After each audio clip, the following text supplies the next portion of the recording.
हाँ जी, वाहिगुरू जी का खालसा वाहिगुरू जी की फतेह। गुरु प्यारिओ,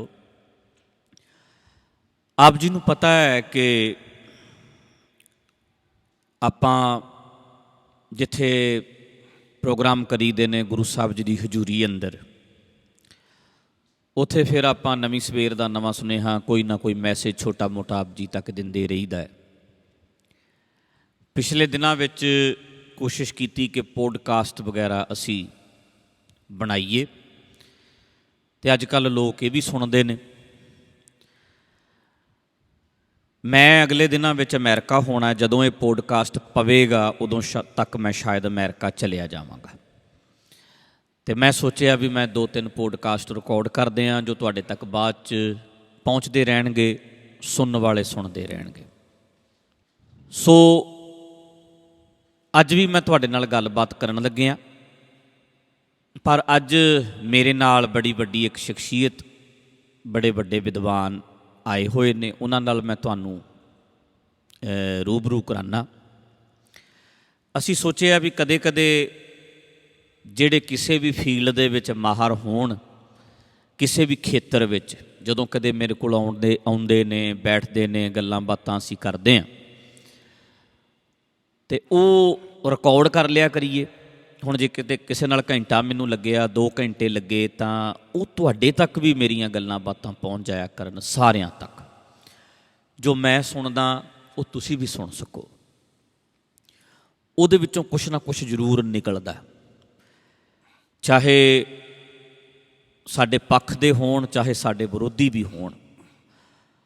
हलवाई आपस ਵਿੱਚ लड़नगे तो फायदा ही होना है, क्योंकि वो तो फिर लड्डू ही मारनगे एक दूजे नूं, ते साडे हत्थ कुछ ना कुछ मिलेगा ही। जे विद्वान लड़ भी पैण ना, तो तां भी उहदे विचों सिੱਖਿਆ ही मिलती है। सो विरोधी होण चाहे साडे हक दे होण। सो मैं ये हुण हौली हौली इदां सोचदा कि असी पॉडकास्ट वगैरह की करते रहीए।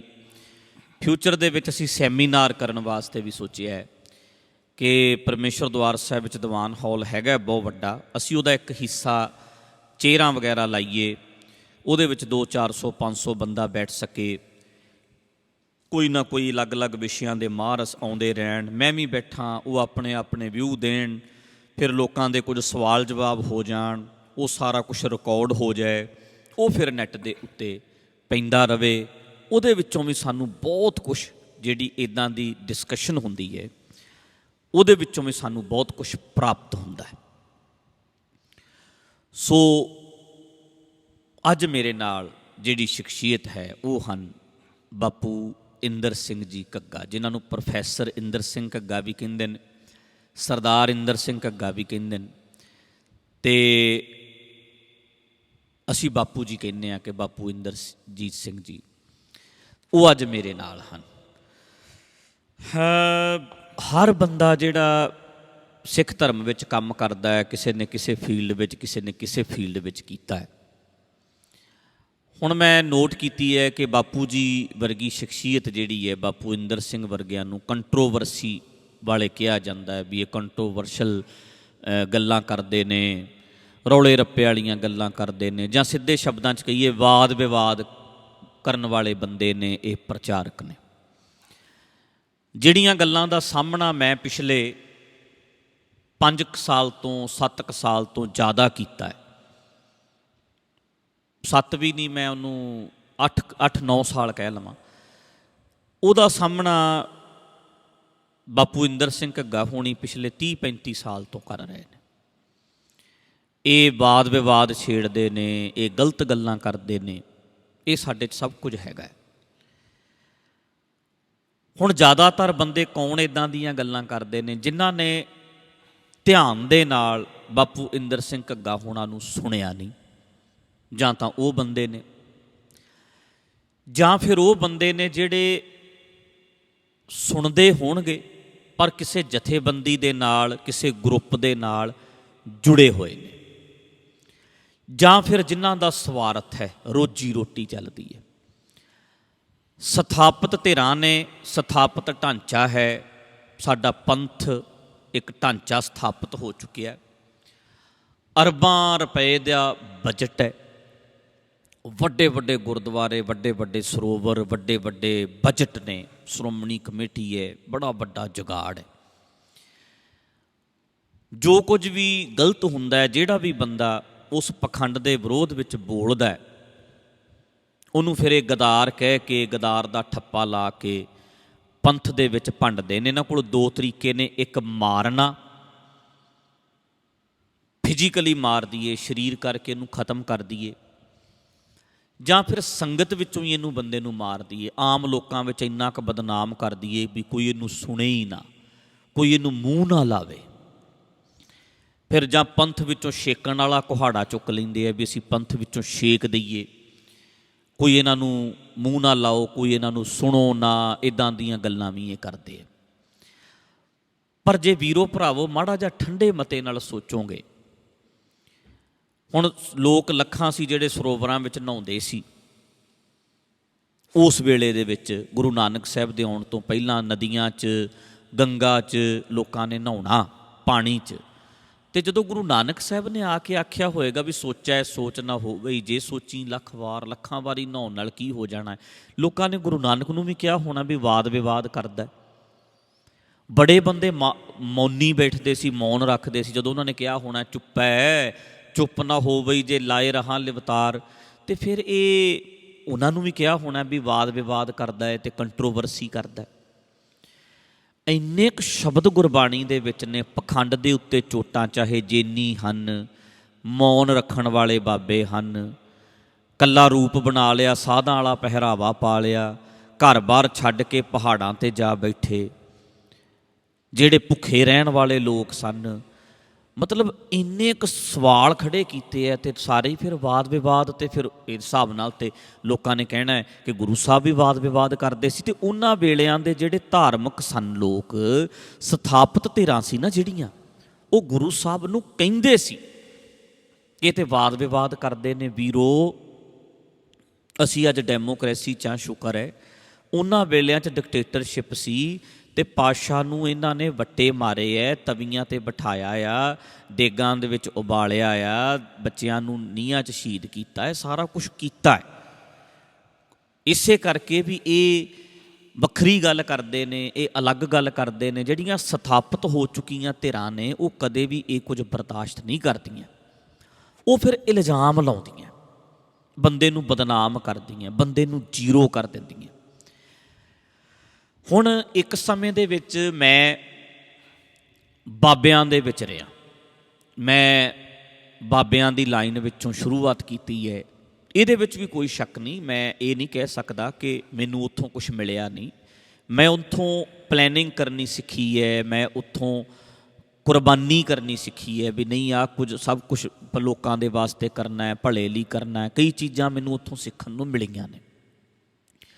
ਹੁਣ ਮੈਂ ਬਾਬਿਆਂ ਦੀ ਲਾਈਨ ਵਿੱਚ ਸੀ ਅਤੇ ਬਾਪੂ ਇੰਦਰ ਸਿੰਘ ਘੱਗਾ ਹੋਣੀ, ਇਹ ਸਾਡੇ ਬਾਬਿਆਂ ਦੇ ਵਿਰੋਧੀ ਗਰੁੱਪ ਵਾਲੇ ਪਾਸੇ ਸੀ। ਹੁਣ ਇਹਨਾਂ ਦੀਆਂ ਕਿਤਾਬਾਂ ਦੇ ਵਿੱਚ ਵੀ ਮੇਰੇ ਬਾਰੇ ਵੀ ਲਿਖਿਆ ਹੋਇਆ, ਬਾਈ ਨੇਮ ਇਹਨਾਂ ਨੇ ਮੇਰੇ ਬਾਰੇ ਲਿਖਿਆ।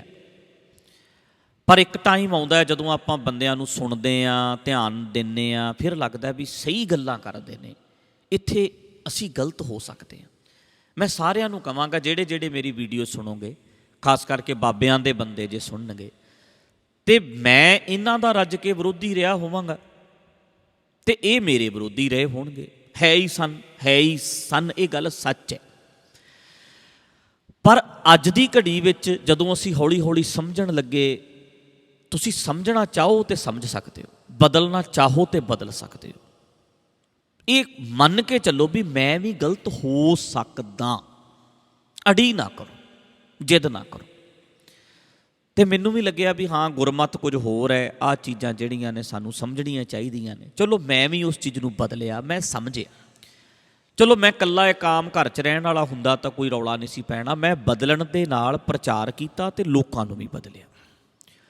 ਹੁਣ ਸਮਾਜ ਜਦੋਂ ਬਦਲਿਆ ਅਤੇ ਮੈਂ ਨੋਟ ਕੀਤਾ ਕਿ ਇੰਨੇ ਸਾਲਾਂ ਵਿੱਚ ਗੁਰਬਾਣੀ ਪੜ੍ਹੋ, ਗੁਰਬਾਣੀ ਪੜ੍ਹੋ, ਗੁਰਬਾਣੀ ਪੜ੍ਹੋ, ਮੈਂ ਚੰਗਾ ਪ੍ਰਚਾਰਕ ਹਾਂ। ਜਦੋਂ ਮੈਂ ਗੁਰਬਾਣੀ ਦੇ ਅਸਲੀ ਅਰਥ ਕਰਕੇ ਸੁਣਾਤੇ ਅਤੇ ਮੈਂ ਵੀ ਵਿਵਾਦਤ ਪ੍ਰਚਾਰਕ ਬਣ ਗਿਆ। ਮੇਰੇ ਬਾਰੇ ਵੀ ਇਹ ਗੱਲਾਂ ਹੋਈਆਂ ਵੀ ਇਹ ਵਿਵਾਦ ਖੜੇ ਕਰਦਾ ਹੈ, ਇਹ ਮੁੱਦੇ ਖੜੇ ਕਰਦਾ ਹੈ। ਕਮਾਲ ਦੀ ਗੱਲ ਹੈ, ਇਹ ਸਿੱਖ ਧਰਮ ਦੇ ਵਿਰੁੱਧ ਬੋਲਦਾ, ਇਹ ਕਹਿੰਦੇ ਨੇ। ਮੈਂ ਕਈ ਵਾਰੀ ਸੋਚਦਾ ਹੁੰਦਾ ਵੀ ਜਥੇਦਾਰ ਸਿੱਖ ਧਰਮ ਹੈ, ਜਥੇਦਾਰ ਦੇ ਮੈਂ ਵਿਰੁੱਧ ਬੋਲਦਾ, ਕਹਿੰਦੇ ਪੰਥ ਦੇ ਵਿਰੁੱਧ ਬੋਲਦਾ। ਮਤਲਬ ਜਥੇਦਾਰ ਪੰਥ ਹੈ ਜਾਂ ਕੋਈ ਲੀਡਰ ਪੰਥ ਹੈ? ਇਹਨਾਂ ਨੇ ਸੈਟਅਪ ਹੀ ਇਸ ਹਿਸਾਬ ਦਾ ਕੀਤਾ ਹੋਇਆ ਹੈ, ਜਿਹੜਾ ਵੀ ਚਾਹੋਗੇ ਤੁਸੀਂ ਬੰਦਾ ਤੇ ਪੰਥ ਬਣ ਜਾਂਦਾ। ਅੰਮ੍ਰਿਤਪਾਲ ਬਾਰੇ ਗੱਲ ਕਰ ਲਓ, ਪੰਥ ਦੇ ਵਿਰੁੱਧ ਬੋਲਣ ਵਾਲੇ ਗਦਾਰ, ਮਤਲਬ ਅੰਮ੍ਰਿਤਪਾਲ ਹੁਣ ਪੰਥ ਬਣ ਗਿਆ। ਕਦੇ ਗੁਰਬਖਸ਼ ਸਿੰਘ ਬਾਰੇ ਗੱਲ ਕਰ ਲਓ ਤੇ ਗੁਰਬਖਸ਼ ਸਿੰਘ ਬਾਰੇ ਜਿਹੜਾ ਬੋਲਦਾ ਪੰਥ ਦੇ ਵਿਰੁੱਧ ਬੋਲਦਾ, ਹੁਣ ਗੁਰਬਖਸ਼ ਸਿੰਘ ਪੰਥ ਹੈ। ਇਹ ਸਿਸਟਮ ਇਦਾਂ ਦਾ ਸੈਟਅਪ ਕਰ ਲਿਆ ਗਿਆ। ਸੋ ਹੌਲੀ ਹੌਲੀ ਸਮਝੀਏ ਜੇ ਵੀ ਕੀ ਸੱਚ ਹੈ, ਇਹ ਗੱਲਾਂ ਸੱਚਾਈ ਨੇ ਕਿ ਐਵੇਂ ਹੀ ਬਣਾਈਆਂ ਨੇ। ਹੁਣ ਮੈਂ ਸੂਰਜ ਪ੍ਰਕਾਸ਼ ਗ੍ਰੰਥ ਪੜ੍ਹ ਕੇ ਸੁਣਾਇਆ ਵੀ ਮਾਈ ਭਾਗੋ ਬਾਰੇ ਉਹਦੇ ਵਿੱਚ ਆਹ ਲਿਖਿਆ, ਪਰ ਰੌਲਾ ਕੀ ਪਾਇਆ ਗਿਆ? ਢੱਡਰੀਆਂ ਵਾਲਾ ਕਹਿੰਦਾ ਆ ਮਾਈ ਭਾਗੋ ਨਗਨ ਰਹਿੰਦੀ ਸੀ। ਢੱਡਰੀਆਂ ਵਾਲੇ ਨੇ ਪੜ੍ਹ ਕੇ ਸੁਣਾਇਆ, ਸੱਚ ਇਹ ਹੈ, ਢੱਡਰੀਆਂ ਵਾਲੇ ਨੇ ਪੜ੍ਹ ਕੇ ਸੁਣਾਇਆ ਮਾਈ ਭਾਗੋ ਗੁਰੂ ਗੋਬਿੰਦ ਸਿੰਘ ਨਾਲ ਨਗਨ ਰਹਿੰਦੀ ਸੀ। ਇਹ ਸੰਤੋਖ ਸਿੰਘ ਨੇ ਲਿਖਿਆ, ਮੈਂ ਪੜ੍ਹ ਕੇ ਸੁਣਾਇਆ। ਬਾਪੂ ਇੰਦਰ ਸਿੰਘ ਘੱਗਾ ਹੋਣਾ ਦੀਆਂ ਦਸਮ ਗ੍ਰੰਥ ਦੇ ਉੱਤੇ ਕਈ ਵੀਡੀਓ YouTube ਤੇ ਪਈਆਂ ਹੋਈਆਂ, ਤੇ ਲੋਕ ਕਹਿਣਗੇ ਇੰਦਰ ਸਿੰਘ ਘੱਗਾ ਦਸਮ ਗ੍ਰੰਥ ਦੇ ਵਿਰੁੱਧ ਬੋਲਦਾ ਹੈ। ਪਰ ਜੇ ਤੁਸੀਂ ਧਿਆਨ ਨਾਲ ਸੁਣੋਗੇ ਤੇ ਬਾਪੂ ਇੰਦਰ ਸਿੰਘ ਘੱਗਾ ਦਸਮ ਗ੍ਰੰਥ ਨੂੰ ਪੜ੍ਹ ਕੇ ਸੁਣਾ ਰਿਹਾ, ਸਿਰਫ ਇੰਨਾ ਹੀ ਕੰਮ ਕਰ ਰਿਹਾ। ਇੱਕ ਤੇ ਪੰਗਤੀਆਂ ਪੜ੍ਹ ਦਿੰਦੇ ਨੇ ਤੇ ਨਾਲ ਉਹਦੇ ਅਰਥ ਪੜ੍ਹ ਰਹੇ ਨੇ। ਜੇ ਪੰਗਤੀਆਂ ਤੇ ਅਰਥ ਅੱਜ ਮੈਂ ਬੋਲ ਕੇ ਪੜ੍ਹ ਕੇ ਸੁਣਾ ਦਿਆਂ ਤੇ ਰੌਲਾ ਇਹ ਪਏਗਾ, ਵੇਖੋ ਜੀ ਇਹ ਵਿਰੁੱਧ ਬੋਲਦਾ। ਉਹ ਤੇ ਪੜ੍ਹ ਤਾਂ ਲਓ, ਵੇਖ ਤਾਂ ਲਓ, ਭੇਡ ਚਾਲ ਕਿਉਂ ਹੈ? ਕੀ ਤੁਸੀਂ ਸੂਰਜ ਪ੍ਰਕਾਸ਼ ਖੁਦ ਲਿਆ ਕੇ ਪੜ੍ਹਿਆ? ਜੇ ਤੁਸੀਂ ਨਹੀਂ ਪੜ੍ਹਿਆ ਤਾਂ ਲੈ ਆਓ ਯਾਰ, ਨੇੜੇ ਇਤਿਹਾਸਕ ਸਥਾਨ ਹੈ, ਸੂਰਜ ਪ੍ਰਕਾਸ਼ ਆਨਲਾਈਨ ਮੰਗਾ ਕੇ ਤੇ ਘਰ ਬਹਿ ਕੇ ਪੜ੍ਹ ਲਓ, ਤੁਹਾਨੂੰ ਪਤਾ ਲੱਗ ਜਾਣਾ ਵੀ ਇਹਦੇ ਵਿੱਚ ਗੁਰੂ ਸਾਹਿਬ ਦੇ ਕਿੰਨਾ ਕੁਛ ਵਿਰੁੱਧ ਲਿਖਿਆ। ਪ੍ਰਚਾਰਕ ਪੜਦਾ ਪਾ ਜਾਂਦੇ ਨੇ, ਉਹ ਕੀ ਕਰਦੇ ਨੇ, ਕੁਛ ਸੁਣਾ ਦਿੰਦੇ ਨੇ, ਬਾਕੀ ਛੱਡ ਦਿੰਦੇ ਨੇ। ਪਰ ਮੈਂ ਤਾਂ ਨਹੀਂ ਛੱਡ ਸਕਦਾ। ਹੁਣ ਮੇਰੇ ਪਿਓ ਬਾਰੇ ਲਿਖਿਆ ਹੋਵੇ ਵੀ ਮੇਰਾ ਪਿਓ ਬਲਾਤਕਾਰੀ ਹੈ, ਮੰਨ ਲਓ ਕਿਸੇ ਕਿਤਾਬ 'ਚ ਲਿਖਿਆ ਹੋਵੇ, ਤੇ ਮੈਂ ਕਹਾਂ ਚਲੋ ਇਹ ਲਾਈਨ ਛੱਡ ਦਿੰਦੇ ਹਾਂ, ਬਾਕੀ ਲਾਈਨਾਂ ਪੜ੍ਹ ਲੈਂਦੇ ਹਾਂ ਵੀ ਜਿੱਥੇ ਲਿਖਿਆ ਮੇਰੇ ਪਿਤਾ ਬਹੁਤ ਚੰਗਾ ਹੈ, ਮੇਰਾ ਪਿਤਾ ਬਹੁਤ ਵਧੀਆ ਹੈ। ਪਰ ਜਿਹਨੇ ਐਡਾ ਵੱਡਾ ਇਲਜ਼ਾਮ ਲਾਤਾ, ਉਹ ਕਿਤਾਬ ਮੈਂ ਕਿਵੇਂ ਰੱਖ ਲਾਂਗਾ? ਕਿਵੇਂ ਮੈਨੂੰ ਪਸੰਦ ਆ ਸਕਦੀ ਹੈ? ਗੁਰੂ ਸਾਹਿਬ ਦੇ ਵਿਰੋਧ ਵਿੱਚ ਇਹਨਾਂ ਗ੍ਰੰਥਾਂ 'ਚ ਜੋ ਲਿਖਿਆ ਉਹ ਪੜ੍ਹ ਕੇ ਸੁਣਾਉਣ ਵਾਲੇ ਪੰਥ ਦੁਖੀ ਹੋ ਗਏ। ਮੈਂ ਹੈਰਾਨ ਹੁੰਦਾ ਵੀ ਜਿੰਨਾ ਚਿਰ ਮੈਂ ਕਹਿੰਦਾ ਸੀ ਬਾਣੀ ਪੜ੍ਹੋ, ਰੱਟੇ ਲਾਓ ਰੱਟੇ ਲਾਓ ਰੱਟੇ ਲਾਓ, ਉਹਨਾਂ ਚਿਰ ਮੈਂ ਗੁਰਮੁਖ ਪਿਆਰਾ, ਸੰਤ, ਮਹਾਂਪੁਰਸ਼, ਬਾਬਾ, ਤੇ ਜਿਸ ਦਿਨ ਮੈਂ ਉਹਨਾਂ ਬਾਣੀ ਦੇ ਅਰਥ ਪੜ੍ਹ ਕੇ ਸੁਣਾਏ ਉਦਣ ਹੀ ਮੈਂ ਵਿਰੋਧੀ ਹੋ ਗਿਆ, ਪੰਥ ਦੁਖੀ ਹੋ ਗਿਆ। ਮੈਂ ਸਾਰਾ ਪੰਥ ਹੀ ਮੇਰੇ ਵਿਰੋਧ 'ਚ ਖੜਾ ਹੋ ਗਿਆ, ਕਤਲ ਕਰਨ ਤੱਕ ਆ ਗਏ ਸਾਰੇ। ਕਿੰਨੀ ਵਾਰੀ ਅਟੈਕ ਕੀਤਾ। ਫਿਰ ਜੇ ਮੇਰੇ ਦੇ ਉੱਤੇ ਫਿਜ਼ੀਕਲੀ ਅਟੈਕ ਹੋ ਕੇ ਗੱਲ ਨਹੀਂ ਬਣੀ, ਫਿਰ ਇਹਨਾਂ ਨੇ ਮੇਰਾ ਕਰੈਕਟਰ ਦੇ ਉੱਤੇ ਕਿੰਨੇ ਸਵਾਲ ਉਠਾ ਦਿੱਤੇ। ਅੱਜ ਤੱਕ ਕਰੀ ਜਾਂਦੇ ਨੇ, ਗੱਲਾਂ ਕਰੀ ਜਾਂਦੇ ਨੇ। ਜਿਹੜੇ ਮੈਨੂੰ ਵਧੀਆ ਵਧੀਆ ਜੁੱਤੀਆਂ ਲਿਆ ਕੇ ਆਪ ਦਿੰਦੇ ਸੀ, ਅੱਜ ਮੈਂ ਕੋਈ ਵੀ ਜੁੱਤੀ ਪਾ ਲਵਾਂ ਉਹਦੇ 'ਤੇ ਵਾਦ ਵਿਵਾਦ, ਕੱਪੜਾ ਪਾ ਲਵਾਂ ਉਹਦੇ 'ਤੇ ਵਾਦ ਵਿਵਾਦ, ਹਰ ਚੀਜ਼ ਮੇਰੀ ਗਲਤ ਹੋ ਗਈ। ਪਹਿਲਾਂ ਸਾਰਾ ਕੁਛ ਹੀ ਮੇਰਾ ਠੀਕ ਸੀ। ਤੇ ਮੈਂ ਇਹ ਬੇਨਤੀ ਕਰਨੀ ਚਾਹੁੰਦਾ, ਸੁਣਨ ਵਾਲਿਓ, ਸਰੋਤਿਓ, ਅਸੀਂ ਵੀ ਇਹਨਾਂ ਦੇ ਵਿਰੋਧੀ ਰਹੇ ਹਾਂ, ਇਹ ਸਾਡੇ ਵਿਰੋਧੀ ਰਹੇ ਨੇ, ਪਰ ਜਦੋਂ ਅਸੀਂ ਕਿਸੇ ਨੂੰ ਮਿਲਦੇ ਹਾਂ, ਸਮਝਦੇ ਹਾਂ ਨਾ, ਫਿਰ ਪਤਾ ਲੱਗਦਾ ਜਾਂ ਰਾਹ ਪੈ ਜਾਣੀਏ ਜਾਂ ਵਾਹ ਪੈ ਜਾਣੀਏ। ਸਿਰੇ ਦਾ ਮੂਰਖ ਹੈ ਬੰਦਾ ਜਿਹੜਾ ਕਿਸੇ ਨੂੰ ਬਿਨਾਂ ਜਾਣੇ ਸਟੇਟਮੈਂਟ ਦਿੰਦਾ। ਸਮਝੇ, ਤੁਸੀਂ 2-4 ਘੰਟੇ ਲਾਓ, 2-4 ਦਿਨ ਲਾਓ, 2-4 ਮਹੀਨੇ ਲਾਓ, 2-4 ਸਾਲ ਕਿਸੇ ਪਰਸਨੈਲਿਟੀ ਬਾਰੇ ਵੇਖੋ, ਫਿਰ ਸਟੇਟਮੈਂਟ ਦਿਓ। ਬਸ ਫਟਾਫਟ ਅਸੀਂ ਸਟੇਟਮੈਂਟ ਦੇ ਦਿੰਦੇ ਹਾਂ, ਇਹ ਤਾਂ ਕੰਜਰ ਹੈ, ਇਹ ਤਾਂ ਪੰਥ ਦੁਖੀ ਹੈ, ਇਹ ਤਾਂ ਗਦਾਰ ਹੈ। ਇੱਕ ਪਾਸੇ ਕਹੀ ਜਾਂਦੇ ਆ ਆਹ ਤਾਂ ਪੰਥ ਦਾ ਬੜਾ ਹਤੈਸ਼ੀ ਹੈ। ਯਾਰ ਵੇਖੋ, ਸਮਝੋ, ਮਾੜਾ ਜਿਹਾ ਠੰਡੇ ਦਿਮਾਗ ਦੇ ਨਾਲ ਆਪ ਵੀ ਕਦੇ ਖੋਜ ਕੀਤੀ ਹੈ? ਕਿੰਨੇ ਲੋਕਾਂ ਨੇ ਦਸਮ ਗ੍ਰੰਥ ਪੜ੍ਹਿਆ ਨਹੀਂ, ਕਿੰਨੇ ਲੋਕਾਂ ਨੇ ਸੂਰਜ ਪ੍ਰਕਾਸ਼ ਗ੍ਰੰਥ ਪੜ੍ਹਿਆ ਨਹੀਂ। ਸੁਣੀਆਂ ਸੁਣਾਈਆਂ ਗੱਲਾਂ ਭੇਡ ਚਾਲ ਕਰੀ ਜਾਂਦੇ ਆ। ਕਦੇ ਤਾਂ ਬਹਿ ਕੇ ਵੇਖ ਲਓ ਵੀ ਯਾਰ ਇੰਦਰ ਸਿੰਘ ਘੱਗਾ ਜੀ ਹੋਣੀ ਪੜ੍ਹ ਕੇ ਸੁਣਾ ਰਹੇ ਨੇ ਕਿ ਆਪ ਇਹਨਾਂ ਨੇ ਗੱਲਾਂ ਕੀਤੀਆਂ ਨੇ ਤੇ ਪੜ੍ਹ ਕੇ ਸੁਣਾਈਆਂ ਵੀ ਆਹ ਕੁਝ ਲਿਖਿਆ ਯਾਰ, ਉਹ ਵੀਰੋ ਆਹ ਕੁਝ ਦਸਮ ਗ੍ਰੰਥ ਵਿੱਚ ਲਿਖਿਆ। ਇੱਦਾਂ ਦੀਆਂ ਗੱਲਾਂ ਨੂੰ ਤੁਸੀਂ ਗੁਰੂ ਗ੍ਰੰਥ ਸਾਹਿਬ ਦੇ ਬਰਾਬਰ ਪ੍ਰਕਾਸ਼ ਤਾਂ ਨਾ ਕਰੋ, ਘਰੇ ਪੜ੍ਹ ਲਓ। ਗ੍ਰੰਥ ਕੋਈ ਵੀ ਹੋਵੇ, ਚਾਹੇ ਜਿੱਦਾਂ ਦਾ ਵੀ ਹੈ, ਮਾੜਾ ਹੈ ਚੰਗਾ ਹੈ, ਤੁਸੀਂ ਘਰੇ ਬਹਿ ਕੇ ਜਿੰਨਾ ਮਰਜ਼ੀ ਪੜ੍ਹੋ, ਖੋਜੋ, ਤੁਹਾਡਾ ਹੱਕ ਬਣਦਾ, ਪੜ੍ਹਨਾ ਚਾਹੀਦਾ, ਪੜ੍ਹ ਲਓ। ਪਰ ਘੱਟ ਤੋਂ ਘੱਟ ਚਵਰ ਛਤਰ ਤਖਤ ਦਾ ਮਾਲਕ ਇੱਕੋ ਹੀ ਹੈ, ਗੁਰੂ ਗ੍ਰੰਥ ਸਾਹਿਬ। ਆਫਿਸਰ ਵੱਡੇ ਦੀ ਚੇਅਰ ਤੇ ਕੋਈ ਦੂਜਾ ਆਫਿਸਰ ਨਹੀਂ ਬੈਠ ਸਕਦਾ। ਤੇ ਇੰਨੀ ਗੱਲ ਹੀ ਕੀਤੀ ਸੀ ਵੀ ਗੁਰੂ ਗ੍ਰੰਥ ਸਾਹਿਬ ਦੇ ਬਰਾਬਰ ਨਾ ਪ੍ਰਕਾਸ਼ ਕਰੋ, ਚੌਰ ਤੇ ਚਵਰ ਛਤਰ ਤਖਤ ਕੇਵਲ ਗੁਰੂ ਗ੍ਰੰਥ ਸਾਹਿਬ ਨੂੰ ਦਿਓ। ਇਹਦੇ ਵਿੱਚ ਕਿੱਦਾਂ ਦੀ ਵਿਚਾਰਧਾਰਾ ਗੁਰੂ ਗ੍ਰੰਥ ਸਾਹਿਬ ਦੇ ਵਿੱਚ ਲਿਖੀ ਹੈ, ਦੂਜੇ ਗ੍ਰੰਥ ਵਿੱਚ ਆਹ ਕੁਛ ਲਿਖਿਆ ਹੈ, ਤੁਸੀਂ ਕਿਵੇਂ ਤੁਲਨਾ ਕਰ ਰਹੇ ਹੋ, ਬਰਾਬਰ ਕਰ ਰਹੇ ਹੋ। ਬਸ ਜਿੰਨੇ ਇਹ ਗੱਲ ਕਹਿਤੀ, ਲਓ ਜੀ ਇਹਨੂੰ ਪੰਥ ਚੋਂ ਛੇਕ ਦਿਓ, ਇਹਦੇ ਤੇ ਅਟੈਕ ਕਰ ਦਿਓ, ਇਹਦੇ ਨਾਲ ਐਂ ਕਰ ਦਿਓ, ਇਹਦੇ ਨਾਲ ਐਂ ਕਰ ਦਿਓ। ਇਹੀ ਕੁਝ ਹੁੰਦਾ ਰਿਹਾ। ਕਦੇ ਮਾਰ ਦਿਓ, ਕਦੇ ਨੱਕ ਤੋੜ ਦਿਓ। ਬਾਪੂ ਜੀ ਦੇ ਉੱਤੇ ਕਿੰਨੀ ਵਾਰੀ ਬਾਪੂ ਇੰਦਰ ਸਿੰਘ ਘੱਗਾ ਤੇ ਹਮਲਾ ਹੋਇਆ। ਫਿਰ ਪੱਗ ਲਾ ਦਿਓ, ਲਓ ਜੀ ਪੱਗ ਲਾ ਦਿਓ, ਬੜੀ ਬਹਾਦਰੀ ਵਾਲਾ ਕੰਮ ਕਰਦੇ ਹਾਂ ਅਸੀਂ। ਸੋ ਇਹ ਸਾਰਾ ਕੁਝ ਹੁੰਦਾ। ਅਤੇ ਮੈਂ ਵੀ ਪਿਛਲੇ 7-8 ਸਾਲਾਂ ਤੋਂ ਇਸ ਚੀਜ਼ ਨੂੰ ਫੇਸ ਕੀਤਾ, ਬਹੁਤ ਚੰਗੀ ਤਰ੍ਹਾਂ ਫੇਸ ਕੀਤਾ। ਔਰ ਮੈਂ ਉਸ ਚੀਜ਼ ਨੂੰ ਬੜੀ ਬਰੀਕੀ ਨਾਲ ਸਮਝਿਆ। ਪਰ ਚਲੋ ਗੱਲ ਇਹ ਹੈ ਕਿ ਸਟੈਂਡ ਲੈ ਕੇ ਖੜ੍ਹੇ ਰਹੇ ਹਾਂ। ਹੋਰ ਵੀ ਹੌਲੀ ਹੌਲੀ ਬੰਦੇ ਬੋਲਣ ਲੱਗ ਪਏ ਹੈ, ਤੁਰ ਪਏ ਹੈ। ਸੋ ਸਾਰਾ ਕੁਝ ਚਲੋ ਨਾਲ ਮੈਂ ਹੁਣ ਬਾਪੂ ਜੀ ਨਾਲ ਵੀ ਗੱਲਾਂ ਬਾਤਾਂ ਕਰੀ, ਕਿਉਂਕਿ ਮੈਂ ਤਾਂ ਗੱਲ ਆਪਣੀ ਕਰੀ ਜਾਂਦਾ। ਮੈਂ ਚਾਹੁੰਦਾ ਵੀ ਮੈਂ ਥੋੜ੍ਹਾ ਜਿਹਾ ਆਪ ਜੀ ਨੂੰ ਐਕਸਪਲੇਨ ਕਰ ਦਿਆਂ, ਕਿਉਂਕਿ ਇੱਕਦਮ ਜਦੋਂ ਚਿਹਰੇ ਸਾਹਮਣੇ ਆਉਂਦੇ ਨੇ, ਵੀਡੀਓ ਆਉਂਦੀ ਹੈ, ਅਤੇ ਇੱਕਦਮ ਲੋਕ ਇੱਦਾਂ ਸੋਚਣ ਲੱਗ ਜਾਂਦੇ ਆ। ਅਤੇ ਆਪ ਸਾਰੇ ਜਣਿਆਂ ਨੂੰ ਮੇਰੀ ਬੇਨਤੀ ਹੈ ਵੀ ਕਿਸੇ ਵੀ ਬੰਦੇ ਬਾਰੇ ਪਹਿਲਾਂ ਖੋਜ ਕਰ ਲਓ। ਉਹਨਾਂ ਦੀਆਂ ਵੀਡੀਓ ਨੈੱਟ 'ਤੇ ਪਈਆਂ, ਪਰ ਸੁਣੋ ਤਾਂ ਸਹੀ ਵੀ ਗੱਲ ਹੈ ਕਿ ਆਪਣੇ ਕੋਲੋਂ ਬਣਾ ਰਹੇ ਨੇ ਕਿ ਕਿਤੋਂ ਪੜ੍ਹ ਕੇ ਸੁਣਾ ਰਹੇ ਨੇ। ਉਹਨਾਂ ਚੀਜ਼ਾਂ ਦੇ ਉੱਤੇ ਖੋਜ ਕਰਿਆ ਕਰੋ, ਵਿਚਾਰ ਕਰਿਆ ਕਰੋ, ਤੱਤ ਪੜ੍ਹਤੇ ਤੁਸੀਂ ਫੈਸਲੇ ਨਾ ਲਿਆ ਕਰੋ।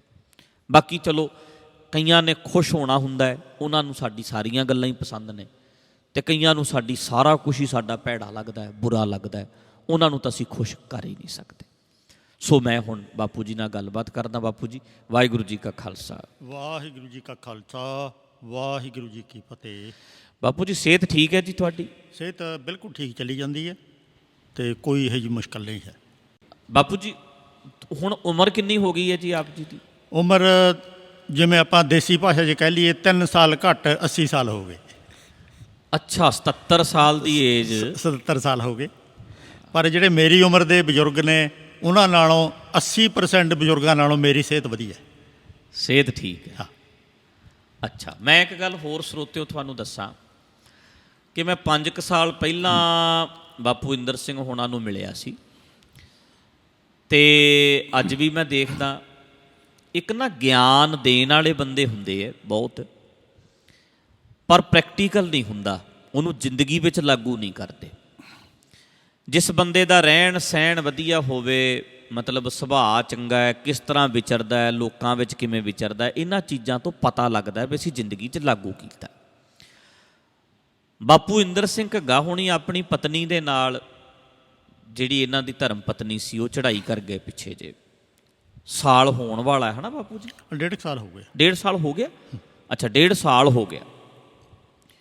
ਉਹ ਚੜ੍ਹਾਈ ਕਰ ਗਏ, ਉਹਨਾਂ ਦੇ ਨਾਲ ਮੈਨੂੰ ਮਿਲਣ ਵਾਸਤੇ ਆਏ ਸੀ, ਅਤੇ ਮੈਂ ਇਹ ਗੱਲ ਨੋਟ ਕੀਤੀ ਸੀ ਵੀ ਉਹਨਾਂ ਦਾ ਹੱਥ ਫੜ ਕੇ ਇਹਨਾਂ ਨੇ ਰੱਖਿਆ, ਉਹਨਾਂ ਨੂੰ ਬਿਠਾਇਆ, ਅਤੇ ਉਹ ਨਹੀਂ ਸੀ ਬਹੁਤਾ ਤੁਰ ਫਿਰ ਸਕਦੇ, ਉਹ ਫਿਜ਼ੀਕਲੀ ਸਰੀਰ ਕਰਕੇ ਜ਼ਿਆਦਾ ਤੰਗ ਸਨ, ਅਤੇ ਬਾਪੂ ਜੀ ਸਗੋਂ ਉਹਨਾਂ ਨੂੰ ਸਾਂਭ ਰਹੇ ਸੀ, ਉਹਨਾਂ ਦੀ ਕੇਅਰ ਕਰ ਰਹੇ ਸੀ, ਅਤੇ ਨਾਲ ਚੱਕੀ ਫਿਰਦੇ ਸੀ। ਬਾਅਦ ਵਿੱਚ ਵੀ ਜਦੋਂ ਬਿਮਾਰ ਵੀ ਹੋਏ ਆ ਨਾ, ਉਹਦੇ ਵਿੱਚ ਵੀ ਬਾਪੂ ਜੀ ਆਪ ਉਹਨਾਂ ਨੂੰ ਚੱਕੀ ਫਿਰਦੇ ਸੀ। ਮਤਲਬ ਕਹਿਣ ਦਾ, ਜਦੋਂ ਜ਼ਿੰਦਗੀ ਦੇ ਨੇੜੇ ਹੋ ਕੇ ਲੋਕਾਂ ਨੂੰ ਵੇਖੀਦਾ ਵੀ ਨੇੜੇ ਹੋ ਕੇ ਬੰਦੇ ਦੀ ਲਾਈਫ ਕਿੱਦਾਂ ਦੀ ਹੈ, ਉਹਦੇ 'ਚ ਬੜਾ ਫਰਕ ਹੁੰਦਾ।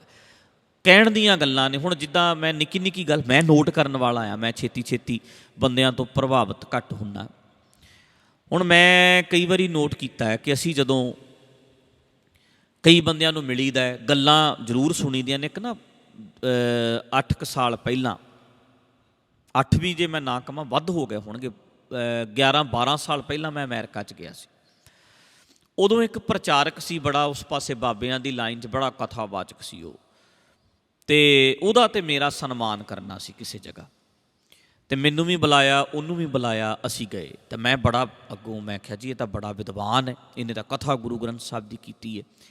ਤੇ ਅਸੀਂ ਇਕੱਠੇ ਮੈਂ ਗਏ, ਤੇ ਮੈਂ ਡਰਦਾ ਵੀ ਬੜਾ, ਯਾਰ ਮੈਂ ਇਹ ਬੰਦਿਆਂ ਨੂੰ ਤਾਂ ਨੌਲੇਜ ਬਹੁਤ। ਤੇ ਅਸੀਂ ਖਾਣਾ ਕਿਸੇ ਜਗ੍ਹਾ ਇਕੱਠਾ ਖਾਣਾ ਸੀ। ਜਦੋਂ ਅਸੀਂ ਖਾਣ ਲੱਗੇ ਤਾਂ ਉਹਨਾਂ ਨੇ ਵਰਤਾਵੇ ਵੀ ਇੱਦਾਂ ਦੇ ਹੀ ਸੀ, ਤੇ ਉਹਨਾਂ ਨੇ ਕੀ ਕੀਤਾ, ਸਾਨੂੰ ਫਟਾਫਟ ਸਭ ਤੋਂ ਪਹਿਲਾਂ ਚਾਹ ਲੈ ਆਂਦੀ, ਲਓ ਜੀ ਚਾਹ ਛਕੋ। ਚਾਹ ਜੇ ਗਰਮ ਗਰਮ ਹੀ ਹੈ, ਉਹਨੇ ਨੂੰ ਉਹ ਬੰਦੇ ਪਕੌੜੇ ਲੈ ਕੇ ਆ ਗਏ।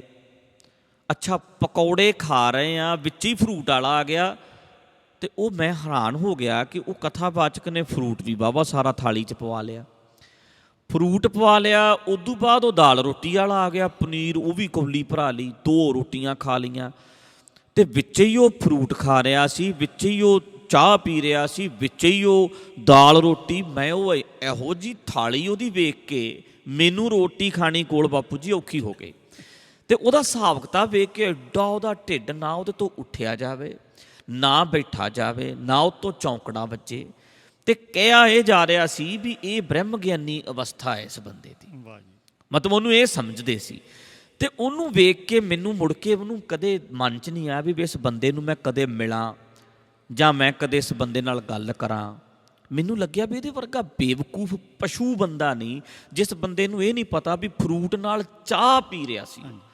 ਮਤਲਬ ਉਧਰੋਂ ਤਾਂ ਫਰੂਟ ਖਾ ਰਿਹਾ ਤੇ ਨਾਲ ਹੀ ਉਹ ਬੰਦਾ ਚਾਹ ਦੇ ਘੁੱਟ ਵੀ ਭਰੀ ਜਾਂਦਾ, ਵਿੱਚ ਹੀ ਸਬਜ਼ੀ ਖਾਈ ਜਾਂਦਾ। ਐਡਾ ਪਸ਼ੂਪੁਣਾ ਸੀ ਉਹਦੇ ਖਾਣ 'ਚ।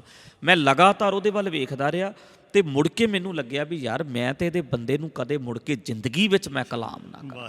ਰਹਿਣੀ ਬਹਿਣੀ ਉਹਦੀ ਇੱਦਾਂ ਦੀ, ਨਾ ਕਦੇ ਕੋਈ ਵੌਕ, ਨਾ ਉਸ ਬੰਦੇ ਨੇ ਤੁਰਨਾ। ਮੈਨੂੰ ਨਹੀਂ ਲੱਗਦਾ ਉਹ ਕਦੇ 4 ਕਦਮ ਪੱਟਦਾ ਹੋਣਾ ਹੈ।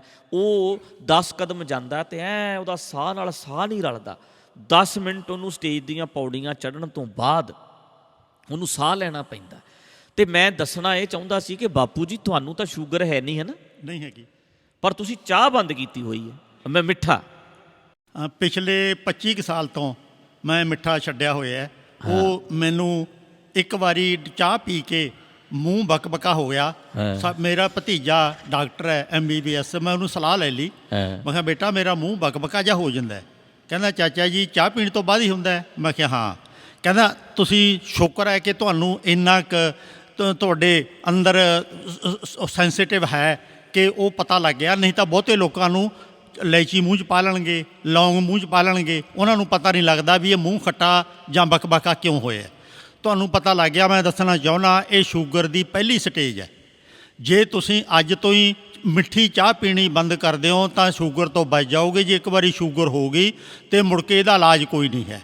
ਅਤੇ ਮੈਂ ਉਦੋਂ ਤੋਂ ਹੀ 25 ਸਾਲਾਂ ਤੋਂ ਚਾਹ ਮਿੱਠੀ ਪੀਣੀ ਤਾਂ ਬੰਦ ਕੀਤੀ ਤੇ ਬਾਕੀ ਮਿੱਠਾ ਖਾਣਾ ਵੀ ਬੰਦ ਕਰ ਦਿੱਤਾ, ਪਰ ਮੈਨੂੰ ਸ਼ੂਗਰ ਨਹੀਂ ਹੋਈ। ਅਤੇ ਅੱਜ ਤੱਕ ਫਿਰ ਮੈਂ ਹੋਰ ਵੀ ਸਿਹਤ ਨਾਲ ਸੰਬੰਧਿਤ ਕਿਤਾਬਾਂ ਪੜ੍ਹੀਆਂ ਕਾਫੀ ਸਾਰੀਆਂ। ਉਹਨੇ ਮੈਨੂੰ ਮੁੰਡੇ ਨੇ ਜਿਹੜੀਆਂ ਸੁਝਾਅ ਦਿੱਤਾ, ਤਾਂ ਸਿਹਤ ਨਾਲ ਸੰਬੰਧਿਤ ਕਿਤਾਬਾਂ ਪੜ੍ਹਨ ਤੋਂ ਬਾਅਦ ਕੀ ਛੱਡਣਾ ਹੈ ਅਤੇ ਕੀ ਅਪਣਾਉਣਾ ਹੈ, ਸੈਰ ਕਰਨੀ ਹੈ, ਖਾਣਾ ਕਿਹੋ ਜਿਹਾ ਖਾਣਾ ਹੈ, ਇਹਦੇ ਨਾਲ ਫਿਰ ਜਿਉਂ-ਜਿਉਂ ਉਮਰ ਵਧੀ ਤਾਂ ਕੋਈ ਕਮੀ ਮੈਨੂੰ ਮਹਿਸੂਸ ਨਹੀਂ ਹੋਈ। ਸਿਹਤ ਉਸੇ ਤਰ੍ਹਾਂ ਬਰਕਰਾਰ ਚੱਲ ਰਹੀ ਹੈ। ਤੇ ਬਾਪੂ ਜੀ ਹੁਣ ਕਿੰਨੇ ਸਾਲ ਹੋ ਗਏ ਮਿੱਠਾ ਛੱਡੇ ਨੂੰ?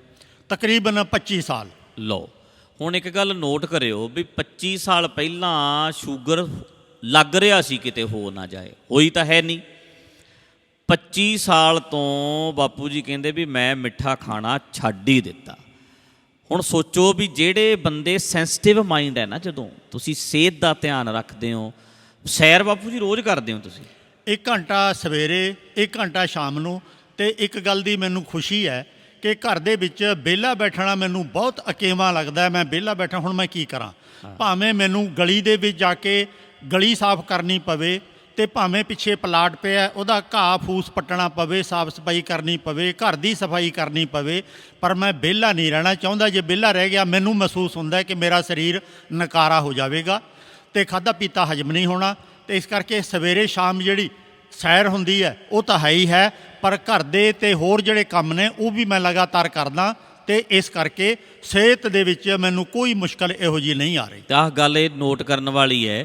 ਇਹ ਤੁਸੀਂ ਧਿਆਨ ਰੱਖਿਓ ਸਾਰੇ ਜਣੇ ਜਿਹੜੇ ਮੇਰੀ ਗੱਲ ਸੁਣੋਗੇ, ਵੀ ਤੁਸੀਂ ਇਹ ਖਿਆਲ ਰੱਖਿਓ ਕਿ ਜਿੱਦਾਂ ਬਾਪੂ ਜੀ ਨੂੰ 25 ਸਾਲ ਹੋ ਗਏ ਐ ਤੇ ਨਾਲ ਬਿਮਾਰੀ ਨਹੀਂ ਲੱਗਣ ਦਿੱਤੀ, ਸਵੇਰੇ ਵੀ ਸੈਰ, ਸ਼ਾਮ ਵੀ ਸੈਰ, ਘਰ ਵਾਲੀ ਦਾ ਧਿਆਨ ਰੱਖਣਾ, ਉਹਦੀ ਕੇਅਰ ਕਰਨੀ, ਮਾਤਾ ਦੀ ਦਵਾਈਆਂ ਬੂਟੀਆਂ ਆਪ ਦਵਾਉਣੀਆਂ, ਫਰਜ਼ ਵਧੀਆ ਨਿਭਾਉਣੇ, ਜ਼ਿੰਮੇਵਾਰੀ ਵਧੀਆ ਨਿਭਾਉਣੀ, ਇੱਥੋਂ ਬੰਦੇ ਦਾ ਪਤਾ ਲੱਗਦਾ। ਵਿਦਵਾਨ ਬਹੁਤ ਨੇ ਲੋਕਾਂ 'ਚ, ਬੜੇ ਬੜੇ ਗੱਲਾਂ ਵਾਲੇ ਵਿਦਵਾਨ ਨੇ, ਗਿਆਨ ਜਿੰਨਾ ਮਰਜ਼ੀ ਕਹੋਗੇ ਘੋਟਦੇ ਰਹਿਣਗੇ। ਇਹ ਮੈਂ ਨੋਟ ਕੀਤੀ ਗੱਲ। ਸਾਡੇ ਕੋਲ ਆਉਣਗੇ, ਰੱਖੀ ਦੀ ਟਰੇ ਲਓ ਬਾਪੂ ਜੀ ਖਾ ਲਓ, ਇਹਨਾਂ ਨੇ ਇੱਕ ਚੀਜ਼ ਚੱਕ ਲਈ ਮਾੜੀ ਜੀ, ਬਸ ਠੀਕ ਹੈ। ਐਦਾਂ ਨਹੀਂ ਹੈ ਵੀ ਜਿੱਦਾਂ ਜਿਹੜੇ ਲੋਕਾਂ ਨੂੰ ਖਾਣ ਦਾ ਚੱਜ ਨਹੀਂ ਆਇਆ, ਤੁਰਨ ਦਾ ਪਤਾ ਨਹੀਂ, ਵੌਕ ਕਰਨੀ ਹੈ, ਸੈਰ ਕਰਨੀ ਹੈ, ਜ਼ਿੰਦਗੀ ਨੂੰ ਮੇਨਟੇਨ ਕਿੱਦਾਂ ਸਰੀਰ ਨੂੰ ਰੱਖਣਾ ਹੈ, ਇਹ ਚੀਜ਼ਾਂ ਸਾਡੇ ਬੰਦਿਆਂ 'ਚ ਹੈ ਹੀ ਨਹੀਂ। ਅਤੇ ਜਿਹੜੀ ਗੱਲ ਸੁਣੀ, 77 ਸਾਲ ਦੀ ਉਮਰ ਹੈ, ਗੱਡੀ ਆਪ ਚਲਾਉਂਦੇ ਨੇ ਅਜੇ ਬਾਪੂ ਜੀ, ਸਾਰਾ ਘਰ ਦਾ ਕੰਮ ਕਰ ਲੈਂਦੇ ਨੇ। ਹੁਣ ਇਸ ਵੇਲੇ ਇਕੱਲੇ ਰਹਿੰਦੇ ਨੇ, ਨਾਲ ਮਾੜਾ ਮੋਟਾ ਚਲੋ ਉਹ ਇੱਕ ਕੰਮ ਵਾਲਾ ਬੰਦਾ ਹੈਗਾ, ਹੈਲਪ ਪਰਿਵਾਰ ਕਰ ਦਿੰਦਾ, ਇਹਨਾਂ ਦੀ ਰੋਟੀ ਪਾਣੀ ਦਾ ਫਾਇਦਾ ਹੋ ਜਾਂਦਾ। ਪਰ ਇਕੱਲੇ ਰਹਿ ਕੇ 77 ਸਾਲ ਦੀ ਉਮਰ ਵਿੱਚ ਇੰਨੇ ਤਰ੍ਹਾਂ ਦੇ ਚੱਕਰ ਪਏ ਹੈ, ਵਿਰੋਧ ਹੈ, ਘਰ ਮਾਰਨ ਵਾਲੇ ਬੰਦੇ ਘਰ ਤੱਕ ਆਏ ਹੈ, ਕਿੰਨੀ ਵਾਰੀ ਅਟੈਕ ਹੋ ਚੁੱਕਿਆ ਹੈ। ਵੈਸੇ ਹੀ ਡਿਪਰੈਸ਼ਨ ਹੋ ਜਾਂਦਾ ਬੰਦਿਆਂ ਨੂੰ, ਵੱਡੇ ਵੱਡੇ ਗਿਆਨੀ ਸਟਰੈਸ 'ਚ ਹੋ ਜਾਂਦੇ ਨੇ, ਪਤਾ ਨਹੀਂ ਮਰ ਜਾਣਾ, ਕੀ ਹੋ ਜਾਣਾ। ਪਰ ਕਾਇਮ ਨੇ ਨਾ, ਇਹ ਚੀਜ਼ਾਂ ਨੇ ਸਿੱਖਣ ਵਾਲੀਆਂ। ਇਹ ਹੁੰਦੀ ਹੈ ਜਿਹੜੇ ਜ਼ਿੰਦਗੀ ਸਿਖਾਉਂਦੀ ਤੁਹਾਡੀ, ਵੀ ਬੰਦਾ ਸੱਚੀ ਲਾਈਫ ਸਟਾਈਲ 'ਚ ਖੁਸ਼ ਹੈ। ਬੰਦੇ ਦਾ, ਜਿੱਦਾਂ ਮੈਂ ਇੱਕ ਵਾਰੀ ਪਿੱਛੇ ਜੇ ਦੀਵਾਨ 'ਚ ਗੱਲ ਕੀਤੀ ਸੀ, ਅਮੀਰ ਬੰਦਾ ਕੌਣ ਹੈ? ਪੈਸੇ ਵਾਲਾ ਅਮੀਰ ਹੈ, ਵੀ ਬੜਾ ਅਮੀਰ ਹੈ ਜੀ, ਬੜੀ ਪ੍ਰੋਪਰਟੀ ਹੈ ਜੀ। ਨਹੀਂ, ਜ਼ਿੰਦਗੀ ਵਿੱਚ ਸਕੂਨ ਕਿੰਨਾ ਕੁ ਹੈ? ਇਕੱਲੇ ਰਹਿ ਕੇ ਵੀ ਸਕੂਨ ਹੈ, ਆਪਣਾ ਸਰੀਰ ਸਾਂਭਿਆ ਹੋਇਆ ਠੀਕ ਹੈ, ਪਰਿਵਾਰ ਵਾਲੇ ਪੁੱਛਣ, ਕਦਰ ਕਰਨ ਨਾ ਕਰਨ, ਪਰ ਮਨ ਨੂੰ ਸਕੂਨ ਹੈ। ਇੰਨੇ ਰੌਲੇ ਰੱਪਿਆਂ ਦੇ ਬਾਵਜੂਦ ਵੀ ਸਕੂਨ ਹੈ। ਅਤੇ ਸਕੂਨ ਕੀ ਚੀਜ਼ ਦਿੰਦੀ ਹੈ? ਆਪਣਾ ਸੱਚ, ਆਪਣੀ ਗੱਲ, ਜਿਹੜੀ ਗੱਲ ਦਾ ਜਵਾਬ ਕੋਈ ਨਹੀਂ। ਲੋਕ ਮਾਰਨ ਪੈਂਦੇ ਨੇ ਕਿਉਂਕਿ ਗੱਲ ਦਾ ਜਵਾਬ ਹੈ ਨਹੀਂ। ਦੋ ਹੀ ਤਰੀਕੇ ਹੁੰਦੇ ਨੇ, ਤੁਸੀਂ ਅਟੈਕ ਕਰੋਗੇ ਕਿਉਂਕਿ ਸੱਚ ਤੁਹਾਡੇ ਤੋਂ ਸੁਣਿਆ ਨਹੀਂ ਜਾਂਦਾ, ਫਟਾਫਟ ਤੁਸੀਂ ਮਾਰਨ ਤੁਰ ਪੈਣਾ, ਭੜਕ ਜਾਓਗੇ, ਖਿੱਝ ਜਾਓਗੇ, ਅਤੇ ਖਿੱਝ ਕੇ ਮਾਰ ਨਹੀਂ ਪਾਓਗੇ, ਹੋਰ ਕੀ ਕਰੋਗੇ? ਗਾਲਾਂ ਕੱਢਣ ਲੱਗ ਜਾਓਗੇ। ਗੱਲ ਵੇਲੇ ਅਸੀਂ ਗੱਲ ਕਰਦੇ ਸੀ, ਅਗਲਾ ਗਾਲਾਂ ਕੱਢਦਾ, ਇਹਦਾ ਮਤਲਬ ਇਹ ਹੈ ਅਗਲੇ ਕੋਲੇ ਗੱਲ ਦਾ ਜਵਾਬ ਗੱਲ ਨਾਲ ਹੈ ਨਹੀਂ, ਤਾਂ ਗਾਲ ਕੱਢਦਾ। ਜਦੋਂ ਗਾਲਾਂ ਮੁੱਕ ਜਾਂਦੀਆਂ ਨੇ ਫਿਰ ਹੱਥ ਚੁੱਕਦਾ ਸਾਡੇ 'ਤੇ, ਫਿਰ ਸਾਨੂੰ ਮਾਰਨ ਪੈਂਦਾ, ਫਿਰ ਸਾਡੇ 'ਤੇ ਅਟੈਕ ਕਰਦਾ। ਇੱਥੋਂ ਪਤਾ ਲੱਗਦਾ ਹੈ ਵੀ ਇਹਨਾਂ ਗੱਲਾਂ ਦੇ ਜਵਾਬ ਇਹਨਾਂ ਕੋਲ ਹੈ ਨਹੀਂ। ਅਤੇ ਜਦੋਂ ਤੁਹਾਡੀ ਗੱਲ 'ਚ ਦਮ ਹੁੰਦਾ ਹੈ ਨਾ, ਇਹ ਚੀਜ਼ ਤੁਹਾਨੂੰ ਸਕੂਨ ਦਿੰਦੀ ਹੈ ਕਿ ਮੈਂ ਗਲਤ ਨਹੀਂ ਕੁਛ ਕੀਤਾ, ਮੈਂ ਆਪਣੀ ਜਗ੍ਹਾ 'ਤੇ ਠੀਕ ਸੀ। ਸਮਾਂ ਪਾ ਕੇ ਪਤਾ ਲੱਗ ਜੂ, ਠਹਿਰ ਕੇ ਪਤਾ ਲੱਗ ਜੂ, ਕਦੇ ਨਾ ਕਦੇ ਮੌਕਾ ਆ ਜੂ, ਕੋਈ ਨਾ ਕੋਈ ਤਾਂ ਗਾਹਕ ਬਣੂ ਕਿ ਨਹੀਂ ਬਣੂ। ਅੱਜ ਮੈਂ ਰਣਜੀਤ ਸਿੰਘ ਹਾਂ, ਮੈਂ ਬਾਬਿਆਂ ਵਾਲੇ ਪਾਸੇ ਸਿਖਰ 'ਤੇ ਰਿਹਾ, ਅਤੇ ਅੱਜ ਮੈਂ ਬੈਠਾ ਕਿ ਨਹੀਂ ਬਾਪੂ ਇੰਦਰ ਸਿੰਘ ਕੋਲ, ਮੈਂ ਇਹਨਾਂ ਨਾਲ ਗੱਲਾਂ ਕਰ ਰਿਹਾ, ਮੈਂ ਬਾਪੂ ਜੀ ਕਹਿ ਰਿਹਾ ਕਿ ਨਹੀਂ ਕਹਿ ਰਿਹਾ। ਕਦੇ ਨਾ ਕਦੇ ਕੋਈ ਨਾ ਕੋਈ ਸਰੋਤਾ ਬਣ ਜਾਣਾ, ਕਿਸੇ ਨਾ ਕਿਸੇ ਨੇ ਸਮਝ ਲੈਣੀ ਹੈ, ਗੱਲ ਦਿਮਾਗ 'ਚ ਆ ਜਾਣੀ ਹੈ। ਸੋ ਉਹ ਜਿਹੜੀ ਗੱਲ ਪ੍ਰੈਕਟੀਕਲ ਲਾਈਫ ਜਦੋਂ ਵੇਖਾਂਗੇ, ਵੀ ਸੱਚੀ ਬੰਦੇ ਕੋਲ ਬਹਿ ਕੇ ਤੇ ਵੇਖੀਏ, 2-4 ਘੰਟੇ ਗੱਲਾਂ ਕਰੀਏ, ਇਹਦਾ ਲਾਈਫ ਸਟਾਈਲ ਤਾਂ ਵੇਖੀਏ। ਕੱਲੀਆਂ ਸਟੇਟਮੈਂਟਾਂ ਹੀ ਦਿੰਦਾ ਹੈ ਕਿ ਜਿਉਂਦਾ ਵੀ ਇਸ ਤਰ੍ਹਾਂ ਹੀ ਹੈ? ਕੀ ਸੱਚੀ ਇਸ ਤਰ੍ਹਾਂ ਜਿਉਂਦਾ ਇਹ, ਕਿ ਗੱਲਾਂ ਹੀ ਕਰਦਾ, ਕੱਲੀਆਂ ਸਟੇਟਮੈਂਟਾਂ ਦੇਈ ਜਾਂਦਾ? ਆਪਣਾ ਲਾਈਫ ਸਟਾਈਲ ਕਿਵੇਂ ਦਾ? ਸੋ ਉਹ ਚੀਜ਼ਾਂ ਜਿਹੜੀਆਂ ਨੇ ਵਧੀਆ ਲੱਗਦੀਆਂ ਨੇ ਜਦੋਂ ਇਹਨਾਂ ਨੂੰ ਵੇਖੀਦਾ ਕਿ ਖਾਣ ਦਾ ਧਿਆਨ ਰੱਖਣਾ, ਕੱਪੜੇ ਪਾਉਣ ਦਾ ਧਿਆਨ ਰੱਖਣਾ, ਫਿਰ ਆਪਣੀ ਸਿਹਤ ਦਾ ਧਿਆਨ ਰੱਖਣਾ, ਇਹ ਚੀਜ਼ਾਂ ਜਿਹੜੀਆਂ ਨੇ ਇਹਨਾਂ ਨੇ ਸਿੱਖੀਆਂ। ਡਿਸਿਪਲਨ ਬਾਪੂ ਜੀ, ਸ਼ਾਇਦ ਤੁਸੀਂ ਆਰਮੀ ਦੇ ਵਿੱਚ ਵੀ ਪਹਿਲਾਂ ਰਹੇ ਹੋ, ਹੈ ਨਾ? ਮੈਂ 6 ਸਾਲ ਹੀ ਭਾਵੇਂ ਨੌਕਰੀ ਕੀਤੀ ਆਰਮੀ ਦੇ ਵਿੱਚ, ਪਰ ਉੱਥੇ 6 ਸਾਲ ਨਾ ਸਹੀ, ਅਮਰੀਕਾ ਵਾਲਿਆਂ ਦੀ ਰੀਸ ਕਰਕੇ ਉਹਨਾਂ ਦੇ ਦੇਸ਼ ਵਿੱਚ ਹਰ ਨੌਜਵਾਨ ਜਿਹੜਾ ਤੰਦਰੁਸਤ ਹੈ ਉਹਨੂੰ 3 ਸਾਲ ਫੌਜ ਦੇ ਵਿੱਚ ਨੌਕਰੀ ਕਰਨੀ ਜ਼ਰੂਰੀ ਹੈ, ਤਾਂ ਕਿ ਇੱਕ ਤੁਹਾਨੂੰ ਸਿਹਤ ਅਤੇ ਡਿਸਪਲਿਨ ਦਾ ਚੰਗੀ ਤਰ੍ਹਾਂ ਪਤਾ ਲੱਗ ਜਾਵੇ। ਦੂਜਾ, ਲੋੜ ਪੈਣ 'ਤੇ ਜੇ ਦੇਸ਼ ਦੇ ਵਾਸੀਆਂ ਨੂੰ ਲੋੜ ਪੈਂਦੀ ਹੈ ਸਰਕਾਰ ਨੂੰ, ਤਾਂ ਉਹਨਾਂ ਸਿੱਖੇ ਹੋਏ ਨੌਜਵਾਨਾਂ ਨੂੰ ਦੁਬਾਰਾ ਫੌਜ ਦੇ ਵਿੱਚ ਭਰਤੀ ਕੀਤਾ ਜਾ ਸਕੇ। ਉਹਨਾਂ ਨੇ ਡਿਸਪਲਿਨ ਇਹ ਬਣਾਇਆ ਹੋਇਆ ਹੈ। ਅਤੇ ਮੈਂ ਇਹ ਸਾਰਿਆਂ ਨੂੰ ਆਪਣੇ ਇੱਥੇ ਬੇਨਤੀ ਕਰਦਾ ਕਿ ਭਾਵੇਂ ਥੋੜ੍ਹਾ ਸਮਾਂ ਸਹੀ ਫੌਜ ਦੇ ਵਿੱਚ ਜੇ ਭਰਤੀ ਨਹੀਂ ਹੋ ਸਕਦੇ ਤਾਂ ਫੌਜੀ ਨਾਲ ਕਿਸੇ ਨਾਲ ਸੰਬੰਧ ਜ਼ਰੂਰ ਬਣਾਓ, ਨੇੜਤਾ ਬਣਾਓ, ਤੁਹਾਨੂੰ ਡਿਸਪਲਿਨ ਦੇ ਨਾਲ ਜ਼ਿੰਦਗੀ ਜਿਉਣ ਦਾ ਜਿਹੜਾ ਮੌਕਾ ਮਿਲੇਗਾ ਉਹ ਦੱਸਣਗੇ, ਸਮਝਾਉਣਗੇ। ਅਤੇ ਮੈਂ ਤਾਂ ਇਹ ਵੀ ਸਿਫਾਰਿਸ਼ ਕਰਾਂਗਾ, ਭਾਵੇਂ ਕਈਆਂ ਨੂੰ ਬੁਰੀ ਲੱਗੇ, ਕਿ 6 ਮਹੀਨੇ ਹਰੇਕ ਨੂੰ ਕੈਦ ਵੀ ਹੋਣੀ ਚਾਹੀਦੀ ਹੈ। ਕਿਉਂਕਿ ਕੈਦ ਦੇ ਵਿੱਚ ਡਿਸਪਲਿਨ ਹੋਰ ਤਰ੍ਹਾਂ ਦਾ ਸਿੱਖੀਦਾ ਹੈ, ਘਰਦਿਆਂ ਤੋਂ ਦੂਰ ਰਹਿ ਕੇ ਸਮਾਂ ਕਿਵੇਂ ਗੁਜ਼ਾਰੀਦਾ ਹੈ, ਮਾੜਾ ਖਾ ਕੇ ਵੀ ਕਿਵੇਂ ਹੌਸਲੇ 'ਚ ਰਹੀਦਾ ਹੈ, ਮਾੜਾ ਪਹਿਨ ਕੇ ਮਾੜੀਆਂ ਥਾਵਾਂ 'ਤੇ ਰਹਿ ਕੇ ਤੇ ਉਹ ਆਪਣੇ ਆਪ ਨੂੰ ਤਕੜੇ ਕਿਵੇਂ ਕਰੀਦਾ। ਮੈਂ ਇਹੋ ਜਿਹੇ ਹਾਲਾਤਾਂ ਦੇ ਵਿੱਚੋਂ ਦੀ ਸਮੇਤ ਜੇਲ੍ਹ ਦੇ ਉਹ ਲੰਘ ਚੁੱਕਿਆ ਹੋਇਆ। ਮਾਰਾਂ ਤਾਂ ਦੱਸ ਹੀ ਦਿੱਤਾ ਤੁਹਾਨੂੰ ਕਿ ਪਈਆਂ ਨੇ, ਪੰਥ ਚੋਂ ਛੇਕਿਆ, ਬਹੁਤ ਕੁਝ ਹੋਇਆ, ਪਰ ਇਹ ਡਿਸਪਲਿਨ ਅਤੇ ਚੜ੍ਹਦੀ ਕਲਾ 'ਚ ਰਹਿਣਾ ਇਹ ਮੇਰੇ ਇੱਕ ਹੱਡਾਂ 'ਚ ਰਚ ਗਿਆ ਕਿ ਮੈਂ ਹਾਰ ਨਹੀਂ ਮੰਨਣੀ। ਹਾਂ, ਮੈਨੂੰ ਗਲਤ ਸਿੱਧ ਕਰ ਦੇਵੇ ਕੋਈ, ਮੈਂ ਮਾਫੀ ਮੰਗਣ ਨੂੰ ਤਿਆਰ ਹਾਂ, ਪਰ ਉਂਝ ਤੁਹਾਡੇ ਧੱਕਾ ਕਰਨ 'ਤੇ ਮੈਂ ਹਾਰ ਮੰਨਣ ਨੂੰ ਤਿਆਰ ਨਹੀਂ ਹਾਂ। ਹਾਂ ਬਾਪੂ ਜੀ, ਜੇਲ੍ਹ ਵਾਲਾ ਵੀ ਤੁਸੀਂ ਜੇਲ੍ਹ ਗਏ ਹੋ ਹੈ ਜੀ? ਹਾਂਜੀ। ਕਿਹੜੇ ਵੇਲੇ ਗਏ ਸੀ? 1984 'ਚ ਮੇਰੇ ਤੇ 124A ਕੇਸ ਬਣਾਤਾ ਸੀ, ਭਾਵ ਕਿ ਲੋਕਾਂ ਨੂੰ ਲੈਕਚਰ ਦੇ ਨਾਲ ਭੜਕਾਉਂਦਾ। ਅਤੇ ਜਦੋਂ ਦਰਬਾਰ ਸਾਹਿਬ 'ਤੇ ਹਮਲਾ ਹੋਇਆ ਉਦੋਂ ਮੈਨੂੰ ਗ੍ਰਿਫਤਾਰ ਕਰ ਲਿਆ ਸੀ 3 ਤਰੀਕ ਨੂੰ ਜੂਨ ਨੂੰ, ਅਤੇ 1 ਸਾਲ ਤੋਂ ਵੱਧ ਸਮਾਂ ਮੈਂ ਬਠਿੰਡਾ ਜੇਲ੍ਹ 'ਚ ਬੰਦ ਰਿਹਾ। ਬੜੀਆਂ ਮੁਸ਼ਕਲਾਂ ਆਈਆਂ ਨੇ। ਇੱਕ ਵਾਰੀ ਤਾਂ ਜੇਲ੍ਹ ਦੇ ਅੰਦਰ ਨਵੇਂ ਸਿਰਿਓਂ ਮੇਰੇ 'ਤੇ ਹੋਰ ਜਿਹੜੇ ਕੇਸ ਦਰਜ ਕਰ ਦਿੱਤੇ ਗਏ ਅਤੇ ਦੁਬਾਰਾ CI ਸਟਾਫ 'ਚ ਲਏ ਗਏ। ਉੱਥੇ ਜਿਹੜਾ SSP ਸੀ ਜਾਂ ਕੋਈ DSP ਸੀ ਵੱਡਾ ਅਫਸਰ, ਉਹਨੇ ਮੇਰੇ ਤੋਂ ਤਰ੍ਹਾਂ ਦੀ 12-13 ਦਿਨਾਂ ਤੋਂ ਬਾਅਦ ਅੰਦਰ ਬੰਦ ਰੱਖਿਆ। ਪਹਿਲਾਂ ਪੁੱਛਗਿੱਛ ਕੀਤੀ ਵੀ ਤੂੰ ਹਥਿਆਰ ਕਿੱਥੋਂ ਲਿਆਉਂਦਾ ਸੀ, ਤੇਰੇ ਭਾਈ ਜਰਨੈਲ ਸਿੰਘ ਨਾਲ ਕੀ ਸੰਬੰਧ ਸੀ, ਬਹੁਤ ਗੱਲਾਂ ਉਹਨੇ ਪੁੱਛੀਆਂ। ਮੈਂ ਚੁੱਪਚਾਪ ਸੁਣਦਾ ਰਿਹਾ। ਮੈਨੂੰ ਕਹਿੰਦਾ ਕੋਈ ਜਵਾਬ ਦੇਵੇਂਗਾ ਕਿ ਫਿਰ ਮੈਂ ਸਮਾਰ ਕੇ ਪੁੱਛਾਂ ਤੈਨੂੰ? ਮੈਂ ਕਿਹਾ ਜੀ ਜਵਾਬ ਤਾਂ ਮੈਂ ਦੇਣਾ ਚਾਹੁੰਦਾ, ਪਰ ਮੇਰਾ ਜਵਾਬ ਲਿਆ ਹੀ ਨਹੀਂ, ਤੁਸੀਂ ਆਪ ਹੀ ਬੋਲੀ ਗਏ ਹੋ। ਕਹਿੰਦਾ ਹਾਂ ਦੱਸ ਤੂੰ ਕੀ ਕਹਿਣਾ ਚਾਹੁੰਦਾ। ਮੈਂ ਕਿਹਾ ਜਦੋਂ ਦਿੱਲੀ ਦੇ ਵਿੱਚ ਸਿੱਖਾਂ ਦਾ ਕਤਲੇਆਮ ਹੋਇਆ ਉਦੋਂ ਤੁਹਾਡੀ ਜ਼ਬਾਨ ਨਹੀਂ ਖੁੱਲ੍ਹੀ, ਜਦੋਂ ਪੰਜਾਬ ਦੇ ਉੱਤੇ ਅਨੇਕ ਤਰ੍ਹਾਂ ਦਾ ਫੌਜ ਦਾ ਧਾਵਾ ਹੋਇਆ ਤੁਹਾਡੀ ਜ਼ਬਾਨ ਨਹੀਂ ਖੁੱਲ੍ਹੀ। ਮੇਰੇ ਵਰਗੇ ਨੇ ਜੇ ਜ਼ੁਲਮ ਦੇ ਵਿਰੁੱਧ ਕੇਵਲ ਆਵਾਜ਼ ਉਠਾਈ ਹੈ ਤਾਂ ਤੁਸੀਂ ਮੈਨੂੰ ਕਤਲ ਕਰਨ ਨੂੰ ਫਿਰਦੇ ਹੋ ਜਾਂ ਫਾਂਸੀ ਲਾਉਣ ਨੂੰ ਫਿਰਦੇ ਹੋ। ਮੈਂ ਕਿਹਾ SP ਸਾਹਿਬ, ਤੁਸੀਂ ਜਿਹੜੇ ਅੱਜ ਇਸ ਵਰਦੀ ਦੇ ਵਿੱਚੋਂ ਯਾਦ ਰੱਖਿਓ, ਗੰਗੂ ਸੀ ਭਾਵੇਂ ਸੁੱਚਾ ਆਨੰਦ ਸੀ, ਉਹਨੂੰ ਵਕਤੀ ਤੌਰ 'ਤੇ ਤਾਂ ਖੁਸ਼ੀ ਮਿਲਦੀ ਹੈ ਕਿ ਮੈਂ ਇਹਨਾਂ ਦਾ ਹਮਾਇਤੀ ਬਣ ਗਿਆ ਅਤੇ ਆਪਣੇ ਲੋਕਾਂ ਦਾ ਗਦਾਰ ਬਣ ਗਿਆ, ਪਰ ਸਮਾਂ ਪਾ ਕੇ ਉਹਦੇ ਮੂੰਹ ਦੇ ਉੱਤੇ ਲਗਾਤਾਰ ਲਾਹਣਤਾਂ ਪੈਣਗੀਆਂ, ਥੁੱਕਿਆ ਜਾਊਗਾ। ਉਹਦੀ ਜਿਹੜੀ ਹੈ ਸ਼ਖਸੀਅਤ ਹੈ ਉਹ ਪੂਰੀ ਤਰ੍ਹਾਂ ਬਰਬਾਦ ਹੋ ਜਾਵੇਗੀ। ਤੁਹਾਡੀ ਵੀ ਇਸ ਤਰ੍ਹਾਂ ਹੋ ਜਾਣੀ ਹੈ, ਤੁਹਾਡੇ ਨਾਲ ਇਹੀ ਬਣਨਾ ਹੈ। ਮੈਂ ਖਤਰਾ ਤਾਂ ਬਹੁਤ ਮੁੱਲ ਲਿਆ ਸੀ, ਪਰ ਮੇਰੀ ਹੈਰਾਨੀ ਦੀ ਹੱਦ ਨਾ ਰਹੀ। ਉਹਦੀਆਂ ਅੱਖਾਂ 'ਚੋਂ ਹੰਝੂ ਆ ਗਏ ਮੇਰੀਆਂ ਗੱਲਾਂ ਸੁਣ ਕੇ। ਉਹ ਚੁੱਪ ਕਰਕੇ ਬੈਠ ਗਿਆ ਅਤੇ ਉਹਦਾ ਜਿਹੜਾ PA ਸੀ ਕਹਿੰਦਾ ਜੀ ਕੀ ਲਿਖਿਆ ਇਹਦੇ ਬਾਰੇ? ਉਹਨੇ ਉਹਦੀ ਡਾਇਰੀ ਖਿੱਚ ਕੇ ਕਾਪੀ ਪਰਾਂ ਸੁੱਟ ਦਿੱਤੀ। ਕਹਿੰਦਾ ਦਫਾ ਕਰ ਇਹਨੂੰ, ਕਮਰੇ 'ਚ ਬੰਦ ਕਰ ਲਿਜਾ ਕੇ। ਉਹ ਮੈਨੂੰ ਬੰਦ ਕਰ ਦਿੱਤਾ ਗਿਆ ਅਤੇ ਦੂਜੇ ਦਿਨ ਮੈਨੂੰ ਜੇਲ੍ਹ ਭੇਜ ਦਿੱਤਾ ਗਿਆ। ਭਾਵ ਕਿ ਮੇਰੀ ਸੱਚੀ ਗੱਲ ਪੁਲਿਸ ਦੇ ਵੱਡੇ ਅਫਸਰ ਨੂੰ ਵੀ ਚੁੱਭੀ ਤਾਂ ਜ਼ਰੂਰ, ਪਰ ਬੁਰੀ ਨਹੀਂ ਲੱਗੀ। ਉਹਨੇ ਮੈਨੂੰ ਫਾਂਸੀ ਨਹੀਂ ਲਾਇਆ, ਉਹਨੇ ਮੈਨੂੰ ਕਹਿ ਦਿੱਤਾ ਕਿ ਗੱਲ ਤਾਂ ਇਹਦੀ ਠੀਕ ਹੈ, ਇਹਨੂੰ ਜੇਲ੍ਹ ਭੇਜ ਦਿਓ। ਮਤਲਬ ਅੱਜ ਸਾਡੇ ਵਾਲੇ ਧਾਰਮਿਕਾਂ ਨਾਲੋਂ ਤਾਂ ਫਿਰ ਉਹ ਚੰਗਾ ਰਹਿ ਗਿਆ। ਬਿਲਕੁਲ। ਹਾਂਜੀ, ਗੱਲ ਸੁਣ ਕੇ ਉਹਨੇ ਮੰਨ ਤਾਂ ਲਈ ਵੀ ਇਹ ਬੰਦਾ ਸੱਚ ਕਹਿ ਰਿਹਾ। ਹਾਂਜੀ। ਸਾਡੇ ਵਾਲੇ ਤਾਂ ਗਲ ਪੈ ਜਾਂਦੇ ਨੇ ਜਦੋਂ ਝੂਠੇ ਪੈਣ ਲੱਗ ਜਾਣ, ਪਤਾ ਲੱਗੇ ਵੀ ਇੱਥੇ ਝੂਠੇ ਪੈ ਜਾਾਂਗੇ, ਇੱਥੇ ਹਾਰਾਂਗੇ, ਉਸੇ ਵੇਲੇ ਮਾਰਨ ਪੈ ਜਾਂਦੇ ਨੇ।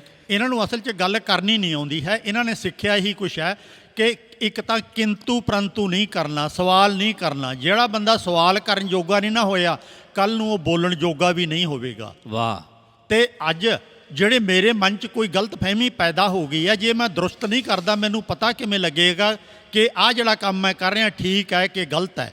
ਅਤੇ ਜਦੋਂ ਮੈਨੂੰ ਕਲੀਅਰ ਹੋ ਜਾਵੇਗਾ ਕਿ ਆਹ ਠੀਕ ਹੈ, ਆਹ ਗਲਤ ਹੈ, ਤਾਂ ਹੀ ਮੈਂ ਆਪਣੀ ਜ਼ਿੰਦਗੀ 'ਚ ਸਫਲ ਹੋ ਸਕਾਂਗਾ, ਤਾਂ ਹੀ ਦੂਜਿਆਂ ਨੂੰ ਕੋਈ ਦੱਸ ਸਕਾਂਗਾ, ਕੋਈ ਨਵਾਂ ਕੰਮ ਕਰ ਸਕਾਂਗਾ। ਪਰ ਇਹਨਾਂ ਲੋਕਾਂ ਨੇ ਸਾਨੂੰ ਸ਼ਰਧਾ ਦੇ ਨਾਮ 'ਤੇ ਮੂਰਖਤਾ ਬਣਾਇਆ, ਪਰ ਸਿਆਣੇ ਨਹੀਂ ਬਣਾਇਆ। ਮੂਰਖਤਾ ਬਣਾਇਆ। ਬਣ ਹੀ ਅਸੀਂ ਸਕਦੇ ਹਾਂ, ਮਤਲਬ ਮੂਰਖ ਹੀ ਬਣ ਸਕਦੇ ਹਾਂ ਜਦੋਂ ਸ਼ਰਧਾ ਹੀ ਸ਼ਰਧਾ ਕਹੀ ਜਾਣੀ ਹੈ।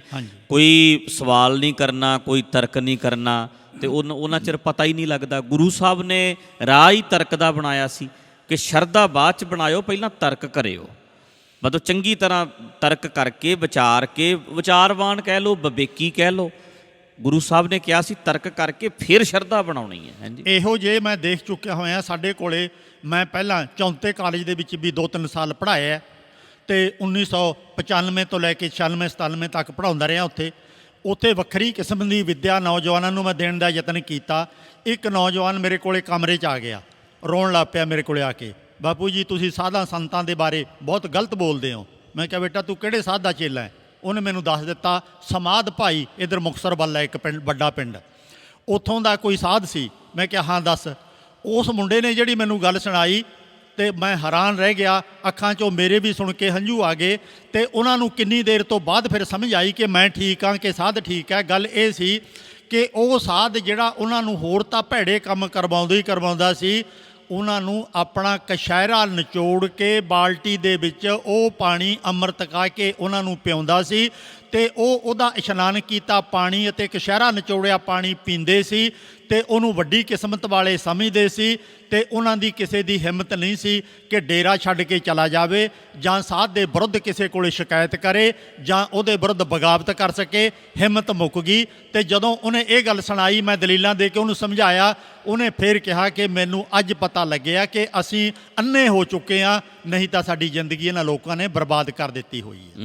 ਨਹੀਂ ਬਾਪੂ ਜੀ, ਤੁਸੀਂ ਚੌਂਤੇ ਕਾਲਜ ਵਿੱਚ ਵੀ ਪੜ੍ਹਾਇਆ? ਹਾਂਜੀ।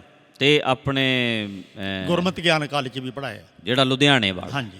ਉਹ ਤਾਂ ਹੀ ਫਿਰ ਪ੍ਰੋਫੈਸਰ ਨਾਮ ਤੁਹਾਡੇ ਨਾਂ ਨਾਲ ਉੱਥੋਂ ਹੀ ਲੱਗਿਆ? ਨਹੀਂ, ਪ੍ਰੋਫੈਸਰ ਦਾ ਖਿਤਾਬ ਤਾਂ ਮੈਨੂੰ ਜਦੋਂ ਮੈਂ ਜਥੇਦਾਰ ਮਨਜੀਤ ਸਿੰਘ ਦੇ ਨਾਲ ਬਤੌਰ PA ਕੰਮ ਕੀਤਾ, ਉਦੋਂ ਗੁਰਚਰਨ ਸਿੰਘ ਟੌੜਾ ਪ੍ਰਧਾਨ ਸੀ। ਉਹਨਾਂ ਨੇ ਮੈਨੂੰ ਕਿਹਾ ਵੀ ਤੈਨੂੰ PA ਦਾ ਅਹੁਦਾ ਦਿੰਦੇ ਆ, ਤੂੰ ਸਰਕਾਰੀ ਨੌਕਰੀ ਛੱਡ ਕੇ ਸਾਡੇ ਕੋਲੇ ਆ ਜਾ। ਤੇ ਮੈਂ ਕਿਹਾ ਜੀ ਅਹੁਦਾ PA ਦਾ ਤਾਂ ਡਿਊਟੀ ਮੈਂ ਕਰਾਂਗਾ, ਪਰ ਅਹੁਦਾ ਮੇਰਾ ਪ੍ਰੋਫੈਸਰ ਦਾ ਹੋਣਾ ਚਾਹੀਦਾ। ਉਹ ਕਹਿਣ ਲੱਗੇ ਬਾਈ ਤੇਰੇ ਕੋਲੇ ਤਾਂ ਪੜ੍ਹਾਈ ਲਿਖਾਈ ਦੇ ਸਰਟੀਫਿਕੇਟ ਤਾਂ ਹੈ ਨਹੀਂ। ਮੈਂ ਕਿਹਾ ਜੀ ਫਿਰ ਨਹੀਂ ਰੱਖਣਾ ਤਾਂ ਨਾ ਰੱਖੋ ਤੁਸੀਂ। ਤੇ ਇੱਥੇ ਡਾਕਟਰ ਬਲਕਾਰ ਸਿੰਘ, ਡਾਕਟਰ ਕੇਰ ਸਿੰਘ ਤੇ ਬੀਬੀ ਗੁਰਨਾਮ ਕੌਰ ਪ੍ਰੋਫੈਸਰ ਸੀ ਇੱਥੇ। ਇਹਨਾਂ ਨੇ ਬਕਾਇਦਾ ਮੇਰੀ ਇੰਟਰਵਿਊ ਲਈ। ਗੁਰਮਤ ਦੇ ਅਨੇਕਾਂ ਸਵਾਲ ਮੇਰੇ ਤੋਂ ਕਈਆਂ ਦਿਨਾਂ 'ਚ ਇਹਨਾਂ ਨੇ ਪੁੱਛੇ ਤੇ ਟੌੜਾ ਜੀ ਨੂੰ ਇਹਨਾਂ ਨੇ ਸਾਰੀ ਗੱਲ ਸਮਝਾਤੀ ਕਿ ਇਹ ਬੰਦਾ ਜਾਣਦਾ ਤੇ ਸਾਰਾ ਕੁਝ ਹੈ, ਪਰ ਇਹਦੇ ਕੋਲੇ ਕਾਗਜ਼ ਪੱਤਰ ਕੋਈ ਨਹੀਂ ਹੈ। ਉਹ ਕਹਿੰਦਾ ਫਿਰ ਠੀਕ ਹੈ, ਦੇਖਦੇ ਹਾਂ। ਮੈਨੂੰ ਕਹਿਣ ਲੱਗਿਆ ਕਿਉਂ ਭਾਈ ਕੀ ਕਰੀਏ? ਮੈਂ ਕਿਹਾ ਜੀ ਇਹ ਤੁਸੀਂ ਸੋਚੋ, ਜੇ ਪ੍ਰੋਫੈਸਰ ਰੱਖ ਸਕਦੇ ਹੋ ਤੇ ਰੱਖ ਲਓ, ਕੰਮ ਮੈਂ PA ਦਾ ਕਰਾਂਗਾ।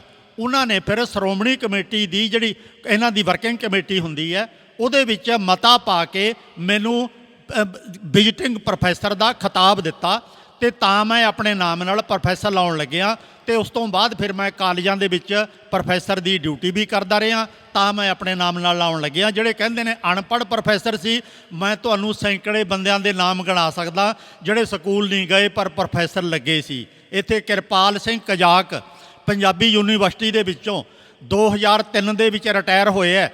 ਪਟਿਆਲੇ ਇੱਕ ਫੇਸ ਦੇ ਵਿੱਚ ਹੀ ਉਹਨਾਂ ਦੀ ਰਿਹਾਇਸ਼ ਹੈ ਤੇ ਉਹ ਕੇਵਲ 8 ਜਮਾਤਾਂ ਪੜ੍ਹਿਆ ਸੀ, ਪਰ ਉਹਦੀ ਯੋਗਤਾ ਨੂੰ ਵੇਖ ਕੇ ਡਾਕਟਰ ਰਤਨ ਸਿੰਘ ਜੱਗੀ ਨਾਲ ਮੇਰੀਆਂ ਆਹਮਣੇ ਸਾਹਮਣੇ ਬੈਠ ਕੇ ਗੱਲਾਂ ਹੋਈਆਂ ਨੇ। ਉਹਨਾਂ ਨੇ ਮੈਨੂੰ ਦੱਸਿਆ ਤੇ ਉਹਨਾਂ ਨੇ ਆਪ ਅਮਲ ਜੇ ਕੀਤੇ ਦੁਨੀ ਵਿੱਚ ਕਿਤਾਬ ਲਿਖੀ ਹੈ ਡਾਕਟਰ ਰਤਨ ਸਿੰਘ ਜੱਗੀ ਨੇ। ਉਹਦੇ ਵਿੱਚ ਵੀ ਉਹਦਾ ਕਿਰਪਾਲ ਕਜ਼ਾਕ ਦਾ ਜ਼ਿਕਰ ਕੀਤਾ ਹੋਇਆ ਕਿ ਉਹ ਇੱਕ ਮਿਸਤਰੀ ਸੀ, ਬਿਲਡਿੰਗਾਂ ਬਣਾਉਣ ਵਾਲਾ। ਜਦੋਂ ਅਸੀਂ ਹੈਰਾਨ ਹੋਏ, ਉਹਨੇ ਕਿਤਾਬ ਵੀ ਲਿਖ ਦਿੱਤੀ ਤੇ ਅਸੀਂ ਕਿਹਾ ਤੂੰ ਕਿਤਾਬਾਂ ਵੀ ਲਿਖ ਲੈਣਾ, ਕਹਾਣੀਆਂ ਵੀ ਲਿਖ ਲੈਣਾ? ਉਹ ਕਹਿਣ ਲੱਗਿਆ ਹਾਂ ਜੀ ਲਿਖ ਲੈਣਾ। ਕਹਿਣ ਲੱਗਿਆ ਉਹਨਾਂ ਨੇ ਕਿਤਾਬ ਜਦੋਂ ਭੇਟ ਕੀਤੀ ਸਾਨੂੰ ਬਹੁਤ ਵਧੀਆ ਲੱਗੀ। ਅਸੀਂ ਕਿਹਾ ਵੀ ਤੂੰ ਇੱਥੇ ਅਪਲਾਈ ਕਰ। ਕਹਿੰਦਾ ਜੀ ਮੇਰੇ ਕੋਲ ਡਿਗਰੀ ਕੋਈ ਨਹੀਂ ਹੈ। ਕਹਿਣ ਲੱਗੇ ਅਸੀਂ ਜਿਹੜਾ ਵਾਈਸ ਚਾਂਸਲਰ ਸੀ ਉਹਦੇ ਕੋਲੇ ਬੇਨਤੀ ਕੀਤੀ ਵੀ ਇਹ ਬੰਦਾ ਬਹੁਤ ਵਿਦਵਾਨ ਹੈ। ਉਹ ਕਹਿੰਦਾ ਫਿਰ ਤੁਸੀਂ 5 ਪ੍ਰੋਫੈਸਰ ਸਿਫਾਰਿਸ਼ ਕਰੋ ਕਿ ਹਾਂ ਇਹਦੇ ਯੋਗ ਹੈ। ਕਹਿੰਦਾ ਵੀ ਸਾਨੂੰ ਉਹ ਚੰਗਾ ਲੱਗਿਆ, ਅਸੀਂ ਸਿਫਾਰਿਸ਼ ਵੀ ਕੀਤੀ, ਪਰ ਇਹ ਕਿਹਾ ਵੀ ਇਹਨੂੰ ਕੁਝ ਸਾਲਾਂ ਦਾ ਸਮਾਂ ਦਿਓ ਕਿ ਸੱਚਮੁੱਚ ਕੋਈ ਖੋਜ ਦਾ ਕੰਮ ਕਰ ਸਕਦਾ ਹੈ। ਅਸੀਂ ਕਹਿੰਦਾ ਸਿਗਲੀਗਰ ਸਿੱਖਾਂ ਬਾਰੇ ਭਾਰਤ ਦੇ ਵਿੱਚ ਖੋਜ ਦੀ ਜਿਹੜਾ ਪ੍ਰੋਜੈਕਟ ਹੈ ਕਿਰਪਾਲ ਕਜ਼ਾਕ ਨੂੰ ਦਿੱਤਾ ਤੇ ਉਹਨੇ ਫਿਰ ਇੰਨਾ ਵਧੀਆ ਕੰਮ ਕੀਤਾ, ਅੱਜ ਤੱਕ ਕੋਈ PhD ਡਿਗਰੀ ਵਾਲਾ ਵੀ ਨਹੀਂ ਕਰ ਸਕਿਆ। ਤੇ ਸੱਚਮੁੱਚ ਉਹਨੂੰ ਇੱਥੋਂ ਦੇ ਵਾਈਸ ਚਾਂਸਲਰ ਨੇ ਉਹਨੂੰ ਪ੍ਰੋਫੈਸਰ ਨਿਯੁਕਤ ਕਰ ਦਿੱਤਾ ਤੇ 2003 ਦੇ ਵਿੱਚ ਪ੍ਰੋਫੈਸਰ ਦੇ ਅਹੁਦੇ ਤੋਂ ਰਿਟਾਇਰ ਹੋ ਕੇ ਗਿਆ। 8 ਜਮਾਤਾਂ ਪੜ੍ਹਿਆ ਬੰਦਾ। ਮੈਂ ਤਾਂ ਇੱਥੇ ਕਈਆਂ ਨੂੰ ਕਹਿਣਾ ਹੁੰਦਾ, ਮੈਕਸਿਮ ਗੋਰਕੀ ਨੇ ਕਦੇ ਸਕੂਲ ਦਾ ਮੂੰਹ ਨਹੀਂ ਵੇਖਿਆ, ਪਰ ਉਹਦੀਆਂ ਕਿਤਾਬਾਂ MA 'ਚ ਲੱਗੀਆਂ ਹੋਈਆਂ ਨੇ। ਹਾਂ। ਨਾਨਕ ਸਿੰਘ ਨਾਵਲਿਸਟ ਨੇ 5ਵੀਂ ਪਾਸ ਕੀਤੀ ਸੀ, ਉਹਦੀਆਂ ਕਿਤਾਬਾਂ BA 'ਚ MA 'ਚ ਲੱਗੀਆਂ ਹੋਈਆਂ ਨੇ। ਇਹ ਜਿਹੜੀਆਂ ਡਿਗਰੀਆਂ ਨੇ ਇਹ ਕੇਵਲ ਨੌਕਰੀ ਲੈਣ ਨੂੰ ਹੁੰਦੀਆਂ ਨੇ। ਅੱਜ ਕੱਲ੍ਹ ਤਾਂ ਬਹੁਤ ਕੁਝ ਨੰਗਾ ਹੋ ਗਿਆ, ਡਿਗਰੀਆਂ ਮੁੱਲ ਵਿਕਦੀਆਂ ਨੇ। ਹਾਂ, ਡਿਗਰੀਆਂ ਮੁੱਲ ਵਿਕਦੀਆਂ। ਹਾਂਜੀ। ਜੋ ਬਾਪੂ ਜੀ ਦੀ ਗੱਲ ਤੁਸੀਂ ਸੁਣੀ ਹੈ ਤੇ ਇੱਥੋਂ ਇੱਕ ਗੱਲ ਤਾਂ ਸਮਝ ਹੁੰਦੀ ਹੈ, ਪਤਾ ਲੱਗਦਾ ਹੈ ਵੀ ਅਕਲ ਵਾਲੇ ਹੋਣ ਵਾਸਤੇ ਡਿਗਰੀਆਂ ਜ਼ਰੂਰੀ ਨਹੀਂ ਹੁੰਦੀਆਂ, ਮਿਹਨਤ ਜ਼ਰੂਰੀ ਹੈ। ਮਿਹਨਤ ਜ਼ਰੂਰੀ ਹੁੰਦੀ ਹੈ। ਉਹਦੇ ਲਈ ਤੁਹਾਡੀ ਆਪਣੀ ਮਿਹਨਤ ਕਿੰਨੀ, ਆਪਣੀ ਪਰਸਨੈਲਿਟੀ ਦੇ ਵਿਕਾਸ ਵਾਸਤੇ। ਹੁਣ ਜਿੱਦਾਂ ਕਈਆਂ ਨੂੰ ਵੇਖੀ ਤਾਂ ਬਾਪੂ ਜੀ ਇੱਥੇ ਸਾਡੇ ਕੋਲ ਆਉਂਦੇ ਹੈ, ਮੈਂ ਪ੍ਰੋਫੈਸਰ ਹਾਂ, ਮੈਂ ਪੜ੍ਹਾਉਂਦਾ ਰਿਹਾ, ਤੁਹਾਨੂੰ ਸੁਣ ਕੇ ਜੀ ਮੇਰੀ ਜ਼ਿੰਦਗੀ ਬਦਲ ਗਈ, ਮੈਨੂੰ ਬੜਾ ਕੁਝ ਸਮਝਣ ਨੂੰ ਮਿਲਿਆ। ਉਦੋਂ ਮੈਂ ਹੈਰਾਨ ਹੋ ਜਾਂਦਾ ਵੀ ਅਸੀਂ ਤਾਂ ਅਨਪੜ੍ਹ ਬੰਦੇ ਹਾਂ, ਵੀ ਇਹ ਬੰਦੇ ਨੂੰ ਸਾਡੇ ਤੋਂ ਕੀ ਮਿਲਿਆ। ਮੈਨੂੰ ਤਾਂ ਜੀ ਪੁਆਇੰਟ ਆਫ ਵਿਊ ਮਿਲ ਗਿਆ, ਨਜ਼ਰੀਆ ਮਿਲ ਗਿਆ, ਗੱਲ ਐ ਨਹੀਂ ਐ ਹੈ, ਐ ਨਹੀਂ ਐ ਹੈ। ਸਾਰੀ ਜ਼ਿੰਦਗੀ ਪੜ੍ਹਾਉਣ ਵਾਲਾ ਬੰਦਾ ਸਾਡੇ ਤੋਂ ਕਿਵੇਂ ਸਿੱਖ ਸਕਦਾ? ਸੋ ਜ਼ਿੰਦਗੀ ਦੀਆਂ ਜਿਹੜੀਆਂ ਸਿੱਖਿਆਵਾਂ ਨੇ ਜਾਂ ਕਹਿ ਲਓ ਸੀਖ ਹੈ ਜਿਹੜੀ, ਜਾਂ ਬਹੁਤ ਸਾਰੇ ਇਹ ਜ਼ਿੰਦਗੀ ਦੇ ਤਜਰਬੇ ਦੇ ਵਿੱਚੋਂ ਹੀ ਬਹੁਤ ਕੁਝ ਸਿੱਖਣ ਨੂੰ ਮਿਲਦਾ। ਇੱਕ ਹੋਰ ਉਦਾਹਰਨ ਤੁਹਾਡੇ ਸਾਹਮਣੇ ਮੈਂ ਰੱਖਣ ਲੱਗਿਆ, ਉਸ ਨੌਜਵਾਨ ਦਾ ਮੈਂ ਨਾਮ ਨਹੀਂ ਲਵਾਂਗਾ ਕਿਉਂਕਿ ਉਹਨੇ ਅਪਮਾਨ ਮਹਿਸੂਸ ਕਰਨਾ ਹੈ। ਅਤੇ ਸਾਡੇ ਕੋਲੇ ਗੁਰਮਤਿ ਗਿਆਨ ਕਾਲਜ ਦੇ ਵਿੱਚ ਉਹਨੇ ਅਪਲਾਈ ਕੀਤਾ ਕਿ ਮੈਨੂੰ ਇੱਥੇ ਪ੍ਰੋਫੈਸਰ ਰੱਖ ਲਓ। ਉਹ PhD ਸੀ ਧਰਮ ਅਧਿਐਨ ਵਿਭਾਗ ਦੀ, ਅਤੇ ਉਹਨੇ ਜਦੋਂ ਅਪਲਾਈ ਕਰ ਦਿੱਤਾ ਅਤੇ ਉੱਥੇ ਉਹਨਾਂ ਨੇ ਪ੍ਰੋਫੈਸਰ ਰੱਖ ਲਿਆ। ਅਤੇ ਜਿਹੜਾ ਕਾਲਜ ਦਾ ਪ੍ਰਿੰਸੀਪਲ ਸੀ ਕਮਰ ਮਹਿੰਦਰ ਪ੍ਰਤਾਪ ਸਿੰਘ, ਉਸ ਨੌਜਵਾਨ ਨੂੰ ਉਹਨਾਂ ਨੇ ਮੇਰੇ ਕਮਰੇ 'ਚ ਰਾਤ ਨੂੰ ਪੈਣ ਦਾ ਆਦੇਸ਼ ਦੇ ਦਿੱਤਾ। ਮੈਂ ਕਮਰ ਸਾਹਿਬ ਕੋਲੇ ਗਿਆ, ਪ੍ਰਿੰਸੀਪਲ ਕੋਲੇ। ਮੈਂ ਕਿਹਾ ਜੀ ਮੇਰਾ ਆਪਣਾ ਜ਼ਿੰਦਗੀ ਦਾ ਢੰਗ ਹੈ, ਲਿਖਣਾ ਪੜ੍ਹਨਾ ਹੁੰਦਾ ਹੈ, ਅਤੇ ਇਹਨੂੰ ਮੇਰੇ ਨਾਲ ਨਾ ਤੁਸੀਂ ਕਮਰੇ 'ਚ ਸੈੱਟ ਕਰੋ, ਇਹਨੂੰ ਹੋਰ ਕਮਰਾ ਦੇ ਦਿਓ। ਕਹਿੰਦਾ ਇੰਦਰ ਸਿੰਘ ਇਹ ਤਾਂ ਤੇਰੇ ਨਾਲ ਹੀ ਰਹੂਗਾ। ਮੈਂ ਕਿਹਾ ਜੀ ਮੈਨੂੰ ਕਿਉਂ ਔਖਾ ਕਰਦੇ ਹੋ? ਕਹਿਣ ਲੱਗਾ ਮੈਂ ਤੈਨੂੰ ਔਖਾ ਕਰਨ ਵਾਸਤੇ ਨਹੀਂ ਇਹਨੂੰ ਨਾਲ ਪਾ ਰਿਹਾ, ਇਸ ਨੌਜਵਾਨ ਨੂੰ ਆਪਾਂ ਨੇ ਗੁਰਮਤਿ ਸਿਖਾਉਣੀ ਹੈ। ਮੈਂ ਕਿਹਾ ਜੀ ਇਹ ਤਾਂ MA PhD ਕੀਤੀ ਹੋਈ ਹੈ ਧਰਮ ਅਧਿਐਨ ਦੀ। ਕਹਿੰਦਾ ਖੇ ਨਾਲੇ ਸੁਆਹ ਕੀਤੀ ਆ, ਮੈਨੂੰ ਪਤਾ ਨੇ PhDਆਂ ਕਿਹੋ ਜਿਹੀਆਂ ਹੁੰਦੀਆਂ ਨੇ। ਤੇਰੇ ਕੋਲੇ ਰਹਿ ਕੇ ਇਹਨੇ ਗੁਰਮਤਿ ਸਿੱਖਣੀ ਹੈ, ਅਤੇ ਤੂੰ ਇਹਦੇ ਨਾਲ ਜਿਹੜੀ ਵੀ ਗੱਲ ਕਰੇਂਗਾ ਉਹ ਗੁਰਮਤਿ ਬਾਰੇ ਕਰੇਂਗਾ, ਇਤਿਹਾਸ ਬਾਰੇ ਕਰੇਂਗਾ, ਅਤੇ ਸਿਧਾਂਤਾਂ ਬਾਰੇ ਕਰੇਂਗਾ, ਅਤੇ ਜਿਹੜੀ ਸਾਡੀ ਰੋਜ਼ਾਨਾ ਦੀ ਜ਼ਿੰਦਗੀ ਹੈ ਉਹਦੇ ਬਾਰੇ ਕਰੇਂਗਾ। ਇਹਦੇ 'ਚ ਇਹਨੂੰ ਸਿੱਖਣ ਨੂੰ ਮਿਲੂਗਾ। ਅਤੇ ਮੈਂ ਔਖਾ ਸੌਖਾ ਹੋ ਕੇ ਉਹਨੂੰ ਨਾਲ ਤਾਂ ਰੱਖ ਲਿਆ, ਪਰ ਉਹ ਮੁੰਡਾ ਬਾਅਦ ਦੇ ਵਿੱਚ ਇੱਥੇ ਪੰਜਾਬੀ ਯੂਨੀਵਰਸਿਟੀ 'ਚ ਪ੍ਰੋਫੈਸਰ ਵੀ ਲੱਗ ਗਿਆ। ਪਰ ਅੱਜ ਤੱਕ ਉਹ ਮੇਰੇ ਗੋਡੀ ਹੱਥ ਲਾ ਕੇ ਨਮਸਕਾਰਾਂ ਕਰਦਾ, ਕਹਿੰਦਾ ਬਾਪੂ ਜੀ ਜਿੰਨਾ ਕੁਛ ਮੈਂ 1 ਸਾਲ 'ਚ ਤੁਹਾਡੇ ਕੋਲੋਂ ਸਿੱਖ ਲਿਆ, ਮੈਨੂੰ ਸਾਰੀਆਂ ਖੂਹ 'ਚ ਪੈ ਗਈਆਂ PhDਆਂ, ਮੈਂ ਉਹਨਾਂ ਕੁਛ ਇਹਨਾਂ PhDਆਂ 'ਚੋਂ ਅਤੇ MAਆਂ 'ਚੋਂ ਨਹੀਂ ਸਿੱਖਿਆ ਜਿਹੜਾ ਤੁਹਾਡੇ ਕੋਲੋਂ ਸਿੱਖ ਲਿਆ। ਅੱਜ ਤੱਕ ਮੇਰਾ ਉਸੇ ਤਰ੍ਹਾਂ ਸਤਿਕਾਰ ਕਰ ਰਿਹਾ। ਬਿਲਕੁਲ ਇਹ ਸੱਚ ਗੱਲ ਹੈ ਕਿ ਜੋ ਤੁਸੀਂ ਜ਼ਿੰਦਗੀ ਦੇ ਤਜਰਬਿਆਂ 'ਚ ਸਿੱਖਣਾ ਹੈ ਉਹ ਕਦੇ ਵੀ ਕਿਤਾਬਾਂ ਵਿੱਚੋਂ ਨਹੀਂ ਸਿੱਖ ਸਕਦੇ। ਜੋ ਸਮਾਜ ਵਿੱਚੋਂ ਪੜ੍ਹਦੇ ਆ ਜਾਂ ਜ਼ਿੰਦਗੀ 'ਚ ਜੋ ਵਿਚਰਦੇ ਆ, ਜੋ ਮੈਂ ਵੇਖਦਾ ਬਾਪੂ ਜੀ 23 ਸਾਲ ਵਿੱਚ ਨਾ, ਜਦੋਂ ਮੈਂ ਅਸਥਾਨ ਨੂੰ ਬਣਾਉਣਾ ਕਿਵੇਂ ਹੈ। ਹੁਣ ਮਿਸ਼ਨਰੀ ਕਾਲਜਾਂ ਦੇ ਵਿੱਚ ਅੱਜ ਹੀ ਮੈਂ ਇੱਕ ਬੜੇ ਵੱਡੇ ਪ੍ਰਚਾਰਕ ਦੀ ਵੀਡੀਓ ਸੁਣ ਰਿਹਾ ਸੀ। ਹਾਂਜੀ। ਅਤੇ ਉਹ ਗੱਲ ਕਰ ਰਹੇ ਸੀ ਵੀ ਗੁਰੂ ਨਾਨਕ ਸਾਹਿਬ ਦਾ ਗੁਰਪੁਰਬ ਵਿਸਾਖ ਦਾ ਆ, ਕੱਤਕ ਦਾ ਨਹੀਂ ਹੈਗਾ। ਠੀਕ ਹੈ। ਉਹ ਕੱਤਕ ਕੇ ਵਿਸਾਖ ਜਿਹੜੀ ਕਿਤਾਬ ਕਰਮ ਸਿੰਘ ਹਾਂਜੀ ਹਿਸਟੋਰੀਅਨ ਦੀ ਹੈ ਨਾ, ਉਹਦਾ ਹਵਾਲਾ ਦੇ ਕੇ ਬੋਲ ਰਹੇ ਸੀ ਅਤੇ ਉਹ ਗੱਲ ਕਰਦੇ ਸੀ। ਅਤੇ ਮੈਂ ਇਹ ਸੋਚ ਰਿਹਾ ਸੀ ਵੀ ਯਾਰ ਇਹਨਾਂ ਨੇ ਸਾਰੀ ਜ਼ਿੰਦਗੀ ਇਹ ਤਾਂ ਸਟੇਟਮੈਂਟ ਦੇ ਦਿੱਤੀ ਵੀ ਕੱਤਕ ਦਾ ਨਹੀਂ ਹੈਗਾ, ਪਰ ਇੱਕ ਵੀ ਗੁਰਦੁਆਰਾ ਇੱਦਾਂ ਦਾ ਹੈ ਨਹੀਂ ਜਿੱਥੇ ਵਿਸਾਖ ਦਾ ਮਨਾ ਕੇ ਵਿਖਾਉਣ। ਠੀਕ ਹੈ। ਇੱਦਾਂ ਦਾ ਇੱਕ ਅਸਥਾਨ ਨਹੀਂ ਰਲ ਕੇ ਬਣਾਇਆ, ਨਹੀਂ ਬਣੇ। ਪੂਰੀ ਦੁਨੀਆ ਦੇ ਵਿੱਚ ਦੂਜਿਆਂ ਦੇ ਗੁਰਦੁਆਰਿਆਂ ਵਿੱਚ ਜਾ ਕੇ ਕਥਾ ਕਰਨੀ ਹੈ। ਹੁਣ ਮੈਂ ਆ ਨੋਟ ਕਰਦਾ ਵੀ ਅਸੀਂ ਹੁਣ ਵਿਸਾਖੀ ਲੰਘ ਜਾਣੀ ਜਦੋਂ ਤੱਕ ਇਹ ਕਲਿੱਪ ਪਊਗਾ। ਹੁਣ ਤਾਂ ਵਿਸਾਖੀ ਆਉਣੀ ਹੈ, ਪਰ ਇਹ ਵਿਸਾਖੀ ਤੋਂ ਬਾਅਦ ਪੈਣਾ ਆਪਣਾ ਪੋਡਕਾਸਟ। ਅਤੇ ਆਪਾਂ ਇੱਥੇ ਗੁਰਪੁਰਬ ਜਿਹੜਾ ਗੁਰੂ ਨਾਨਕ ਦਾ ਵਿਸਾਖੀ ਦਾ ਹੀ ਕਰੀਦਾ। ਚਲੋ ਚਾਹੇ ਇੱਕ ਹੀ ਗੁਰਦੁਆਰਾ, ਪਰ ਕਰੀਏ ਤਾਂ ਸਹੀ। ਬਿਲਕੁਲ। ਘੱਟ ਤੋਂ ਘੱਟ ਜੋ ਅਸਲ ਗੱਲ ਹੈਗੀ ਹੈ ਉਹ ਲੋਕਾਂ 'ਚ ਲੈ ਕੇ ਆਈਏ। ਅਤੇ ਜਦੋਂ ਬਾਪੂ ਜੀ ਇਹਨੂੰ ਅਸੀਂ ਸਥਾਨ ਨੂੰ ਬਣਾਉਣਾ, ਅਸੀਂ ਇਹਨੂੰ ਚਲਾਉਂਦੇ ਹਾਂ, ਸੰਸਥਾ ਚਲਾਉਣੀ, 100-150 ਬੰਦਾ ਰੱਖਣਾ, ਫਿਰ ਲੰਗਰ 5-7 ਹਜ਼ਾਰ ਬੰਦੇ ਦੀ ਰੋਜ਼ ਰੋਟੀ ਬਣਾਉਣੀ। ਬਿਲਕੁਲ। ਫਿਰ ਹੌਸਪੀਟਲ ਚਲਾਉਣਾ, ਫ੍ਰੀ ਹੌਸਪੀਟਲ, ਸਾਰੇ ਲੋਕਾਂ ਨੂੰ ਸਾਂਭਣਾ, ਉਹਨਾਂ ਦੇ ਬਿਸਤਰਿਆਂ ਦਾ ਪ੍ਰਬੰਧ ਕਰਨਾ। ਜਦੋਂ ਇੱਕ ਪ੍ਰਬੰਧਕ ਬਣ ਕੇ ਤੁਸੀਂ ਇਹਦੇ ਵਿੱਚ ਵਿਚਰਦੇ ਹੋ ਤਾਂ ਤੁਹਾਨੂੰ ਬਹੁਤ ਤਜਰਬਾ ਜਿਹੜਾ ਜ਼ਿੰਦਗੀ ਦਾ ਮੈਨੇਜਮੈਂਟ ਕਰਨ ਦਾ, ਮਤਲਬ ਹਰ ਇੱਕ ਚੀਜ਼ ਨੂੰ ਕਿੱਦਾਂ ਮੈਨੇਜ ਕਰੀਦਾ ਹੈ, ਪ੍ਰੈਕਟੀਕਲ ਇਹ ਚੀਜ਼ਾਂ ਹੈਗੀਆਂ ਨੇ ਕਿ ਨਹੀਂ ਹੈਗੀਆਂ, ਕਿਵੇਂ ਤੁਸੀਂ ਇਹ ਸੈਟਅਪ ਕਰਨਾ ਹੈ, ਇਹਦੇ 'ਚੋਂ ਤੁਹਾਨੂੰ ਸਿੱਖਣ ਨੂੰ ਬਹੁਤਾ ਕੁਝ ਮਿਲਦਾ। ਬਿਲਕੁਲ। ਕਿਉਂਕਿ ਜ਼ਿੰਦਗੀ 'ਚ ਕਰਕੇ ਵੇਖਿਆ, ਸੰਸਥਾ ਕਿਵੇਂ ਚੱਲਦੀ ਹੈ ਕਰਕੇ ਵੇਖਿਆ। ਹੁਣ ਅਮਰੀਕਾ ਦੇ ਵਿੱਚ ਅਸੀਂ ਇੱਕ ਸਥਾਨ ਮੈਂ ਬਣਾਇਆ, ਫਟਾਫਟ ਅਸੀਂ ਨਾਲ ਲਾ ਕੇ 5 ਬੰਦਿਆਂ ਤੋਂ ਐ ਬਣ ਜਾਣਾ। ਮਤਲਬ ਉਹ ਸਾਡਾ 2 ਮਹੀਨੇ 'ਚ ਕੰਮ ਹੋ ਗਿਆ। ਚਰਚ ਲਿਆ ਫਟਾਫਟ ਉਹਨੂੰ ਅਸੀਂ। ਹੁਣ ਕਿਉਂ ਕਰ ਲਿਆ? ਕਿਉਂਕਿ ਕੀਤਾ ਹੋਇਆ, ਉਹ ਤਜਰਬੇ ਦੇ ਵਿੱਚੋਂ ਆਇਆ।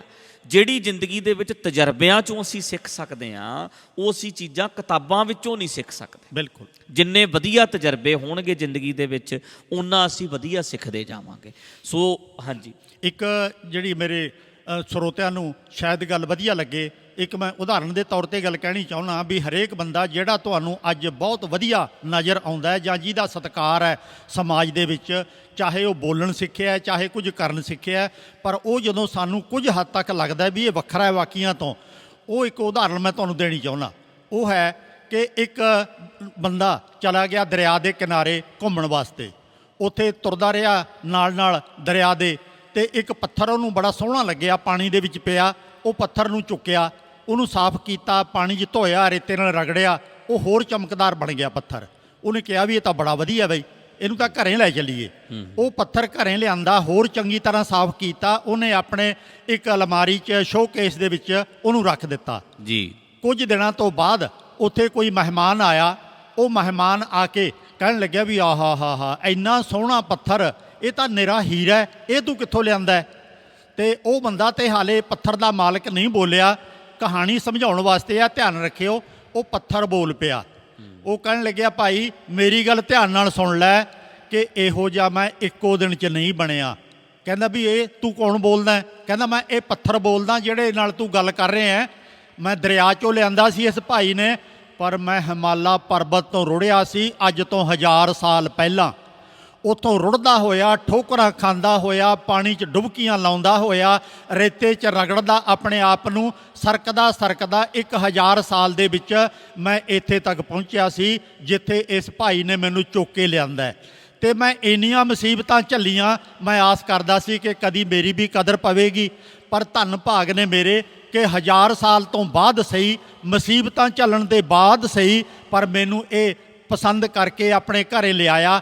ਅੱਜ ਇਹਦੇ ਮੈਂ ਸ਼ੋਕੇਸ ਦਾ ਇੱਕ ਅਲਮਾਰੀ ਦਾ ਸ਼ਿੰਗਾਰ ਬਣ ਗਿਆ ਤੇ ਤੁਹਾਨੂੰ ਮੈਂ ਚੰਗਾ ਲੱਗਿਆ। ਇਹਦੇ ਪਿੱਛੇ ਮੇਰੀ ਹਜ਼ਾਰਾਂ ਸਾਲਾਂ ਦੀ ਘਾਲਣਾ ਹੈ। ਮੈਂ ਬੜੀਆਂ ਠੋਕਰਾਂ ਖਾਧੀਆਂ ਨੇ, ਬੜੀਆਂ ਰਗੜਾਂ ਖਾਧੀਆਂ ਨੇ, ਤਾਂ ਇਹੋ ਜਿਹਾ ਚਮਕਦਾ ਕੂਲੇ ਮੁਲਾਇਮ ਸਰੀਰ ਵਾਲਾ ਮੈਂ ਸੋਹਣਾ ਬਣ ਗਿਆ ਤੇ ਤੁਸੀਂ ਮੇਰੀ ਕਦਰ ਪਾਈ, ਧੰਨਵਾਦ ਹੈ। ਇਸੇ ਤਰ੍ਹਾਂ ਸਾਡੀ ਸਾਰਿਆਂ ਦੀ ਕਦਰ ਵੀ ਹੌਲੀ ਹੌਲੀ ਪੈਂਦੀ ਹੈ। ਜ਼ਿੰਦਗੀ ਭਰ ਬਹੁਤ ਕੁਝ ਦੁੱਖ ਸੁੱਖ ਆਪਣੇ ਉੱਤੋਂ ਝੱਲਣੇ ਪੈਂਦੇ ਨੇ, ਪਰ ਹਾਰ ਨਹੀਂ ਮੰਨਣੀ। ਬਿਲਕੁਲ, ਯਾਨੀ ਕਿ ਜਦੋਂ ਦੁੱਖ ਤੋਂ ਬਿਨਾਂ ਸੁੱਖ ਨਹੀਂ ਆਉਂਦਾ। ਜੇ ਕੱਪੜੇ ਨੇ ਟੇਲਰ ਦੀ ਮਾਰ ਝੱਲਣੀ ਹੈ, ਕੈਂਚੀ ਚੱਲਣੀ ਹੈ, ਤੇ ਤਾਂ ਕਿਸੇ ਦੇ ਸਰੀਰ ਦਾ ਸ਼ਿੰਗਾਰ ਬਣਨਾ।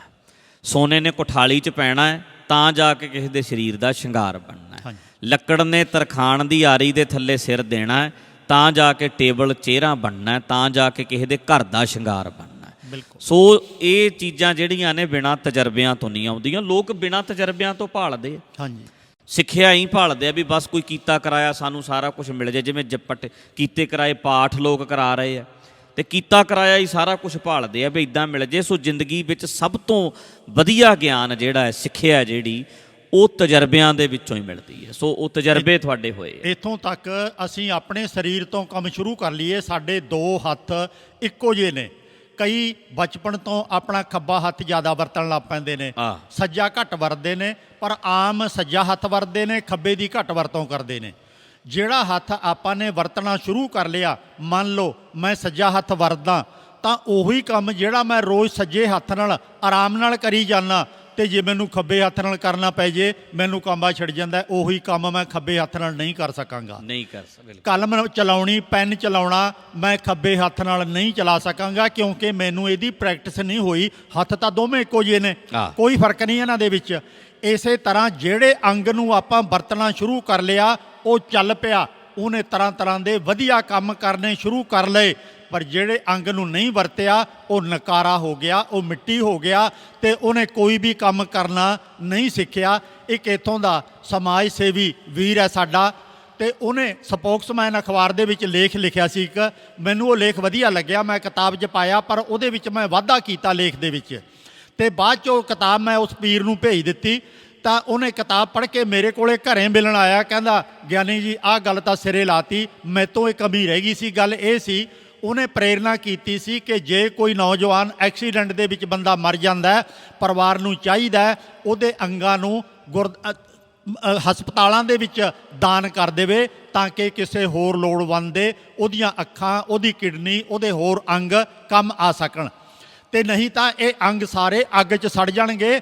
ਇਹਨਾਂ ਦੀ ਬੇਅੰਤ ਕੀਮਤ ਹੈ, ਇਹਨਾਂ ਦੀ ਕੀਮਤ ਨੂੰ ਸਮਝੋ। ਉਹ ਲੇਖ ਪੜ੍ਹ ਕੇ ਮੈਂ ਅੱਗੇ ਇਹ ਚੀਜ਼ ਪਾਈ ਵੀ ਮੇਰੇ ਵੀਰੋ, ਮੇਰੀ ਉਹ ਭੈਣੋ, ਤੁਹਾਡੇ ਕੋਲੇ ਜਿਹਦੇ ਕੋਲੇ ਦਿਮਾਗ ਹੈ ਤੁਸੀਂ ਵੱਡੇ ਵੱਡੇ ਅਹੁਦਿਆਂ ਤੋਂ ਰਿਟਾਇਰ ਹੋਏ ਹੋ, ਜ਼ਿੰਦਗੀ ਦੇ ਤੁਹਾਡੇ ਬਹੁਤ ਤਜਰਬੇ ਨੇ, ਤਰ੍ਹਾਂ ਤਰ੍ਹਾਂ ਦੇ ਉਤਾਰ ਚੜ੍ਹਾਅ ਤੁਹਾਡੇ ਦਿਮਾਗ 'ਚ ਮੌਜੂਦ ਨੇ। ਉਹਨਾਂ ਚੀਜ਼ਾਂ ਨੂੰ ਤੁਸੀਂ ਲਿਖ ਕੇ ਲੋਕਾਂ ਦੇ ਭਲੇ ਵਾਸਤੇ ਕਿਤਾਬਾਂ ਦੇ ਰਾਹੀਂ ਦੇ ਜਾਓ, ਤਾਂ ਕਿ ਤੁਹਾਡੇ ਦਿਮਾਗ ਦੇ ਵਿੱਚ ਹੀ ਉਹ ਚੀਜ਼ਾਂ ਚਲੀਆਂ ਨਾ ਜਾਣ। ਤੁਹਾਡੇ ਤਜਰਬਿਆਂ ਦਾ ਸਾਨੂੰ ਹੋਰਾਂ ਨੂੰ ਫਾਇਦਾ ਹੋ ਜਾਵੇ। ਜੇ ਤੁਸੀਂ ਲਿਖ ਨਹੀਂ ਸਕਦੇ, ਅੱਜ ਕੱਲ੍ਹ ਸਾਧਨ ਬਣ ਗਏ ਨੇ, ਬੋਲ ਕੇ ਰਿਕਾਰਡ ਕਰਾ ਦਿਓ, ਤੁਹਾਡੇ ਤਜਰਬੇ ਨਕਾਰੇ ਨਾ ਹੋ ਜਾਣ, ਬੇਕਾਰ ਨਾ ਚਲੇ ਜਾਣ। ਇਹ ਜਿਹੜਾ ਸਿਰ ਹੈ ਇਹ ਹਲੇ ਬਦਲ ਕੇ ਦੂਜਿਆਂ ਦੇ ਮੋਢਿਆਂ 'ਤੇ ਫਿੱਟ ਕਰਨ ਦਾ ਹਲੇ ਵਿਗਿਆਨ ਨੇ ਸਿਸਟਮ ਚਾਲੂ ਨਹੀਂ ਕੀਤਾ, ਪਰ ਤੁਸੀਂ ਇਹਦਾ ਜਿਹੜਾ ਇੰਨਾ ਡੂੰਘਾ ਗਿਆਨ ਹੈ ਉਹਨੂੰ ਅੱਗ 'ਚ ਨਾ ਸਾੜ ਦਿਓ, ਇਹਨੂੰ ਦੂਜਿਆਂ ਦੇ ਭਲੇ ਵਾਸਤੇ ਵਰਤ ਲਓ ਤੇ ਇਹ ਤਜਰਬੇ ਨੇ ਦੂਜਿਆਂ ਨਾਲ ਸਾਂਝੇ ਕਰ ਜਾਓ। ਉਹ ਕਾਕਾ ਰਾਮ ਵਰਮਾ ਹੈ ਭਾਈ, ਜਿਹੜਾ ਸਮਾਜ ਸੇਵੀ ਹੈ, ਰੈੱਡ ਕਰਾਸ 'ਚ ਕੰਮ ਕਰਦਾ ਹੈ, ਉਹ ਮੇਰੇ ਕੋਲੇ ਆਏ, ਬੜੇ ਪਿਆਰ ਦੇ ਨਾਲ ਧੰਨਵਾਦ ਕੀਤਾ, ਕਿਤਾਬ ਉਹਨਾਂ ਨੂੰ ਮੈਂ ਦਿੱਤੀ, ਕਹਿਣ ਲੱਗਿਆ ਇਹ ਨੁਕਤਾ ਸੱਚਮੁੱਚੀ ਵਿੱਚ ਪਾਉਣ ਵਾਲਾ ਸੀ ਪਰ ਮੈਂ ਉਦੋਂ ਪਾ ਨਹੀਂ ਸਕਿਆ। ਤੋ ਇਸ ਤਰ੍ਹਾਂ ਬਹੁਤ ਕੁਝ ਹੈ ਜਿਹੜਾ ਅਣਵਰਤਿਆ ਹੀ ਚਲਾ ਜਾਂਦਾ ਹੈ, ਆਪਾਂ ਉਹਨੂੰ ਵਰਤਦੇ ਹੀ ਨਹੀਂ। ਸਰੀਰ ਦੇ ਅੰਗਾਂ ਨੂੰ ਵੀ ਆਪਾਂ ਵਰਤਣੇ ਸਿੱਖ ਲਈਏ। ਜਿਹੜੀ ਗੱਲ ਬਾਪੂ ਜੀ ਨੇ ਕੀਤੀ ਹੈ ਬਈ ਵਰਤਣਾ ਨਹੀਂ, ਹੁਣ ਦਿਮਾਗ ਅਸੀਂ ਵਰਤਦੇ ਨਹੀਂ ਤੇ ਉਹ ਡੈੱਡ ਵੀ ਹੋ ਗਿਆ। ਕਿਉਂ ਬਾਪੂ, ਜਦੋਂ ਅਸੀਂ ਗੁਰਬਾਣੀ ਪੜ੍ਹਦੇ ਹਾਂ, ਸਮਝਦੇ ਹਾਂ, ਤੇ ਗੁਰੂ ਸਾਹਿਬ ਸਾਨੂੰ ਦਿਮਾਗ ਵਰਤਣਾ ਸਿਖਾ ਦਿੰਦੇ ਆ। ਉਹ ਕਹਿੰਦੇ ਹੈ ਕਿ ਮੇਰੇ ਜ਼ਮਾਨੇ ਦੇ ਵਿੱਚ ਆਹ ਵੇਖੋ ਜੋ ਪਖੰਡ ਹੁੰਦੇ ਸੀ ਉਹਨਾਂ ਤੇ ਮੈਂ ਸਵਾਲ ਕਰਦਾ, ਹਾਂਜੀ, ਤੇ ਜੋ ਅੱਜ ਦੇ ਸਮੇਂ 'ਚ ਬਾਪੂ ਜੀ ਸਾਡੇ ਸਾਹਮਣੇ ਹੋ ਰਹੇ ਨੇ ਅਸੀਂ ਉਹਨਾਂ ਤੇ ਕਰਨੇ ਨੇ। ਬਿਲਕੁਲ ਪੁਰਾਣੀਆਂ ਚੀਜ਼ਾਂ, ਹੁਣ ਜੇ ਅਸੀਂ ਚਲੋ ਕੈਨੇਡਾ ਚਲੇ ਜਾਈਏ, ਉੱਥੇ ਜਾ ਕੇ ਅਸੀਂ ਇਹ ਕਹੀਏ ਕਿ ਗੰਗਾ 'ਚ ਨਹਾਉਣ ਦਾ ਫਾਇਦਾ ਨਹੀਂ, ਗੁਰੂ ਸਾਹਿਬ ਕਹਿੰਦੇ ਨੇ ਗੰਗਾ ਤਾਂ ਉੱਥੇ ਹੈ ਹੀ ਨਹੀਂ। ਬਿਲਕੁਲ ਨਾ ਬਾਪੂ ਜੀ, ਸਰੋਵਰਾਂ 'ਚ ਲੋਕ ਨਹਾਉਂਦੇ ਨਹੀਂ ਨਹਾਉਂਦੇ। ਉੱਥੇ ਬਹੁਤ ਕੁਝ ਉਹ ਹੈ ਜਿਹੜਾ ਵੱਖਰਾ ਹੈ। ਹਾਂ, ਉੱਥੇ ਵੱਖਰੇ ਤਰ੍ਹਾਂ ਦੇ ਪਖੰਡ ਨੇ ਜਿਹੜੇ, ਉਹਦੇ ਬਾਰੇ ਵੱਖਰੇ ਤਰ੍ਹਾਂ ਦਾ ਓਪੀਨੀਅਨ ਸਾਨੂੰ ਦੇਣਾ ਪੈਣਾ। ਬਿਲਕੁਲ ਗੁਰੂ ਸਾਹਿਬ ਨੇ ਸਾਡੇ ਦਿਮਾਗ ਚਲਾਤੇ ਵੀ ਐਂ ਚਲਾਉਣਾ। ਹਾਂਜੀ, ਹੁਣ ਅੱਗੇ ਜਾ ਕੇ ਯੁੱਗ ਬਦਲਿਆ, ਸਮਾਂ ਬਦਲਿਆ, ਅੱਜ ਦੇ ਪਾਂਡੇ ਹੋਰ ਹੋ ਗਏ। ਅੱਜ ਤੇ ਕਸ਼ਹਿਰਾ ਧਾਰੀ ਪਾਂਡਾ, ਅੱਜ ਤੇ ਪਗੜੀ ਧਾਰੀ ਪਾਂਡਾ ਬਣਿਆ ਹੋਇਆ। ਸਾਡੇ ਵਰਗੇ ਬੰਦੇ ਨੇ ਜਿਹੜੇ ਪਾਂਡੇ ਬਣੇ ਹੋਏ ਨੇ, ਉਹਨਾਂ ਉੱਤੇ ਸਵਾਲ ਕਰਨੇ ਗੁਰੂ ਸਾਹਿਬ ਨੇ ਦਿਮਾਗ ਚਲਾਤਾ, ਤੇ ਅੱਜ ਦੇ ਯੁੱਗ ਦੇ ਵਿੱਚ ਅਸੀਂ ਚਲਾਉਣਾ। ਸੋ ਜਿਹੜੀ ਬਾਪੂ ਜੀ ਨੇ ਗੱਲ ਕੀਤੀ ਹੈ ਕਿ ਹਰ ਅੰਗ ਹੈ ਜਿਹੜਾ ਜਦੋਂ ਵਰਤਣਾ ਛੱਡ ਦਿਓਗੇ ਨਕਾਰਾ ਹੋ ਜਾਂਦਾ ਹੈ। ਜਿੰਨਾ ਤੁਸੀਂ ਅੰਗ ਨੂੰ ਜ਼ਿਆਦਾ ਵਰਤੋਗੇ, ਤੁਸੀਂ ਇੱਦਾਂ ਕਰਿਓ ਵੀਰੋ ਭਾਈਓ, ਜਿੰਮ ਵਿੱਚ ਜਾ ਕੇ ਤੁਸੀਂ ਇੱਕ ਹੱਥ ਦੀ ਵੀ ਐਕਸਰਸਾਈਜ਼ ਕਰਿਓ, ਸੱਜੇ ਦੀ ਚਾਹੇ ਖੱਬੇ ਦੀ ਜਾਂ ਸੱਜੀ ਲੱਤ ਦੀ, ਇੱਕ ਅੰਗ ਦੀ ਐਕਸਰਸਾਈਜ਼ ਕਰੀ ਜਾਓ, ਤੁਸੀਂ ਹੈਰਾਨ ਹੋ ਜਾਓਗੇ ਤੁਹਾਡਾ ਜਿਹੜਾ ਅੰਗ ਤੁਸੀਂ ਜ਼ਿਆਦਾ ਜਿੰਮ 'ਚ ਵਰਤਦੇ ਸੀ ਉਹ ਅੰਗ ਜ਼ਿਆਦਾ ਮਜ਼ਬੂਤ ਹੋਏਗਾ। ਸਾਡਾ ਸੱਜਾ ਹੱਥ ਅਸੀਂ ਜ਼ਿਆਦਾ ਵਰਤਦੇ ਹਾਂ, ਖੱਬੇ ਨਾਲੋਂ ਜ਼ਿਆਦਾ ਜਾਨ ਲੱਗਦੀ ਇਹਦੇ ਵਿੱਚ, ਇਹ ਤਾਕਤਵਰ ਜ਼ਿਆਦਾ ਲੱਗਦਾ ਕਿਉਂਕਿ ਸੱਜਾ ਯੂਜ਼ ਜ਼ਿਆਦਾ ਹੁੰਦਾ, ਵਰਤੋਂ 'ਚ ਜ਼ਿਆਦਾ ਆਉਂਦਾ। ਇਸੇ ਤਰ੍ਹਾਂ ਦਿਮਾਗ ਜਦੋਂ ਅਸੀਂ ਵਰਤਦੇ ਨਹੀਂ ਤੇ ਇਹ ਨਕਾਰਾ ਹੋ ਜਾਂਦਾ। ਜਦੋਂ ਤੁਸੀਂ ਇਹਨੂੰ ਵਰਤਣਾ ਸ਼ੁਰੂ ਕਰੋਗੇ ਤੇ ਫਿਰ ਉਨਾ ਹੀ ਇਹਨੇ ਖੁੱਲ੍ਹਦੇ ਜਾਣਾ, ਉਨੀ ਜਾਨ ਆਉਣੀ ਹੈ। ਹੈਰਾਨ ਹੋ ਜਾਓਗੇ ਤੁਸੀਂ। ਮੈਂ ਆਪਣੀ ਗੱਲ ਵੇਖਦਾ, ਪਹਿਲੇ ਸਮਿਆਂ ਵਿੱਚ ਇੰਨੀਆਂ ਕਿਤਾਬਾਂ, ਮੇਰੀ ਏਡੀ ਲਾਇਬ੍ਰੇਰੀ ਬਣੀ ਹੋਈ ਹੈ, ਬਹੁਤ ਕੁਝ ਪੜ੍ਹੀਦਾ ਸੀ। ਹੁਣ ਉਹ ਜਿਹੜੀਆਂ ਕਈ ਗੱਲਾਂ ਇੱਦਾਂ ਦੀਆਂ ਨੇ ਲੋੜ ਹੀ ਨਹੀਂ ਪੈਂਦੀ, ਆਪਣੇ ਆਪ ਹੀ ਦਿਮਾਗ ਵਿੱਚ ਔੜਨ ਲੱਗ ਜਾਂਦੀ ਹੈ, ਸਮਝ ਆਉਣ ਲੱਗ ਜਾਂਦੀ ਵੀ ਆਹ ਗੱਲ ਇੱਦਾਂ ਨਹੀਂ ਇੱਦਾਂ ਨਹੀਂ ਇੱਦਾਂ। ਉਹ ਸੋਚੀ ਆਪਣੇ ਆਪ ਵੀ ਦਿਮਾਗ ਚੱਲ, ਜਦੋਂ ਤੋਂ ਵਰਤਣ ਲੱਗੇ ਆ ਤੇ ਚੱਲਣ ਵੀ ਲੱਗ ਪਿਆ। ਪਹਿਲਾਂ ਇਸ ਦਿਮਾਗ ਨੂੰ ਕਰਨਾ ਵੀ ਨਵੇਂ ਤੋਂ ਨਵਾਂ ਸ਼ਬਦ ਕੱਢੀਏ ਉਹ ਆਉਂਦਾ ਸੀ, ਧਾਰਨਾ ਬਣਾਈਏ ਉਹ ਚੱਲਦਾ ਸੀ। ਹੁਣ ਜਦੋਂ ਦਿਮਾਗ ਚੱਲਦਾ ਹੋਰ ਪਾਸੇ ਤੇ ਉਵੇਂ ਵੀ ਵਰਤਣ ਲੱਗ ਜਾਂਦਾ, ਉਸੇ ਪਾਸੇ ਨੂੰ ਇਹਦੇ ਚੋਂ ਨਵੇਂ ਲੌਜਿਕ ਨਿਕਲਦੇ ਆ, ਨਵੇਂ ਤਰਕ ਨਿਕਲਦੇ ਆ, ਨਵੀਆਂ ਗੱਲਾਂ ਇਹਦੇ ਚੋਂ ਨਿਕਲਦੀਆਂ। ਜਿਹੜੀ ਦੂਜੀ ਗੱਲ ਬਾਪੂ ਜੀ ਨੇ ਕੀਤੀ ਹੈ ਕਿ ਪਹਿਲੇ ਨੰਬਰ ਦੇ ਉੱਤੇ ਤਾਂ ਹੈਗਾ ਕਿ ਦਿਮਾਗ ਨੂੰ ਅਸੀਂ ਵਰਤੀਏ, ਤੇ ਦੂਜੀ ਗੱਲ ਜਿਹੜੀ ਕੀਤੀ ਹੈ ਕਿ ਅੰਗਦਾਨ ਲੋਕ ਕਰਦੇ ਆ ਕਿ ਅਸੀਂ ਕਿਡਨੀਆਂ ਦਾਨ ਕੀਤੀਆਂ ਨੇ, ਬਾਅਦ ਵਿੱਚ ਮੇਰਾ ਸਰੀਰ ਦਾਨ ਹੋਵੇ, ਇਹਨੂੰ ਵੇਖਿਆ ਜਾਵੇ ਖੋਲ੍ਹ ਕੇ। ਲੋਕੀ ਸਾਰਾ ਸਰੀਰ ਦਾਨ ਕਰ ਜਾਂਦੇ ਆ, ਅੱਖਾਂ ਦਾਨ ਕਰਦੇ ਆ। ਇਸੇ ਤਰ੍ਹਾਂ ਜਿਹੜੇ ਲੋਕਾਂ ਨੇ ਤਜਰਬੇ ਨੇ ਨਾ ਜ਼ਿੰਦਗੀ 'ਚ, ਉਹ ਵੀ ਦਾਨ ਕਰਕੇ ਜਾਓ, ਉਹਨੂੰ ਕਿਤਾਬੀ ਰੂਪ ਦੇ ਜਾਓ ਤੇ ਜਾਂ ਫਿਰ ਵੀਡੀਓ ਬਣਾ ਦਿਓ ਵੀ ਮੇਰੀ ਜ਼ਿੰਦਗੀ ਦਾ ਆਹ ਤਜਰਬਾ ਹੈ, ਆਹ ਸਾਰ ਹੈ, ਮੈਂ ਆਹ ਕੰਮ ਕੀਤਾ, ਐਵੇਂ ਕੀਤਾ, ਇੱਦਾਂ ਮੈਂ ਮੈਨੇਜਮੈਂਟ ਵਾਲੇ, ਖਾਸ ਕਰਕੇ ਮੈਨੇਜਰ ਜਿਹੜੇ ਨੇ, ਮੈਨੇਜਮੈਂਟ ਸਕਿੱਲ ਹੈ ਜਿਨ੍ਹਾਂ ਦੇ ਵਿੱਚ, ਆਗੂ ਨੇ ਜਿਹੜੇ ਜਿਨ੍ਹਾਂ ਨੇ ਕੁਝ ਅਗਵਾਈਆਂ ਦਿੱਤੀਆਂ ਨੇ, ਉਹ ਆਪਣੀਆਂ ਜਿਹੜੀਆਂ ਗੱਲਾਂ ਨੇ ਉਹ ਲਿਖ ਕੇ ਚਾਹੇ ਵੀਡੀਓ ਬਣਾ ਕੇ ਦੇ ਕੇ ਜਾਓ। ਅੰਗ ਦਾਨ ਕਰੋ, ਮਤਲਬ ਦਿਮਾਗ ਵੀ ਦਾਨ ਕਰ ਜੋ। ਦਿਮਾਗ ਉੱਦਾਂ ਵਰਤੋਂ 'ਚ ਨਹੀਂ ਆਉਣਾ। ਜੋ ਤੁਹਾਡੇ ਤਜਰਬੇ ਨੇ, ਐਕਸਪੀਰੀਅੰਸ ਨੇ, ਉਹ ਜ਼ਰੂਰ ਦਾਨ ਕਰਕੇ ਜਾਓ। ਇਹ ਕਦੇ ਤਜਰਬਾ ਕਰਕੇ ਦੇਖੋ, ਜੇ ਗੁਰਬਾਣੀ ਸਾਡੇ ਕੋਲੇ ਲਿਖਤ ਰੂਪ 'ਚ ਨਾ ਹੁੰਦੀ ਤਾਂ ਸਾਨੂੰ ਕੀ ਪਤਾ ਲੱਗਣਾ ਸੀ ਕਿ ਗੁਰੂ ਸਾਹਿਬ ਨੇ ਕੀ ਆਖਿਆ। ਮਹਾਤਮਾ ਬੁੱਧ ਇੱਥੋਂ ਭਾਰਤ ਦੇ ਵਿੱਚੋਂ ਫੇਲ ਇਸੇ ਕਰਕੇ ਹੋ ਗਿਆ ਕਿਉਂਕਿ ਉਹਦੀ ਆਪਣੀ ਲਿਖਤ ਕੋਈ ਨਹੀਂ ਸੀ। ਬਾਅਦ ਦੇ ਵਿੱਚ ਜਿਵੇਂ ਕਿਸੇ ਦਾ ਜੀ ਕੀਤਾ, ਮੈਂ ਇਹ ਪੜ੍ਹਿਆ ਕਿ ਅੱਜ ਤੋਂ 500 ਸਾਲ ਪਹਿਲਾਂ ਲੰਕਾ ਦੇ ਵਿੱਚ ਵਿਦਵਾਨਾਂ ਦਾ, ਜਿਹੜੇ ਬੁੱਧ ਧਰਮ ਨੂੰ ਮੰਨਣ ਵਾਲੇ ਸੀ, ਉਹਨਾਂ ਦਾ ਇੱਕ ਵੱਡਾ ਇਕੱਠ ਹੋਇਆ ਸੀ।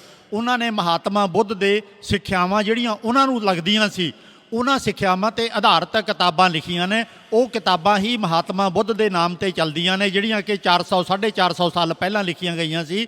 ਮਹਾਤਮਾ ਬੁੱਧ ਦਾ ਕੋਈ ਇੱਕ ਅੱਖਰ ਵੀ ਲਿਖਿਆ ਨਹੀਂ ਮਿਲਦਾ। ਸਾਨੂੰ ਕੀ ਪਤਾ ਉਹਨਾਂ ਨੇ ਕੀ ਆਖਿਆ ਸੀ। ਬਿਲਕੁਲ ਇਸੇ ਤਰ੍ਹਾਂ ਹੋਰਨਾਂ ਬੇਅੰਤ ਜਿਹੜੇ ਮਹਾਂਪੁਰਖ ਹੋ ਚੁੱਕੇ ਹੋਏ ਨੇ, ਉਹਨਾਂ ਦਾ ਲਿਖਿਆ ਸਾਨੂੰ ਕੋਈ ਅੱਖਰ ਨਹੀਂ ਮਿਲਦਾ। ਭਾਵੇਂ ਯਸੂ ਮਸੀਹ ਹੈ, ਭਾਵੇਂ ਮੁਹੰਮਦ ਸਾਹਿਬ ਹੈ, ਉਹਨਾਂ ਦੇ ਨਾਮ 'ਤੇ ਬਹੁਤ ਬਾਅਦ ਦੇ ਵਿੱਚ ਉਹ ਧਰਮ ਪੁਸਤਕਾਂ ਲਿਖੀਆਂ ਗਈਆਂ ਨੇ। ਇਹ ਤਾਂ ਸ਼ੁਕਰ ਹੈ ਬਾਬੇ ਨਾਨਕ ਦਾ, ਉਹਨਾਂ ਨੇ ਆਪਣੀ ਬਾਣੀ ਲਿਖ ਕੇ ਸਾਂਭ ਲਈ। ਅਤੇ ਜਿਹੜੇ ਮਹਾਂਪੁਰਖ ਕਬੀਰ ਜੀ, ਰਵਿਦਾਸ ਜੀ, ਨਾਮਦੇਵ ਜੀ ਆਦਿਕ, ਉਹਨਾਂ ਦੀ ਬਾਣੀ ਵੀ ਉਤਾਰਾ ਕਰਕੇ ਆਪਣੇ ਕੋਲੇ ਲੈ ਲਈ ਅਤੇ ਗੁਰੂ ਗ੍ਰੰਥ ਸਾਹਿਬ ਦੇ ਰੂਪ 'ਚ ਅੱਜ ਸਾਡੇ ਤੱਕ ਪਹੁੰਚ ਗਈ ਹੈ। ਤਾਂ ਕੋਈ ਬੰਦਾ ਇਹ ਨਹੀਂ ਕਹਿ ਸਕਦਾ ਕਿ ਇਹ ਤਾਂ ਬੰਦਾ ਗਲਤ ਬੋਲਦਾ। ਤਾਂ ਮੈਂ ਖੁਦ ਆਪ ਇਹ ਗੱਲਾਂ ਪ੍ਰੈਕਟੀਕਲ ਤੌਰ 'ਤੇ ਕੀਤੀਆਂ ਨੇ। ਜਦੋਂ ਕੋਈ ਬੰਦਾ ਮੇਰੇ ਗਲ ਪੈਂਦਾ ਕਿ ਤੂੰ ਗਲਤ ਬੋਲਦਾ, ਮੈਂ ਉਹਦੀ ਬਾਂਹ ਫੜ ਕੇ ਲੈ ਜਾਣਾ ਕਿ ਆਹ ਲਿਖਿਆ ਪਿਆ ਗੁਰੂ ਗ੍ਰੰਥ ਸਾਹਿਬ ਦੇ ਵਿੱਚ, ਇਹਦਾ ਜਵਾਬ ਦੇ। ਤੇ ਉਦੋਂ ਮੁੜ ਕੇ ਉਹ ਫਿਰ ਅੱਛਾ ਐਂ ਲਿਖਿਆ ਪਿਆ ਸਾਸੀ ਤੇ ਅੱਜ ਤੱਕ ਤਾਂ ਸੁਣਿਆ ਨਹੀਂ ਹੈ, ਤੂੰ ਪਤਾ ਨਹੀਂ ਕਿੱਥੋਂ ਕੱਢ ਲਿਆਉਣਾ। ਮੈਂ ਕਿਹਾ ਇਹਦੇ ਵਿੱਚੋਂ ਹੀ ਕੱਢ ਕੇ ਲਿਆਉਣਾ, ਮੈਂ ਬਾਹਰੋਂ ਨਹੀਂ ਕਿਤੋਂ ਲੈ ਕੇ ਆਉਂਦਾ।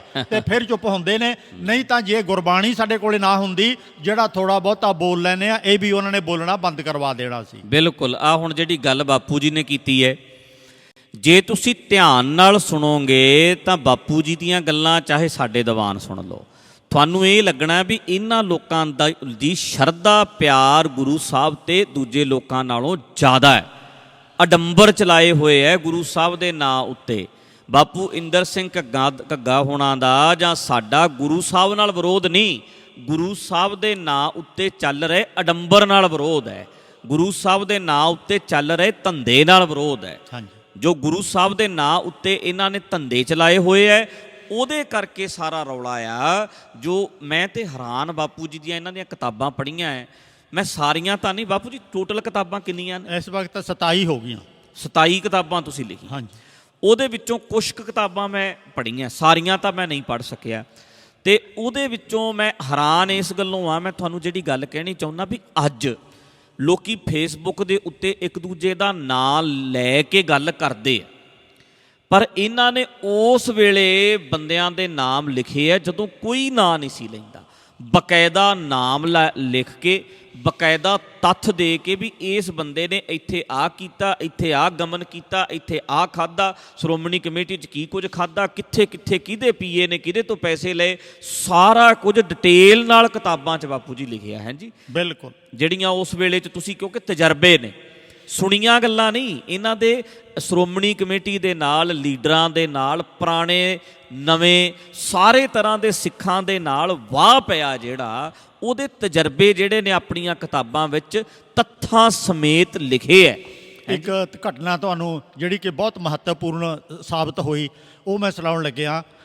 2013 ਦੇ ਵਿੱਚ ਇੱਕ ਸਰਦਾਰ ਜੋਗਿੰਦਰ ਸਿੰਘ ਸਪੋਕਸਮੈਨ ਵਾਲਿਆਂ 'ਤੇ ਜਿਹੜੇ ਮੁਕੱਦਮੇ ਦਰਜ ਸੀ, ਉਹਨਾਂ ਮੁਕੱਦਮਿਆਂ ਦੀ ਗਵਾਹੀ ਵਾਸਤੇ ਕਿ ਮੁਕੱਦਮੇ ਸਰਕਾਰ ਨੇ ਠੀਕ ਕੀਤੇ ਨੇ ਕਿ ਗਲਤ ਕੀਤੇ ਨੇ, ਜੋਗਿੰਦਰ ਸਿੰਘ ਗਲਤ ਲਿਖਦਾ ਕਿ ਠੀਕ ਲਿਖਦਾ, ਇਹ ਗਵਾਹੀ ਦੇਣ ਵਾਸਤੇ ਮੈਨੂੰ ਸਰਦਾਰ ਜੋਗਿੰਦਰ ਸਿੰਘ ਨੇ ਅਦਾਲਤ 'ਚ ਚੰਡੀਗੜ੍ਹ ਬੁਲਾ ਲਿਆ। ਅਤੇ ਉਹਨਾਂ ਦਾ ਸ਼੍ਰੋਮਣੀ ਕਮੇਟੀ ਦਾ ਵਕੀਲ ਆ ਗਿਆ ਮੇਰੇ ਕੋਲੇ।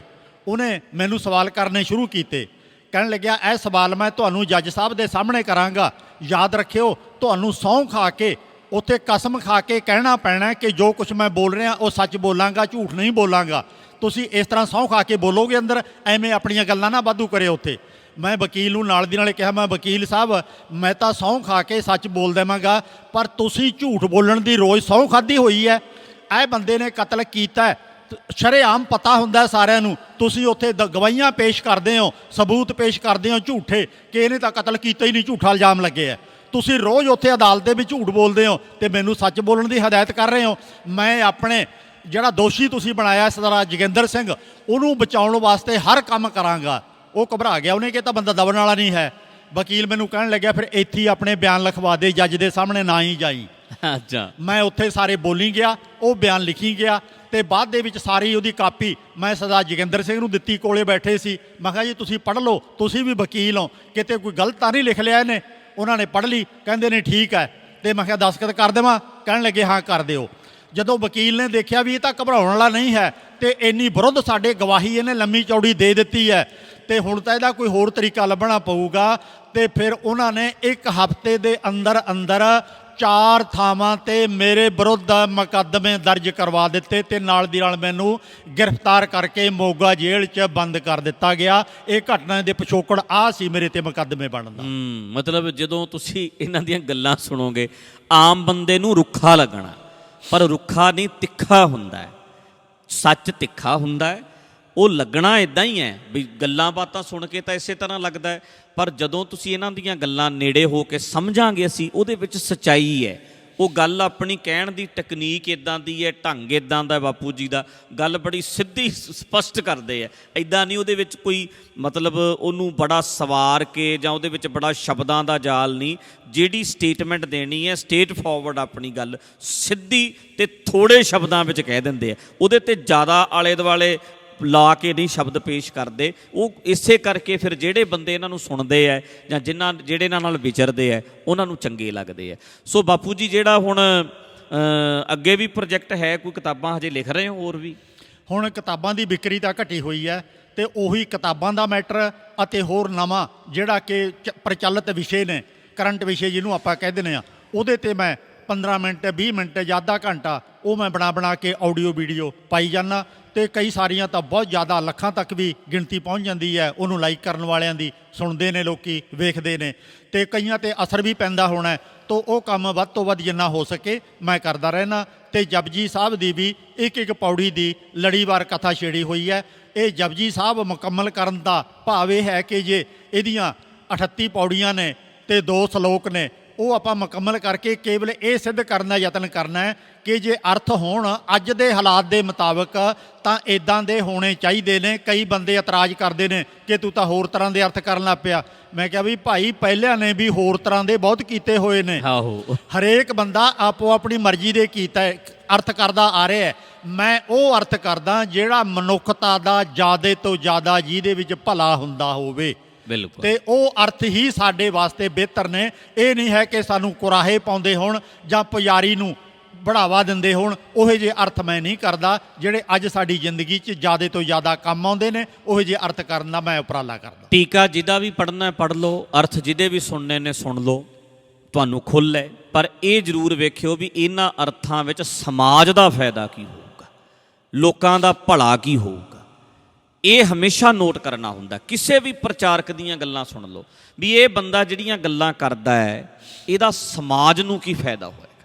ਮੈਨੂੰ ਕਈ ਵਾਰੀ ਬੰਦਿਆਂ ਨਾਲ ਮੇਰੀ ਪਰਸਨਲ ਡਿਸਕਸ ਹੁੰਦੀ ਹੈ, ਭਾਈ ਸਾਹਿਬ ਤੁਸੀਂ ਆਹ ਗੱਲ ਕਰਦੇ ਹੋ, ਆਹ ਕਰਦੇ ਹੋ। ਮੈਂ ਕਿਹਾ ਯਾਰ ਮੈਂ ਤੁਹਾਨੂੰ ਕਹਿੰਦਾ ਤੁਹਾਡਾ ਰੱਬ ਤੁਸੀਂ ਆਪ ਹੋ, ਹੋਰ ਕੋਈ ਰੱਬ ਕਿਤੇ ਉੱਤੇ ਨਹੀਂ ਬੈਠਾ, ਤੁਸੀਂ ਆਪਣੇ ਰੱਬ ਆਪ ਹੋ। ਕਹਿੰਦੇ ਹਾਂਜੀ। ਮੈਂ ਕਿਹਾ ਇਹਦੇ ਵਿੱਚ ਮੇਰਾ ਨੁਕਸਾਨ ਹੈ ਕਿ ਤੁਹਾਡਾ ਫਾਇਦਾ ਕਿਹਦਾ ਹੈ?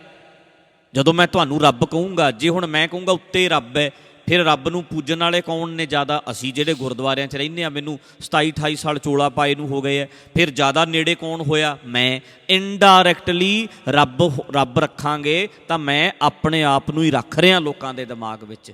ਮੈਂ ਆਪਣਾ ਹੀ ਪ੍ਰਭਾਵ ਪਾ ਰਿਹਾ ਵੀ ਰੱਬ ਹੁੰਦਾ ਹੈ ਤੇ ਰੱਬ ਦੇ ਭਗਤ ਕੌਣ ਨੇ? ਅਸੀਂ ਗੁਰਦੁਆਰਿਆਂ 'ਚ ਰਹਿਣ ਵਾਲੇ।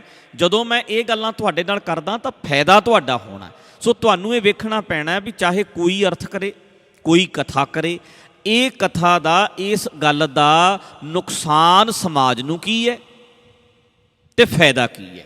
ਤੇ ਜਿਹੜੇ ਬੰਦੇ ਦੇ ਅਰਥ ਸਮਾਜ ਦੇ ਫਾਇਦੇ ਵਾਸਤੇ ਨੇ, ਸਰਬੱਤ ਦੇ ਭਲੇ ਵਾਸਤੇ ਨੇ, ਪ੍ਰੈਕਟੀਕਲ ਪੂਰੇ ਉਤਰਦੇ ਨੇ, ਹਰ ਬੰਦਾ ਕਰ ਸਕਦਾ, ਉਹ ਅਰਥ ਠੀਕ ਨੇ। ਹੁਣ ਜੇ ਇੱਕ ਗੱਲ ਕਹਿਤੀ ਬਈ ਜਿਹੜਾ ਬੰਦਾ 4 ਵਜੇ ਨਾ ਉੱਠਿਆ ਉਹ ਪਾਪੀ ਹੈ, ਅੰਮ੍ਰਿਤ ਵੇਲਾ ਨਾ ਸਾਂਭਿਆ, ਇੱਕੋ ਹੀ ਸਟੇਟਮੈਂਟ ਦੇਤੀ, ਅਰਥ ਇਹ ਕਰ ਲਿਆ। ਸਾਰੇ ਬੰਦੇ ਤੇ ਨਹੀਂ ਸਾਂਭ ਸਕਦੇ। ਕੋਈ 6 ਵਜੇ ਉੱਠਦਾ, ਕੋਈ 5 ਵਜੇ ਉੱਠਦਾ, ਕਈ ਸਾਰੀ ਰਾਤ ਕੰਮ ਕਰਦੇ ਹੈ। ਉੱਦਾਂ ਤੇ ਉੱਠਣਾ ਚੰਗੀ ਗੱਲ ਹੁੰਦੀ ਹੈ, ਸਵੇਰੇ ਉੱਠਣਾ ਚੰਗੀ ਗੱਲ ਹੈ, ਸਿਹਤ ਲਈ ਚੰਗਾ ਹੈ, ਉੱਦਾਂ ਵੀ ਚੰਗਾ ਹੈ। ਪਰ ਹੁਣ ਜਿਹੜੇ ਸਾਰੀ ਰਾਤ ਹੀ ਜੌਬ ਕਰਕੇ ਆਏ ਨੇ ਉਹਨਾਂ ਉੱਤੇ ਤਾਂ ਬੋਝ ਪਾ ਦਿੱਤਾ ਤੇ ਮੈਂ ਆਪੇ ਹੀਰੋ ਬਣ ਗਿਆ, ਕਿਉਂਕਿ ਰਹਿਣਾ ਹੀ ਗੁਰਦੁਆਰੇ ਹੈ, ਕੰਮ ਹੀ 4 ਵਜੇ ਉੱਠ ਕੇ ਕਰਨਾ ਪੈਣਾ, ਮੇਰੀ ਡਿਊਟੀ 4 ਵਜੇ ਸ਼ੁਰੂ ਹੋਣੀ ਹੈ। ਸਾਡੇ ਵਰਗਿਆਂ ਨੇ ਆਪਣੇ ਆਪ ਨੂੰ ਹੀਰੋ ਬਣਾ ਲਿਆ, ਬਾਕੀ ਸਾਰੇ ਸਮਾਜ ਨੂੰ ਜ਼ੀਰੋ ਕਰ ਦਿੱਤਾ। ਇਹ ਸੋਚਣਾ ਪੈਣਾ ਹੈ ਕਿ ਸਾਡੀ ਗੱਲ ਪ੍ਰੈਕਟੀਕਲ ਹੈ ਜਾਂ ਨਹੀਂ ਹੈ, ਅਰਥ ਪ੍ਰੈਕਟੀਕਲ ਹੈ ਨੇ ਜਾਂ ਨਹੀਂ ਨੇ, ਕੀ ਸਾਰਿਆਂ 'ਤੇ ਲਾਗੂ ਹੁੰਦੇ ਨੇ, ਸਾਰੇ ਸਮਾਜ 'ਤੇ ਇਹ ਗੱਲਾਂ ਲਾਗੂ ਹੁੰਦੀਆਂ ਨੇ, ਇਹ ਸਾਨੂੰ ਸੋਚਣਾ ਪੈਣਾ। ਸੋ ਬਾਪੂ ਜੀ ਹੋਣਾ ਨੇ ਮੇਰਾ ਵੀ ਜਦੋਂ ਤੋਂ ਰੌਲਾ ਰੱਪਾ ਚੱਲਿਆ ਮੇਰੇ ਨਾਲ ਵੀ ਬਹੁਤ ਖੜੇ ਨੇ, ਸਾਥ ਦਿੱਤਾ ਹੈ। ਤੇ ਬਾਪੂ ਜੀ ਦੇ ਵੀ ਕਈ ਸੰਗੀ ਸਾਥੀ ਇਸ ਕਰਕੇ ਛੱਡ ਗਏ ਹੈ, ਕਈਆਂ ਨਾਲ ਬਾਪੂ ਜੀ ਦਾ ਬੜਾ ਪਿਆਰ ਰਿਹਾ, ਬੜੇ ਇਹਨਾਂ ਦੇ ਨਾਲ ਦੋਸਤ ਸੀ, ਮਿੱਤਰ ਸੀ, ਕਿਉਂਕਿ ਮਿਸ਼ਨਰੀ ਕਾਲਜਾਂ ਵਾਲਿਆਂ ਦਾ ਵੀ ਇੱਕ ਵਿਚਾਰਧਾਰਾ ਠੀਕ ਹੈਗੀ ਹੈ, ਕਿੱਥੇ ਤੱਕ ਉਹਨਾਂ ਨੇ ਕੰਮ ਕੀਤਾ ਅਸੀਂ ਉਸ ਗੱਲ ਨੂੰ ਨਕਾਰਦੇ ਨਹੀਂ, ਪਰ ਕਈ ਗੱਲਾਂ ਦੇ ਵਿੱਚ ਅਸੀਂ ਜ਼ਿਆਦਾ ਸਪਸ਼ਟ ਹੋ ਕੇ ਆਪਣੀ ਗੱਲ ਕੀਤੀ ਹੈ, ਜਿੱਥੇ ਆ ਕੇ ਫਿਰ ਉਹਨਾਂ ਨੂੰ ਲੱਗਦਾ ਵੀ ਯਾਰ ਜਿਹੜੇ ਪ੍ਰਚਾਰਕ ਨੇ ਉਹਨਾਂ ਦੀ ਰੋਜੀ ਰੋਟੀ ਕਿਵੇਂ ਚੱਲਣੀ ਹੈ, ਗੁਜ਼ਾਰਾ ਕਿਵੇਂ ਹੋਣਾ ਹੈ। ਜਿੱਥੇ ਆ ਰੱਬ ਵਾਲੀ ਗੱਲ ਆਉਂਦੀ ਹੈ, ਜਿਵੇਂ ਹੁਣ ਬਾਪੂ ਜੀ ਆਪਾਂ ਗੱਲ ਕਰਦੇ ਹਾਂ ਬਈ ਗੁਰੂ ਸਾਹਿਬ ਨੇ ਜਿਹੜਾ ਨਹਾਉਣ ਕਿਹਾ ਇਹਦੇ ਭਾਵ ਅਰਥ ਹੋਰ ਨੇ, ਗੁਰਬਾਣੀ ਦੇ ਸ਼ਬਦ ਅਰਥ ਵੀ ਹੁੰਦੇ ਨੇ ਤੇ ਭਾਵ ਅਰਥ ਵੀ ਹੁੰਦੇ ਨੇ। ਹੁਣ ਮਿਸ਼ਨਰੀ ਕਾਲਜਾਂ ਦੀਆਂ ਬੁੱਕਸ ਜਾਂ ਪ੍ਰਚਾਰਕਾਂ ਨੂੰ ਮੈਂ ਸੁਣਿਆ, ਮੈਂ ਹੁਣ ਬਦਲਿਆ ਨਾ ਜਦੋਂ ਬਾਪੂ ਜੀ, ਮੈਂ ਵੀ ਪ੍ਰਚਾਰਕਾਂ ਨੂੰ ਇੱਧਰ ਭਾਈ ਪੰਥਪ੍ਰੀਤ ਸਿੰਘ ਹੋਣਾ ਨੂੰ ਜਾਂ ਇਹਨਾਂ ਨੂੰ ਤੁਹਾਡੇ ਪ੍ਰਚਾਰਕ ਮਿਸ਼ਨਰੀ ਕਾਲਜਾਂ ਦਿਆਂ ਨੂੰ ਸੁਣਿਆ। ਹੁਣ ਇਹਨਾਂ ਨੇ ਕਹਿਣਾ ਕਿ ਜਿਹੜਾ ਤੀਰਥ ਹੈ ਗੁਰਬਾਣੀ ਵਾਲਾ ਤੀਰਥ ਹੋਰ ਹੈ, ਭਾਵ ਅਰਥ ਲੈਣੇ ਨੇ। ਇਹ ਤੀਰਥ ਸ਼ਬਦ ਜਿਹੜਾ ਆ ਇਹਦਾ ਬਾਹਰੀ ਅਰਥ ਨਹੀਂ ਲੈਣਾ, ਭਾਵ ਅਰਥ ਲੈਣਾ। ਬਿਲਕੁਲ ਠੀਕ ਹੈ ਜੀ, ਸ਼ਬਦਾਰਥ ਨਹੀਂ ਲੈਣਾ। ਮੈਂ ਕਿਹਾ ਜੀ ਠੀਕ ਹੈ। ਜਦੋਂ ਇਹਨਾਂ ਨੇ ਗੱਲ ਕਰਨੀ ਬਈ ਭਾਵ ਅਰਥ ਲੈਣਾ ਹੈ, ਸਿਮਰਨ ਦਾ, ਨਾਮ ਦਾ ਭਾਵ ਅਰਥ ਲੈਣਾ, ਆਪਾਂ ਕਿਹਾ ਠੀਕ ਹੈ। ਜਦੋਂ ਇਹਨਾਂ ਨੇ ਕਿਹਾ ਵੀ ਜਦੋਂ ਇਸ਼ਨਾਨ ਹੋ ਗਿਆ ਜਾਂ ਮਾਲਾ ਹੋ ਗਈ ਇਹਦਾ ਭਾਵ ਅਰਥ ਲੈਣਾ ਹੈ, ਜਦੋਂ ਗੱਲ ਹੋਈ ਵੀ ਤੀਰਥ ਨੇ ਇਹ ਵੀ ਭਾਵ ਅਰਥ ਵਿੱਚ ਲੈਣੇ ਨੇ, ਅਸੀਂ ਸਮਝਦੇ ਗਏ। ਜਦੋਂ ਬਾਪੂ ਜੀ ਗੱਲ ਕੀਤੀ ਨਾ ਇਹਨਾਂ ਨੇ ਰੱਬ ਵਾਲੀ, ਰੱਬ ਵਾਲਾ, ਰੱਬ ਪਰਮਾਤਮਾ ਜਾਂ ਗੁਰਬਾਣੀ 'ਚ ਜਿਹੜੇ ਸ਼ਬਦ ਆਏ ਨਾ, ਉੱਥੇ ਇਹਨਾਂ ਨੇ ਉਹਦੇ ਅਰਥ ਪੁਜਾਰੀ ਵਾਲੇ ਰੱਬ ਵਾਲੇ ਹੀ ਲੈ ਲਏ। ਬਿਲਕੁਲ।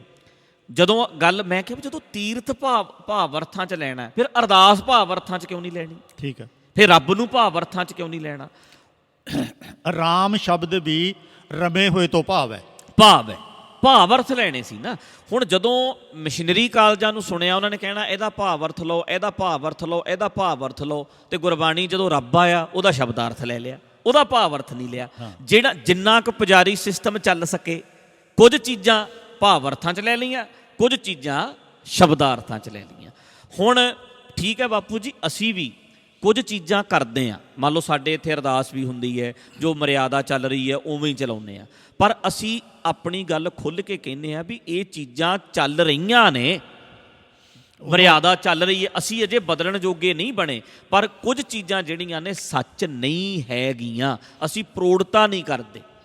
ਉਦੋਂ ਮੇਰੀ ਜੀਵਨ ਸਾਥਣ ਚੜ੍ਹਾਈ ਕਰ ਗਈ ਸੀ, ਇੱਥੇ ਭੋਗ ਪਾਇਆ, ਉਦੋਂ ਤੁਹਾਡੇ ਕੋਲੇ ਕੁਝ ਜਿਹੜੇ ਮੇਰੇ ਬਹੁਤ ਜਾਣ ਪਛਾਣ ਵਾਲੇ ਸੀ, ਪ੍ਰਸਿੱਧ ਬੰਦੇ ਸੀ, ਉਹ ਤੁਹਾਡੇ ਕੋਲੇ ਇਸੇ ਤਰ੍ਹਾਂ ਦਾ ਸਵਾਲ ਜਵਾਬ ਕਰਨਾ ਚਾਹੁੰਦੇ ਸੀ ਵੀ ਇੱਥੇ ਅਰਦਾਸ ਹੈ ਜਿਹੜੀ ਪ੍ਰਥਮ ਭਗਉਤੀ ਵਾਲੀ ਕਿਉਂ ਹੁੰਦੀ ਹੈ।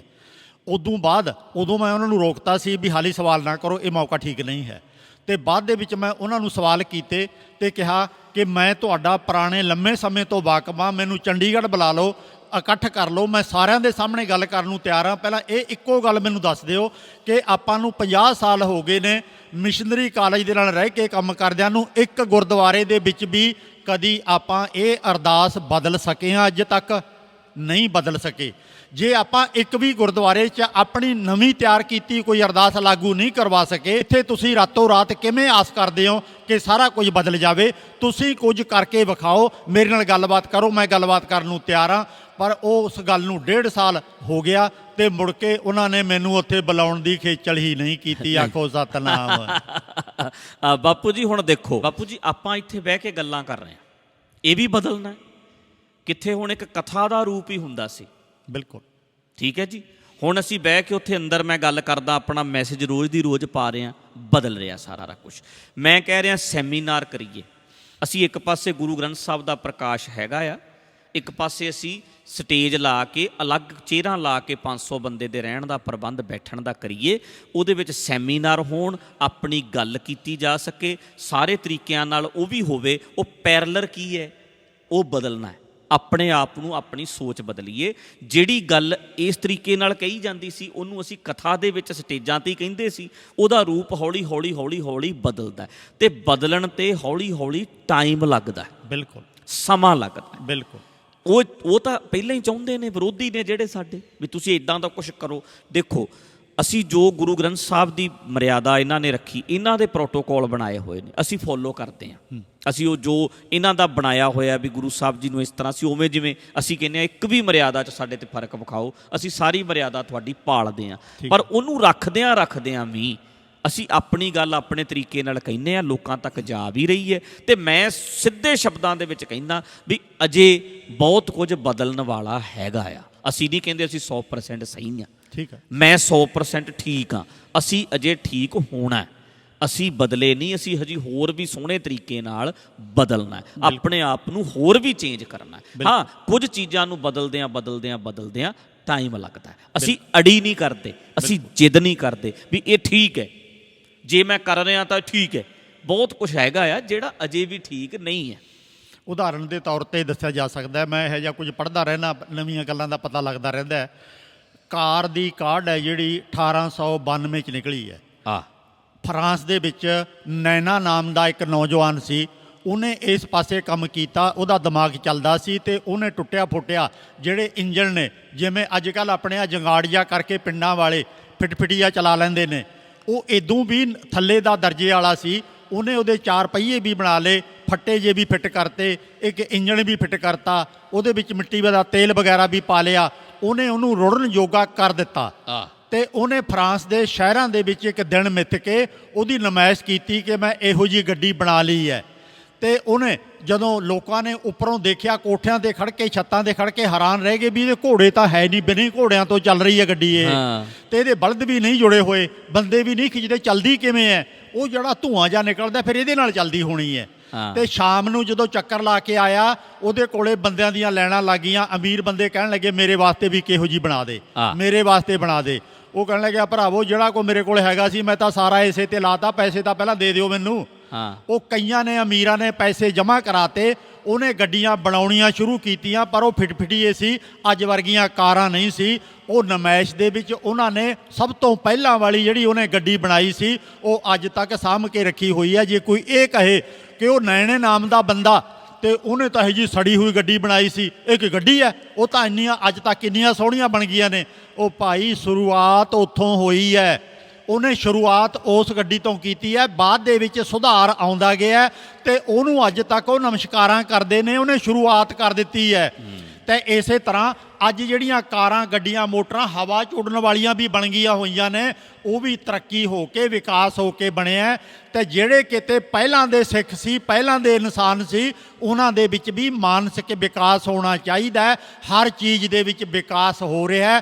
ਅਸੀਂ ਕਹਿੰਦੇ ਹਾਂ ਅਸੀਂ ਤੇ ਪੁਰਾਤਨਤਾ ਵਾਲੇ ਹਾਂ, ਗੱਡੀਆਂ ਵਰਤ ਰਹੇ ਹਾਂ, ਮੋਬਾਈਲ ਵਰਤ ਰਹੇ ਹਾਂ, ਸੋਹਣੇ ਘਰਾਂ 'ਚ ਰਹਿੰਦੇ ਹਾਂ, ਵਧੀਆ ਖਾਣੇ ਖਾਂਦੇ ਹਾਂ, ਵਧੀਆ ਕੱਪੜੇ ਪਾਉਂਦੇ ਹਾਂ, ਉਂਝ ਕਹਿਣ ਨੂੰ ਅਸੀਂ ਪੁਰਾਤਨਤਾ ਨੂੰ ਪਿਆਰ ਕਰਦੇ ਹਾਂ। ਇਹ ਗੱਪਾਂ ਮਾਰੀਆਂ ਜਾ ਰਹੀਆਂ ਨੇ, ਇਹ ਪੁਰਾਤਨਤਾ ਨਹੀਂ ਹੈ, ਪੁਰਾਤਨਤਾ ਦਾ ਢੋਂਗ ਕੀਤਾ ਜਾ ਰਿਹਾ ਹੈ। ਗੁਰੂ ਸਾਹਿਬ ਨੇ ਜਿਹੜਾ ਉਹ ਕਰ ਸਕਦੇ ਸੀ, ਨਵੀਨਤਾ ਦੇ ਰਾਹ ਉਹਨਾਂ ਨੇ ਪਾਇਆ। ਇਹ ਕਿਹਾ ਕਿ ਨਵੀਂ ਗੱਲ ਜਿਹੜੀ ਤੁਹਾਨੂੰ ਚੰਗੀ ਲੱਗਦੀ ਹੈ ਉਹਨੂੰ ਅਪਣਾ ਲਿਓ, ਕਿਤੇ ਰੋਕਿਆ ਨਹੀਂ ਹੈ ਉਹਨਾਂ ਨੇ। ਜੇ ਗੁਰੂ ਨਾਨਕ ਸਾਹਿਬ ਜਹਾਜ਼ 'ਤੇ ਨਹੀਂ ਚੜ੍ਹੇ ਅਤੇ ਅੱਜ ਆਪਾਂ ਜਹਾਜ਼ਾਂ 'ਤੇ ਚੜ੍ਹ ਗਏ, ਇਹਦਾ ਮਤਲਬ ਇਹ ਥੋੜ੍ਹਾ ਕਿ ਗੁਰੂ ਨਾਨਕ ਸਾਹਿਬ ਦੀ ਆਪਾਂ ਬੇਇੱਜ਼ਤੀ ਕਰ ਰਹੇ ਹਾਂ। ਇਹੋ ਜਿਹੀ ਕੋਈ ਗੱਲ ਨਹੀਂ, ਉਦੋਂ ਜਹਾਜ਼ ਹੈ ਹੀ ਨਹੀਂ ਸੀ, ਉਦੋਂ ਜਹਾਜ਼ ਨਹੀਂ ਸੀ। ਬਾਪੂ ਜੀ ਦੀ ਹੁਣ ਇਹ ਗੱਲਾਂ ਸੁਣੋ, ਹੁਣ ਇਹ ਨਵੀਨਤਾ ਵਾਲੀਆਂ ਗੱਲਾਂ ਨੇ, ਅੱਜ ਦੀ ਪੀੜ੍ਹੀ ਨੂੰ ਅੱਗੇ ਲਿਜਾਣ ਵਾਲੀਆਂ ਗੱਲਾਂ ਨੇ, ਕੋਈ ਪਛਾਂ ਖਿੱਚੂ ਗੱਲ ਨਹੀਂ ਹੈਗੀ, ਸਮਾਜ ਨੂੰ ਪਿੱਛੇ ਖਿੱਚਣ ਵਾਲੀਆਂ ਗੱਲਾਂ ਨਹੀਂ। ਅੱਜ ਦੇ ਸਮੇਂ ਦੇ ਸਾਡੇ ਬਹੁਤ ਬੰਦੇ ਅੱਜ ਦੇ ਯੁੱਗ ਦੇ ਵਿੱਚ ਬਹੁਤ ਪਿੱਛੇ ਵਾਲੀਆਂ ਗੱਲਾਂ ਕਰ ਰਹੇ ਆ।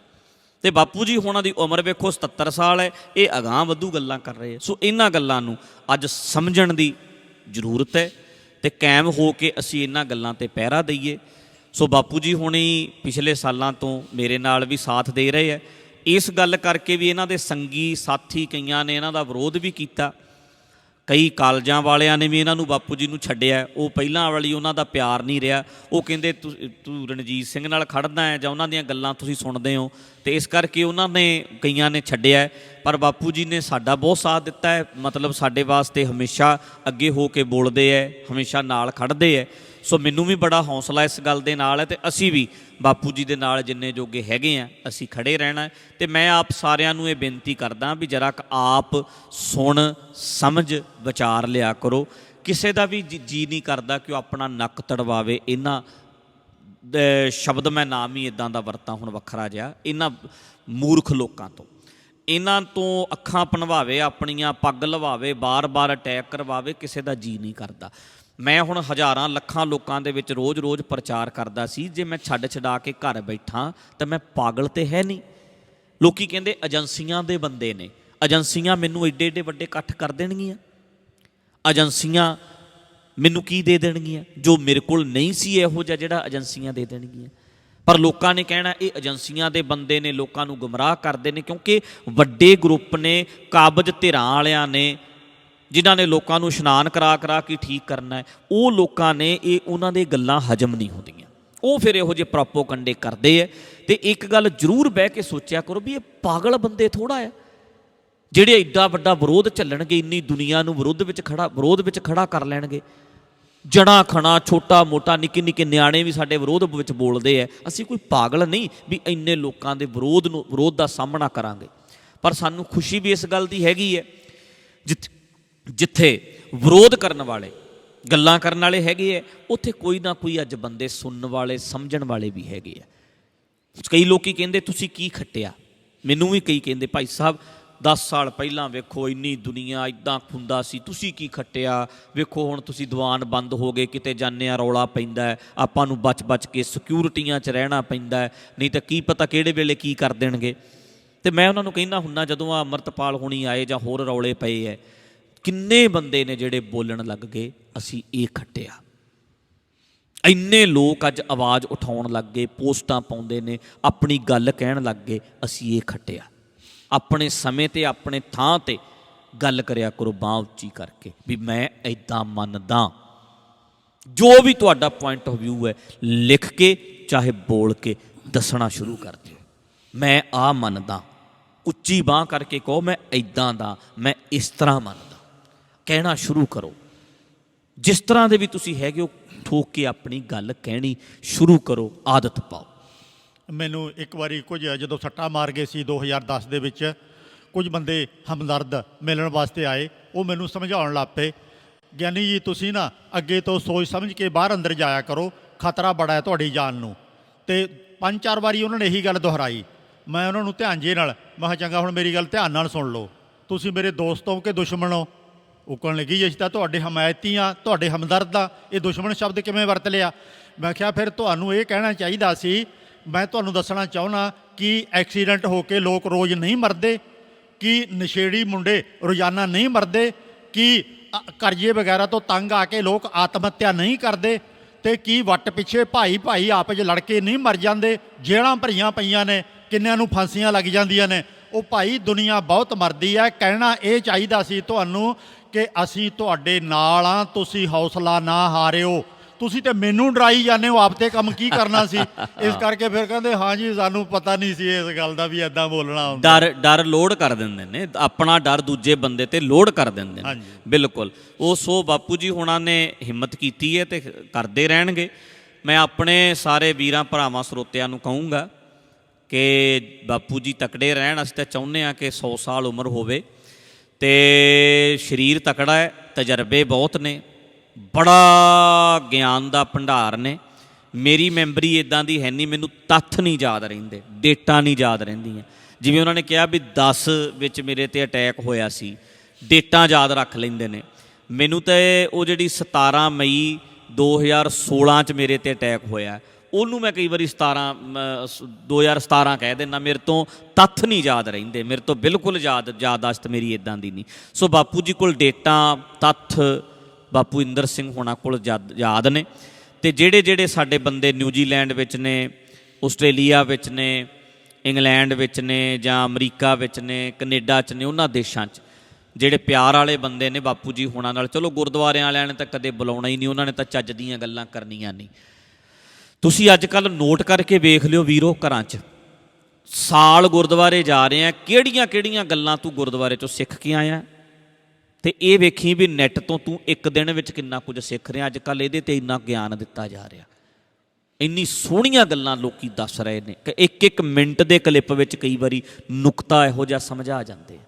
ਅਤੇ ਗੁਰਦੁਆਰਿਆਂ ਵਿੱਚ ਅਸੀਂ ਉਹੀ ਗੱਲਾਂ ਪੁਰਾਣੀਆਂ ਪਤਾ ਨਹੀਂ ਕਿਹੜੇ ਵੇਲੇ ਦੀਆਂ ਕਰੀ ਜਾਂਦੇ ਆ, ਉਹ ਵੀ ਝੂਠ ਤੂਫਾਨ, ਜੋ ਸੱਚ ਵੀ ਗੁਰੂ ਸਾਹਿਬ ਵੇਲੇ ਦਾ ਸੱਚ ਦੱਸਦੇ ਤਾਂ ਵੀ ਠੀਕ ਸੀ, ਝੂਠ ਤੂਫਾਨ ਅਸੀਂ ਬੋਲ ਬੋਲ ਕੇ ਲੋਕਾਂ ਨੂੰ ਦੱਸ ਰਹੇ ਹਾਂ। ਸੋ ਉਹਨਾਂ ਨਾਲੋਂ ਜਿਹੜੇ ਵੀਰ ਮੇਰੇ ਸੁਣਦੇ ਹੈ ਅਮਰੀਕਾ ਕੈਨੇਡਾ ਵਾਲੇ, ਬਾਪੂ ਜੀ ਹੁਣਾਂ ਨੂੰ ਬੁਲਾ ਕੇ ਘਰਾਂ ਦੇ ਵਿੱਚ ਤੁਸੀਂ ਆਪਣੇ ਘਰ ਦੇ ਵਿੱਚ ਰੱਖੋ। 10 ਦਿਨ 15 ਦਿਨ ਕੋਈ ਸਿੱਖਣਾ ਚਾਹੋ, ਕੋਈ ਸੰਥਿਆ ਕਰਨੀ ਚਾਹੋ, ਕਿਸੇ ਸ਼ਬਦ ਦੇ ਅਰਥ ਸਮਝਣੇ ਚਾਹੋ, ਤੇ ਬਾਪੂ ਜੀ ਹੋਣਾ ਤੋਂ ਤੁਹਾਨੂੰ ਸਮਝਣੇ ਚਾਹੀਦੇ। ਕੈਨੇਡਾ ਵਾਲੇ, ਅਮਰੀਕਾ ਵਾਲੇ, ਗੁਰਦੁਆਰਿਆਂ ਵਾਲਿਆਂ ਨੇ ਨਾ ਬੁਲਾਉਣਾ, ਨਾ ਮੇਰਾ ਖਿਆਲ ਹੈ ਲੋੜ ਹੈ ਕਿਸੇ ਗੱਲ ਦੀ ਵੀ ਗੁਰਦੁਆਰਿਆਂ ਦੀਆਂ ਸਟੇਜਾਂ 'ਤੇ ਗੱਲ ਕੀਤੀ ਜਾ ਸਕਦੀ ਹੈ, ਇੰਨਾ ਸੋ ਉਹ ਵੀ ਵੀਰ ਜਿਹੜੇ ਚਾਹੁਣ ਉਹ ਬਾਪੂ ਜੀ ਨਾਲ ਸੰਪਰਕ ਕਰਕੇ ਅੱਗੇ ਵੀ ਅਮਰੀਕਾ ਕੈਨੇਡਾ ਸਾਰੇ, ਮੇਰੇ ਖਿਆਲ ਬਾਪੂ ਜੀ ਅਮਰੀਕਾ ਨਹੀਂ ਮੇਰਾ ਖਿਆਲ ਗਏ, ਇੱਕ ਵਾਰੀ ਜਾ ਆਏ ਉੱਥੇ ਵੀ, ਜਾਇਆ ਹੈ। ਹਾਂਜੀ, ਅਮਰੀਕਾ ਤੇ ਕੈਨੇਡਾ ਵੀ ਗਏ। ਕੈਨੇਡਾ ਤਾਂ 8 ਵਾਰੀ ਜਾ ਆਏ। ਹਾਂ, ਇੰਗਲੈਂਡ ਤਾਂ ਤੁਸੀਂ ਜਾਂਦੇ ਹੀ ਹੋ। 8-9 ਵਾਰੀ ਇੰਗਲੈਂਡ ਜਾ ਆਏ, ਟੋਟਲ 25 ਕੁ ਵਾਰੀ ਮੈਂ ਵਿਦੇਸ਼ਾਂ 'ਚ ਜਾ ਆਇਆ। ਅੱਛਾ, ਹਾਂਜੀ, ਸਾਰੇ ਕਿਤੇ ਗੇੜਾ ਲਾ ਕੇ ਆਏ। ਨਿਊਜ਼ੀਲੈਂਡ ਵੀ ਗਏ ਸੀ? ਨਿਊਜ਼ੀਲੈਂਡ 15 ਦੇ ਵਿੱਚ ਗਿਆ ਇਹਨਾਂ ਕੋਲੇ, ਭਾਈ ਹਰਨੇਕ ਸਿੰਘ ਹੋਰਾਂ ਕੋਲੇ 1 ਮਹੀਨਾ ਰਹਿ ਕੇ ਆਇਆ ਸੀ ਮੈਂ ਲਗਾਤਾਰ। ਉਦੋਂ ਫਿਰ ਇਹਨਾਂ ਨਾਲ ਤਜਰਬਾ ਕਿੱਦਾਂ ਦਾ ਰਿਹਾ ਤੁਹਾਡਾ? ਉਦੋਂ ਤਜਰਬਾ ਬੜਾ ਵਧੀਆ ਰਿਹਾ ਇਹਨਾਂ ਨੇ, ਕਿਉਂਕਿ ਕਿਤਾਬਾਂ ਤਾਂ ਮੇਰੀਆਂ ਜਿੱਦਣ ਦਾ ਮੈਂ ਲਿਖਣ ਲੱਗਿਆ ਉਦੋਂ ਦੀ ਇਹ ਮੰਗਾਉਂਦੇ ਸੀ ਬਹੁਤ ਜ਼ਿਆਦਾ, ਅਤੇ ਅੱਗੇ ਵੰਡਦੇ ਸੀ। ਹੁਣ ਵੀ ਇਹਨਾਂ ਨੇ ਉੱਥੇ ਆਪਣੀ ਲਾਇਬ੍ਰੇਰੀ ਆ ਭਰੀ ਹੋਈ ਆ ਮੇਰੀਆਂ ਕਿਤਾਬਾਂ ਨਾਲ। ਇਹਨਾਂ ਨੇ ਕਈ ਵਾਰੀ ਆਪ ਵੀ ਆਖਿਆ ਕਿ ਸਾਡੇ ਨਾਲ ਗੱਲ ਕਰੋ ਜਿਹਨੇ ਕਿਤਾਬਾਂ ਬਾਰੇ ਆ ਕੇ ਕਰਨੀ ਹੈ, ਐਵੇਂ ਇਤਰਾਜ਼ ਘਰ ਬੈਠੇ ਨਾ ਕਰੋ, ਜੇ ਕੋਈ ਕਿਤਾਬ ਦੇ ਵਿੱਚ ਗਲਤ ਲੱਗਦਾ ਤੁਹਾਨੂੰ ਸਾਡੇ ਨਾਲ ਆ ਕੇ ਗੱਲ ਕਰੋ। ਨਹੀਂ, ਇਹ ਗੱਲ ਠੋਕ ਕੇ ਕਹਿਣੀ ਕਿ ਕਿਤਾਬ ਵਿੱਚ ਕੁਝ ਗਲਤ ਲਿਖਿਆ ਜਵਾਬ ਦੇ ਅਸੀਂ ਆ, ਹਾਂ, ਇਹ ਉਹ ਕਹਿੰਦੇ ਸੀ। ਮੈਂ ਵੀ ਸੁਣਿਆ, ਬਿਲਕੁਲ। ਪਰ ਮੈਂ ਮਿਸ਼ਨਰੀ ਕਾਲਜ ਵਾਲਿਆਂ ਤੋਂ ਸੁਣਿਆ ਜਦੋਂ ਕੋਈ ਗੱਲ ਹੁੰਦੀ ਸੀ ਤੇ ਉਹ ਕਹਿੰਦੇ ਹੁੰਦੇ ਸੀ ਕਿ ਉਹਨਾਂ ਨਾਲ ਕਈ ਵਿਚਾਰਾਂ ਨਾਲ ਅਸੀਂ ਸਹਿਮਤ ਨਹੀਂ ਹਾਂ। ਬਿਲਕੁਲ ਇੱਦਾਂ ਹੁੰਦਾ ਸੀ, ਹੁੰਦਾ ਰਿਹਾ। ਉਹਨਾਂ ਨੇ ਇਹ ਵੀ ਕਿਹਾ ਕਈ ਵਾਰੀ ਵਿਰੋਧ ਤੋਂ ਡਰਦਿਆਂ ਨੇ ਮੇਰੀਆਂ ਕਿਤਾਬਾਂ ਨਾਲ ਤਾਂ ਲੈ ਜਾਂਦੇ ਸੀ ਸਟਾਲਾਂ ਵਾਸਤੇ, ਪਰ ਮੰਜੇ ਦੇ ਹੇਠਾਂ ਰੱਖਦੇ ਹੁੰਦੇ ਸੀ, ਤੇ ਜਿਹੜਾ ਕੋਈ ਆ ਕੇ ਮੰਗਦਾ ਸੀ ਉਹਨੂੰ ਮੰਜੇ ਹੇਠੋਂ ਕਿਤਾਬ ਕੱਢ ਕੇ ਦੇ ਦਿੰਦੇ ਸੀ, ਆਮ ਸਾਹਮਣੇ ਨਹੀਂ ਸੀ ਰੱਖਦੇ ਕਿਉਂਕਿ ਲੋਕ ਵਿਰੋਧੀ ਬਹੁਤ ਸੀ। ਵਿਰੋਧ ਉਹ ਫਿਰ ਕਹਿੰਦੇ ਵੀ ਠੰਡੇ ਠੰਡੇ ਲੋਕਾਂ, ਉਹ ਕਈ ਵਾਰੀ ਕਹਿ ਦਿੰਦੇ ਵੀ ਕਈ ਗੱਲਾਂ ਨਾਲ ਸਹਿਮਤ ਨਹੀਂ। ਹਾਂਜੀ, ਵੀ ਜਦੋਂ ਕਦੇ, ਪਰ ਜਿਹੜੇ ਸਟੇਟ, ਮੈਂ ਵੀ ਬਾਪੂ ਜੀ ਗੱਲ ਇੱਕ ਵਾਰੀ ਬੋਲੀ ਸੀ ਵੀ ਬਾਪੂ ਇੰਦਰ ਸਿੰਘ ਦੀਆਂ ਘੱਗਾ ਜੇ ਕਿਤਾਬਾਂ 'ਚ ਕੁਛ ਗਲਤ ਹੋਵੇ ਤਾਂ ਮੈਂ ਵੀ ਉਹਦਾ ਜਵਾਬ, ਹਾਂ ਮੈਂ ਸੁਣਿਆ ਸਾਰਾ ਉਹ। ਨਹੀਂ, ਉਹ ਚਾਹੀਦਾ ਬਾਪੂ ਜੀ, ਜੇ ਅਸੀਂ ਖੜੇ ਹਾਂ ਤਾਂ ਖੜੇ ਹਾਂ, ਨਾਲ ਖੜਨ ਦਾ ਅਰਥ ਹੀ ਇਹ ਹੁੰਦਾ। ਬਿਲਕੁਲ। ਸੋ ਮਤਲਬ ਉੱਥੇ ਵੀ ਤੁਹਾਡਾ ਵਧੀਆ ਰਿਹਾ ਤਜਰਬਾ, ਨਿਊਜ਼ੀਲੈਂਡ ਗਏ ਹੋ, ਠੀਕ ਹੈ। ਸੋ ਸਾਰੀ ਦੁਨੀਆ 'ਚ ਵੈਸੇ ਨਿਊਜ਼ੀਲੈਂਡ ਗਏ ਹੋ, ਆਸਟ੍ਰੇਲੀਆ ਵੀ? ਆਸਟ੍ਰੇਲੀਆ ਰਹਿ ਗਿਆ ਇੱਕ, ਬਾਕੀ ਸਾਰੇ ਦੇਸ਼ਾਂ 'ਚ ਮੈਂ ਜਾ ਆਇਆ। ਆਸਟ੍ਰੇਲੀਆ ਤਾਂ ਹੁਣ ਸਾਡੇ ਵਾਲੇ ਜਿਹੜਾ ਗਰੁੱਪ ਹੈਗੇ ਨੇ ਮੁੰਡੇ, ਮੈਂ ਉਹਨਾਂ ਨੂੰ ਕਹੂੰਗਾ ਕਿ ਆਪ ਜੀ ਉੱਥੇ ਵੀ ਮਹੀਨਾ 2 ਮਹੀਨੇ ਲਾ ਕੇ ਆਓ, ਗੱਲਾਂ ਬਾਤਾਂ ਉਹਨਾਂ ਨੂੰ ਤੁਸੀਂ ਸੁਣਾਇਓ, ਉਹ ਸੁਣ ਰਹੇ ਹੋਣਗੇ live. New Zealand, Germany, Finland, Italy, ਤੇ ਜਿਹੜਾ ਬਾਕੀ ਇੱਧਰ ਦੁਬਈ ਵਗੈਰਾ ਇਸਲਾਮਿਕ ਦੇਸ਼, ਇਹਨਾਂ 'ਚ ਸਾਰਾ ਜਾਏ। ਠੀਕ ਹੈ ਜੀ। ਆਸਟ੍ਰੇਲੀਆ ਵਾਲੇ ਤਾਂ ਜਿਹੜੇ ਆਪਣੇ ਆ ਲੁੰਗਲਾਣਾ ਸਾਰਾ ਜਿਹੜਾ ਹੈਗਾ ਰੌਲੇ ਰੱਪੇ ਪਾਉਣ ਵਾਲੇ, ਉਹਨਾਂ ਨੂੰ ਬੇਨਤੀ ਹੈ, ਜਿਹੜੇ ਆਪਣੇ ਵਾਲਾ ਗਰੁੱਪ ਹੈ ਵੀ ਤੁਸੀਂ ਸੁਣ ਹੀ ਲੈਣਾ ਪੋਡਕਾਸਟ, ਤੇ ਵੀਜ਼ਾ ਲਵਾ ਲਓ, ਬਾਪੂ ਜੀ ਨੂੰ ਰੱਖੋ 10-10 ਦਿਨ ਸਾਰੇ ਪਰਿਵਾਰ, ਤੇ ਰੱਖ ਕੇ ਤੇ ਹਾਂਜੀ ਉਹਨਾਂ ਨਾਲ ਵਿਚਾਰਾਂ ਕਰੋ, ਗੱਲਾਂ ਕਰੋ, ਸਵਾਲ ਜਵਾਬ ਕਰੋ, ਤੇ ਸਵਾਦ ਆਏਗਾ। ਮੈਨੂੰ ਬੜਾ ਸਵਾਦ ਆਉਂਦਾ, ਮੇਰੇ ਕੋਲ ਟਾਈਮ ਘੱਟ ਹੁੰਦਾ। ਹੁਣ ਬਾਪੂ ਜੀ ਜੇ ਸਾਡੇ ਨੇੜੇ ਆ ਗਏ, ਇੱਥੇ ਨੇੜੇ ਘਰ ਬਣ ਰਿਹਾ, ਤੇ ਬੜਾ ਈਜੀ ਹੋ ਜਾਣਾ ਸਾਡੇ ਵਾਸਤੇ। ਤੇ ਅਸੀਂ ਵਾਅਦਾ ਕੀਤਾ ਬਾਪੂ ਜੀ ਨਾਲ ਵੀ ਅਸੀਂ ਇਹਨਾਂ ਨੂੰ ਜਿਹੜਾ ਬਾਕੀ ਦਾ ਟਾਈਮ ਹੈ, ਰਹਿੰਦੀ ਜ਼ਿੰਦਗੀ, ਅਸੀਂ ਇਹਨਾਂ ਨੂੰ ਸਾਂਭੀਏ, ਇਹਦੇ ਵਿੱਚ ਅਸੀਂ ਆਪਣੇ ਆਪ ਨੂੰ ਮਾਣ ਮਹਿਸੂਸ ਕਰਾਂਗੇ ਕਿ ਬਾਪੂ ਜੀ ਸਾਡੇ ਕੋਲ ਰਹਿਣ, ਇਹਨਾਂ ਦੇ ਬਾਕੀ ਦੇ ਸਾਲ ਸਾਡੇ ਨਾਲ ਗੁਜ਼ਰਨ। ਸੋ ਮੈਂ ਆਪਣੇ ਵੀਰਾਂ ਭਰਾਵਾਂ ਨੂੰ ਕਹਾਂਗਾ ਕਿ ਜ਼ਰੂਰ ਬਾਪੂ ਜੀ ਤੋਂ ਜਿੰਨਾ ਕੁ ਲਾਹਾ ਲਿਆ ਜਾਵੇ। ਜਿਵੇਂ ਬਾਪੂ ਜੀ ਨੇ ਕਿਹਾ ਵੀ ਅੱਖਾਂ ਦਾਨ ਤੇ ਕਿਡਨੀ ਦਾਨ, ਇਹ ਉਹ ਕਿਤਾਬਾਂ ਇਹਨਾਂ ਨੇ ਬਹੁਤ ਲਿਖ ਦਿੱਤੀਆਂ ਨੇ, ਪਰ ਹੋਰ ਵੀ ਬੜੇ ਤਜਰਬੇ ਨੇ ਜਿਹੜੇ ਤੁਸੀਂ ਇਹਨਾਂ ਤੋਂ ਸਿੱਖ ਸਕਦੇ ਹੋ, ਲੈ ਸਕਦੇ ਹੋ। ਸੋ ਬੜਾ ਧੰਨਵਾਦ ਜਿਹੜੇ ਵੀਰਾਂ ਨੇ ਪੋਡਕਾਸਟ ਦੇਖਣਾ। ਰਿਕਾਰਡ ਅਸੀਂ ਕੀਤਾ ਹੈ, ਅੱਜ ਤਰੀਕ ਹੈਗੀ ਹੈ 11, ਹਾਂਜੀ 11 ਤਰੀਕ ਨੂੰ ਰਿਕਾਰਡ ਕੀਤਾ, ਅਤੇ ਮੈਨੂੰ ਲੱਗਦਾ ਵੀ ਇਹ ਲੇਟ ਹੀ ਪਏਗਾ ਜੇ ਆਪਾਂ 15-20 ਦਿਨ ਬਾਅਦ ਪਾਵਾਂਗੇ। ਸੋ ਰਿਕਾਰਡ ਰਹੇਗਾ ਅਤੇ ਇਹ ਆਪ ਜੀ ਤੱਕ ਸਾਰਿਆਂ ਤੱਕ ਗੱਲ ਪਹੁੰਚ ਜਾਏਗੀ। ਮੈਨੂੰ ਲੱਗਦਾ ਤੁਹਾਨੂੰ ਜ਼ਰੂਰ ਇਹ ਚੰਗਾ ਲੱਗੇਗਾ। ਵਿਰੋਧੀਆਂ ਨੂੰ ਤਾਂ ਅੱਗ ਲੱਗਦੀ ਹੋਈ ਹੁੰਦੀ ਹੈ, ਉਹ ਤਾਂ ਸਦਾ ਲੱਗੀ ਹੋਈ ਰਹਿੰਦੀ ਹੈ, ਉਹਨਾਂ ਦੇ ਅੰਦਰ ਹੀ ਅੱਗ ਹੁੰਦੀ ਹੈ, ਲੱਗਦੀ ਲੁਗਦੀ ਨਹੀਂ ਹੁੰਦੀ, ਆਲਰੇਡੀ ਹੁੰਦੀ ਹੈ ਜੈਲਸ ਦੀ ਅੱਗ, ਬਸ ਭੜਕ ਜਾਂਦੀ ਹੈ। ਅੱਗ ਪਹਿਲਾਂ ਹੀ ਹੁੰਦੀ ਹੈ ਅੰਦਰ, ਭੜਕ ਉਦੋਂ ਜਾਂਦੀ ਜਦੋਂ ਕਦੇ ਸਾਨੂੰ ਵੇਖ ਲੈਣ ਜਾਂ ਇਹਨਾਂ ਨੂੰ ਵੇਖ ਲੈਣ ਜਾਂ ਉਹਨਾਂ ਤੋਂ ਵੱਖਰੇ ਵਿਚਾਰਾਂ ਵਾਲਿਆਂ ਨੂੰ ਵੇਖ ਲੈਣ, ਤਾਂ ਉਹ ਅੱਗ ਜਿਹੜੀ ਹੈ ਭੜਕ ਜਾਂਦੀ ਹੈ, ਹੁੰਦੀ ਅੰਦਰ ਹੀ ਹੈ। ਸੋ ਉਹਨਾਂ ਨੇ ਕੁਝ ਕਰਦੇ ਰਹਿਣਾ, ਉਹ ਉਹਨਾਂ ਦਾ ਕੰਮ ਹੈ, ਉਹ ਆਪਣਾ ਕਰਦੇ ਰਹਿਣ। ਜਿਹੜੇ ਚਾਹੁਣ ਵਾਲੇ ਨੇ, ਸਮਝਣ ਵਾਲੇ ਨੇ, ਮਾੜਾ ਜਿਹਾ ਜ਼ਰੂਰ 10-20 ਪ੍ਰੋਗਰਾਮ ਇਹਨਾਂ ਦੇ ਸੁਣ ਲਓ ਜਾਂ ਸਾਡੇ ਸੁਣ ਲਓ, ਬਾਕੀ ਵਿਰੋਧੀ ਵੀ ਸੁਣ ਲਓ, ਉਹਨਾਂ ਦੀ ਕਥਾ ਸੁਣ ਲਓ। ਇਹ ਜ਼ਰੂਰ ਵੇਖੋ ਵੀ ਸਮਾਜ ਨੂੰ ਸੇਧ ਕਿੱਥੋਂ ਮਿਲ ਰਹੀ ਹੈ, ਨਵੀਨਤਾ ਕਿੱਥੋਂ ਮਿਲ ਰਹੀ ਹੈ, ਪੋਜ਼ਿਟਿਵਿਟੀ ਕਿੱਥੋਂ ਮਿਲ ਰਹੀ ਹੈ, ਉਤਸ਼ਾਹ ਕਿੱਥੋਂ ਮਿਲ ਰਿਹਾ ਹੈ, ਚਾਅ ਕਿੱਥੋਂ ਮਿਲ ਰਿਹਾ ਹੈ, ਜ਼ਿੰਦਗੀ ਦਾ ਨਜ਼ਰੀਆ, ਪੁਆਇੰਟ ਆਫ ਵਿਊ ਵਧੀਆ ਕਿਹੜਾ ਦੇ ਰਿਹਾ। ਇਹ ਚੀਜ਼ਾਂ ਨੂੰ ਜ਼ਰੂਰ ਵਾਚ ਕਰੋ ਤੇ ਨੋਟ ਕਰੋ। ਸਭ ਦਾ ਧੰਨਵਾਦ। ਅਗਲੀ ਵਾਰੀ ਫੇਰ ਮਿਲਾਂਗੇ ਨਵੇਂ ਪੋਡਕਾਸਟ ਵਿੱਚ। ਸਾਰਿਆਂ ਨੂੰ ਇਸੇ ਤਰ੍ਹਾਂ ਨਵੀਂ ਸਵੇਰ ਦਾ ਨਵਾਂ ਸੁਨੇਹਾ ਸੁਣਦੇ ਰਿਹਾ ਕਰੋ। ਬਾਕੀ ਪ੍ਰੋਗਰਾਮ ਸੁਣਦੇ ਰਹੋ। ਵੀਡੀਓ ਜਦੋਂ ਸੁਣੋਗੇ ਲਾਈਕ ਵੀ ਕਰਨੀ ਹੈ ਅਤੇ ਸ਼ੇਅਰ ਵੀ ਸਾਰਿਆਂ ਨੇ ਜ਼ਰੂਰ ਸ਼ੇਅਰ ਕਰਿਓ ਤਕੜੇ ਹੋ ਕੇ। ਅਸੀਂ ਆਪਣਾ ਫਰਜ਼ ਨਿਭਾ ਦਿੰਦੇ ਹਾਂ। ਮੈਂ ਅੱਜ ਥੱਕਿਆ ਹੋਇਆ ਸੀ ਪੂਰਾ। ਪਹਿਲਾਂ ਮੈਂ ਰਿਕਾਰਡਿੰਗਾਂ ਕਰਕੇ ਹਟਿਆ, ਹੁਣ ਵੀ ਮੇਰੀ ਮੀਟਿੰਗ ਹੈ, ਵਿਸਾਖੀ ਦਾ ਜੋੜ ਮੇਲਾ ਆ ਰਿਹਾ, ਉਹਦੇ ਲਈ ਮੈਂ ਲੱਗਿਆ ਕਰਨ, ਅਤੇ ਬਿਜੀ ਮੈਂ ਵੀ ਬਹੁਤ ਹੁੰਦਾ। ਅਸੀਂ ਆਪਣਾ ਫਰਜ਼ ਨਿਭਾਉਂਦੇ ਹਾਂ ਅਤੇ ਤੁਸੀਂ ਆਪਣਾ ਫਰਜ਼ ਨਿਭਾਇਆ ਕਰੋ। ਜੇ ਤੁਸੀਂ ਇਹ ਮੰਨਦੇ ਆ ਵੀ ਇਹ ਵਿਚਾਰ ਸਾਡੇ ਵਿਚਾਰਾਂ ਨਾਲ ਮਿਲਦੇ ਨੇ, ਤੁਸੀਂ ਨਹੀਂ ਬੋਲ ਸਕਦੇ, ਅਤੇ ਘੱਟ ਤੋਂ ਘੱਟ ਫੇਸਬੁੱਕ ਪੇਜ ਬਣਾਓ ਜਾਂ ਤੁਸੀਂ ਆਪਣੀ ਇੱਕ ਬਣਾਓ, ਆਪਣਾ ID ਬਣਾ ਕੇ ਉਹਦੇ 'ਤੇ ਸ਼ੇਅਰ ਤਾਂ ਕਰ ਹੀ ਸਕਦੇ ਹਾਂ ਨਾ ਅਸੀਂ, ਵੀ ਮੇਰੇ ਵਿਚਾਰਾਂ ਵਰਗੇ ਨੇ, ਤੁਸੀਂ ਨਹੀਂ ਬੋਲ ਸਕੇ, ਦੂਜੇ ਦਾ ਸ਼ੇਅਰ ਕਰੋ। ਉਹਦੇ ਨਾਲ ਕੀ ਹੁੰਦਾ ਕਿ ਅੱਗੇ ਅੱਗੇ ਗੱਲ ਜਾਂਦੀ ਹੈ। ਕਈ ਵਾਰੀ ਸੰਗ ਜਾਂਦੇ ਹੋ, ਸਾਨੂੰ ਵਿਰੋਧੀ ਕਹਿਣਗੇ ਤੂੰ ਕਿਹਨੂੰ ਸ਼ੇਅਰ ਕੀਤਾ ਹੈ, ਤੂੰ ਆਹ ਕੀ ਕੀਤਾ ਹੈ, ਤਾਂ ਚੱਲਦਾ ਹੀ ਰਹਿਣਾ। ਹਾਂ, ਜੇ ਕੋਈ ਤੁਹਾਨੂੰ ਜ਼ਿਆਦਾ ਪ੍ਰੋਬਲਮ ਆਉਂਦੀ ਹੈ ਫਿਰ ਨਾ ਕਰੋ, ਪਰ ਜੇ ਆਮ ਤੁਸੀਂ ਬੈਠੇ ਬੈਠੇ ਐਵੇਂ ਹੀ ਉਹ ਜੇ ਕਰ ਸਕਦੇ ਹੋ ਤਾਂ ਹਿੰਮਤ ਕਰਿਆ ਕਰੋ। ਅਸੀਂ ਆਪਣਾ ਫਰਜ਼ ਨਿਭਾ ਦਿੰਦੇ ਹੁੰਦੇ ਆ ਆਪਣੀ ਗੱਲ ਕਰਕੇ, ਤੁਸੀਂ ਅੱਗੇ ਫਿਰ ਆਪਣਾ ਫਰਜ਼ ਨਿਭਾ ਦਿਆ ਕਰੋ। ਚੈਨਲ ਸਾਡਾ MP ਚੈਨਲ ਹੈ, ਜਿਹੜਾ ਬਹੁਤ ਕਮਾਲ ਦੀ ਗੱਲ ਹੈ, ਉਹਦੇ ਉੱਤੇ 24 ਲੱਖ ਸਬਸਕ੍ਰਾਈਬ ਹੋਣ ਵਾਲਾ, ਅਤੇ ਥੋੜ੍ਹੇ ਚਿਰ ਤੱਕ 24 ਲੱਖ ਬਹੁਤ ਵੱਡੀ ਗੱਲ ਹੈ। ਸਿੱਖ ਪ੍ਰਚਾਰਕ ਅਤੇ ਜਾਂ ਧਾਰਮਿਕ ਚੈਨਲ ਜਿਹੜਾ ਸਿੱਖਾਂ ਦਾ, ਜਿਹਦੇ 'ਚ ਹੋਰ ਕੁਛ ਵੀ ਨਹੀਂ ਪੈਂਦਾ, ਸਿਰਫ ਆਪਣੇ ਦੀਵਾਨ ਪਏ ਹੈ ਜਾਂ ਨਿੱਕੇ ਨਿੱਕੇ ਕਲਿੱਪ ਪਏ ਹੈ, ਉਹਨੂੰ 24 ਲੱਖ ਬੰਦੇ ਨੇ ਸਬਸਕ੍ਰਾਈਬ ਕੀਤਾ ਹੈ। ਇਹ ਬੜੀ ਵੱਡੀ ਗੱਲ ਹੈ, ਬਹੁਤ ਵੱਡੀ ਗੱਲ ਹੈ। ਅਤੇ ਬਾਕੀ ਨੋਨ ਪ੍ਰੋਫਿਟ ਹੈ, ਉਹ ਕਿਤੇ ਕਈ ਵਾਰੀ ਰੌਲਾ ਇਹ ਬੜਾ ਪੈਂਦਾ, ਜਿਨ੍ਹਾਂ ਨੂੰ ਇੰਨੇ ਲੱਖ ਆਉਂਦਾ ਹੈ ਪੈਸਾ, ਉਹ ਚੰਗੀ ਤਰ੍ਹਾਂ ਚੈੱਕ ਕਰ ਲਿਆ ਕਰੋ। ਨੋਨ ਪ੍ਰੋਫਿਟ ਜਿਹੜਾ ਹੁੰਦਾ ਹੈ, ਇੰਨਾ ਕੁ ਉਹਦੇ ਪੈਸੇ ਥੋੜ੍ਹੇ ਬਹੁਤ ਆਉਂਦੇ ਆ, ਕਦੇ ਲੱਖ, ਕਦੇ 80,000, ਜਿਹਦੇ ਨਾਲ ਕੈਮਰੇ ਵਾਲੇ ਜਿੰਨੇ ਵੀਰ ਮਾੜਾ ਮੋਟਾ ਇਹਨਾਂ ਦਾ ਖਰਚਾ ਹੀ ਮਸਾਂ ਚੱਲਦਾ। ਉਹ ਕਹਿਣ ਵਾਲੇ ਅਗਲਾ ਕਹਿੰਦਾ ਜੀ ਵੇਖੋ ਜੀ, ਪਤਾ ਨਹੀਂ ਵਿਊ ਦੇ ਚੱਕਰ ਦੇ ਵਿੱਚ ਹੀ ਇਹਨਾਂ ਨੂੰ ਵੀ ਪਤਾ ਨਹੀਂ 10 ਲੱਖ ਮਹੀਨੇ ਦਾ ਆ ਜਾਂਦਾ। ਹਾਂ, ਆ ਸਕਦਾ ਸੀ ਜੇ ਨੋਨ ਪ੍ਰੋਫਿਟ ਨਾ ਹੁੰਦਾ। ਮੇਰੇ ਪਰਸਨਲ ਨਾਮ ਦੇ ਉੱਤੇ, ਰਣਜੀਤ ਸਿੰਘ ਨਾਮ ਦੇ ਉੱਤੇ ਮੈਂ ਅਮਰੀਕਾ ਕੈਨੇਡਾ ਰਜਿਸਟਰਡ ਕਰਾਉਂਦਾ, ਉਹਦੇ ਉੱਤੇ ਫਿਰ ਵੀਡੀਓ ਪਾਉਂਦੇ, ਉਹ ਫਿਰ ਕਿਤੇ ਚਲਾ ਲੈਂਦੇ। ਉਹ ਸੋਸ਼ਲ ਨਾ ਹੋ ਕੇ, ਉਹ ਤੁਹਾਡਾ ਨੋਨ ਪ੍ਰੋਫਿਟ ਨਾ ਹੋ ਕੇ ਪਰਸਨਲ ਜੇ ਹੁੰਦਾ, ਅਤੇ ਫਿਰ 10 ਲੱਖ 15 ਲੱਖ ਜਿੱਡਾ ਵੱਡਾ ਸਾਡਾ ਚੈਨਲ ਹੈ, ਇੰਨੀ ਸਾਨੂੰ ਮਹੀਨੇ ਦੀ ਇਨਕਮ ਹੋਣੀ ਸੀ। ਪਰ ਇਹ ਇਨਕਮ ਦਾ ਸਾਧਨ ਨਹੀਂ। ਸਾਡੇ ਲੰਗਰ ਵੀ ਸੰਗਤ ਵਾਸਤੇ ਨੇ, ਮੇਰੀ ਸਾਰੀ ਜ਼ਿੰਦਗੀ 'ਚ ਜੋ ਮੈਨੂੰ ਦਿੱਤਾ ਹੈ ਉਹ ਵੀ ਸੰਗਤ ਵਾਸਤੇ ਹੈ। ਜਦੋਂ ਮਰਜ਼ੀ ਅੱਜ ਮਰ ਗਿਆ, ਸਾਰੀ 30 ਕਿੱਲੇ ਜ਼ਮੀਨ ਸੰਗਤ ਵਾਸਤੇ ਹੈ, ਅਤੇ ਸਾਡਾ ਚੈਨਲ ਵੀ ਨੋਨ ਪ੍ਰੋਫਿਟ ਹੈ।